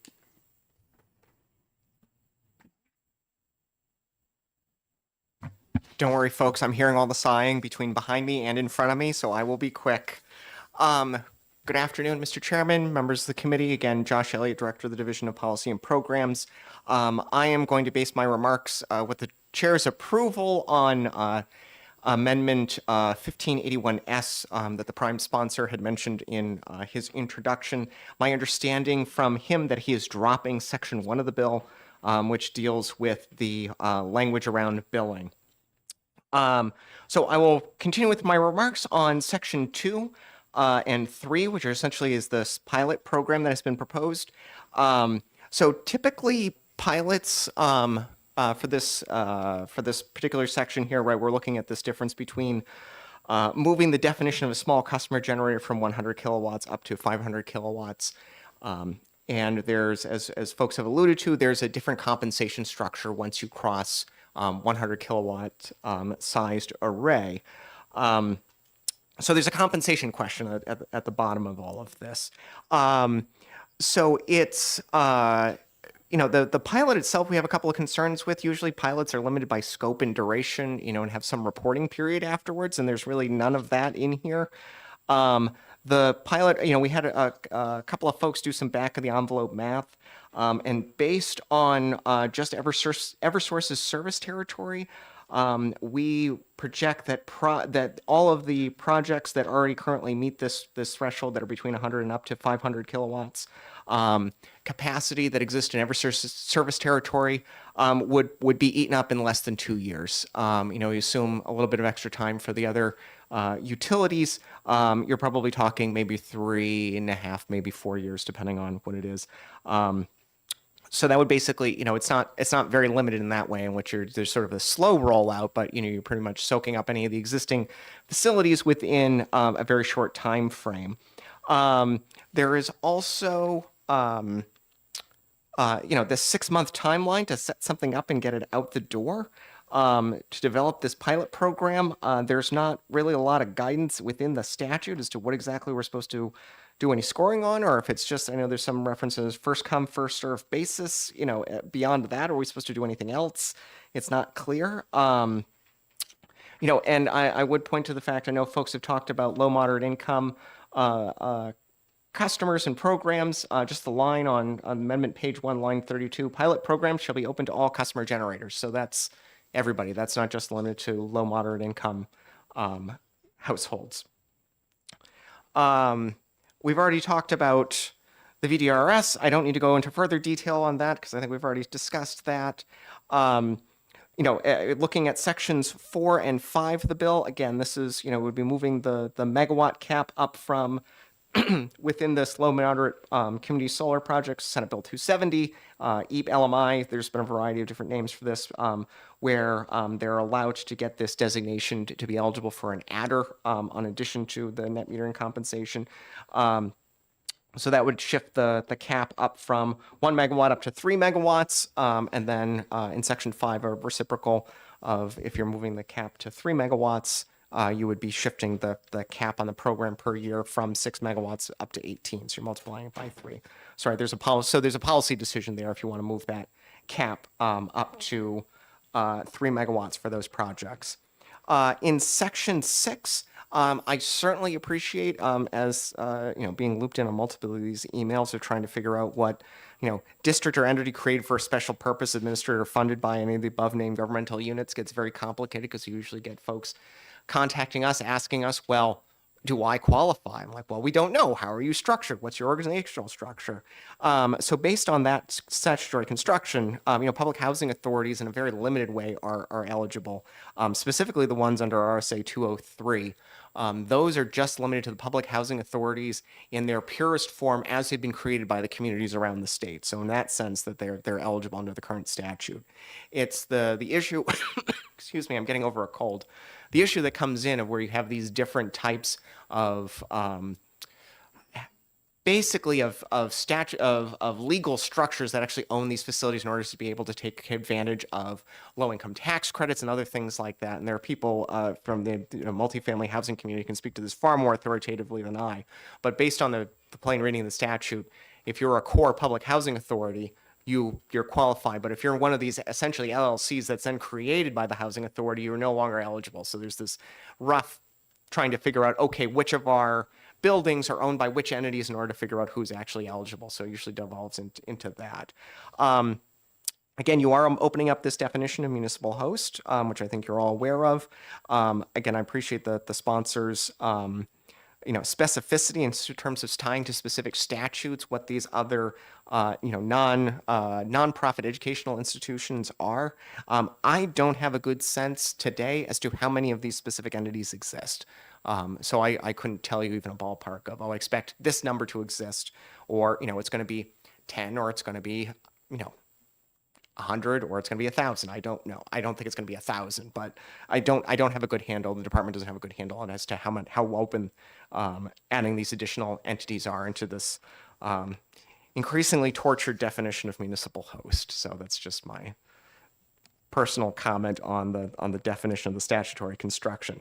At any rate, sorry, I'm happy to stop and take any questions because I realize I'm the one person between you and getting out of here. So.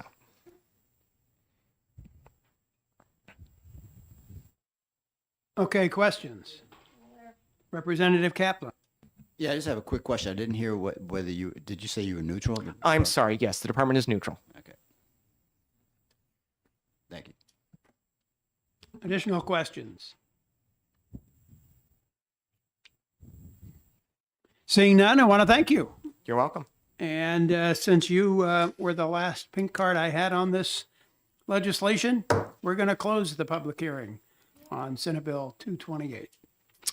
And with that, we conclude our activity for the day. I want to thank the members for their hard work and all their fascinating questions on these interesting and complicated topics.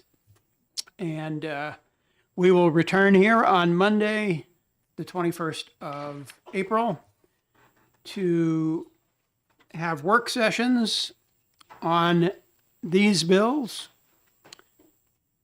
We will hear two more bills, 236 and 112, and then we'll have some executive sessions on all of these bills and resume the exec session on Senate Bill 232. So with that, we'll conclude our activity for the day after Representative Corman makes a comment. Thank you. Can we get the blue sheet numbers on the two bills that we had hearings for today, please? Well, Representative Ploje isn't here to do that for us, so you're welcome to do that for us in his stead.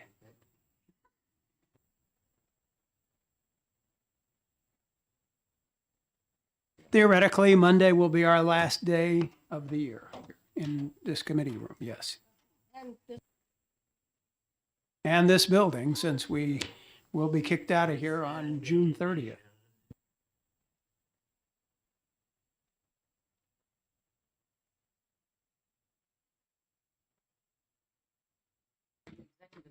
So, for Senate Bill 106, for the blue sheet, we have 7 in favor, 1 opposed. For Senate Bill 228, we have 2 in favor, 1 opposed. Okay, thank you. And with that, we conclude our activity for the day.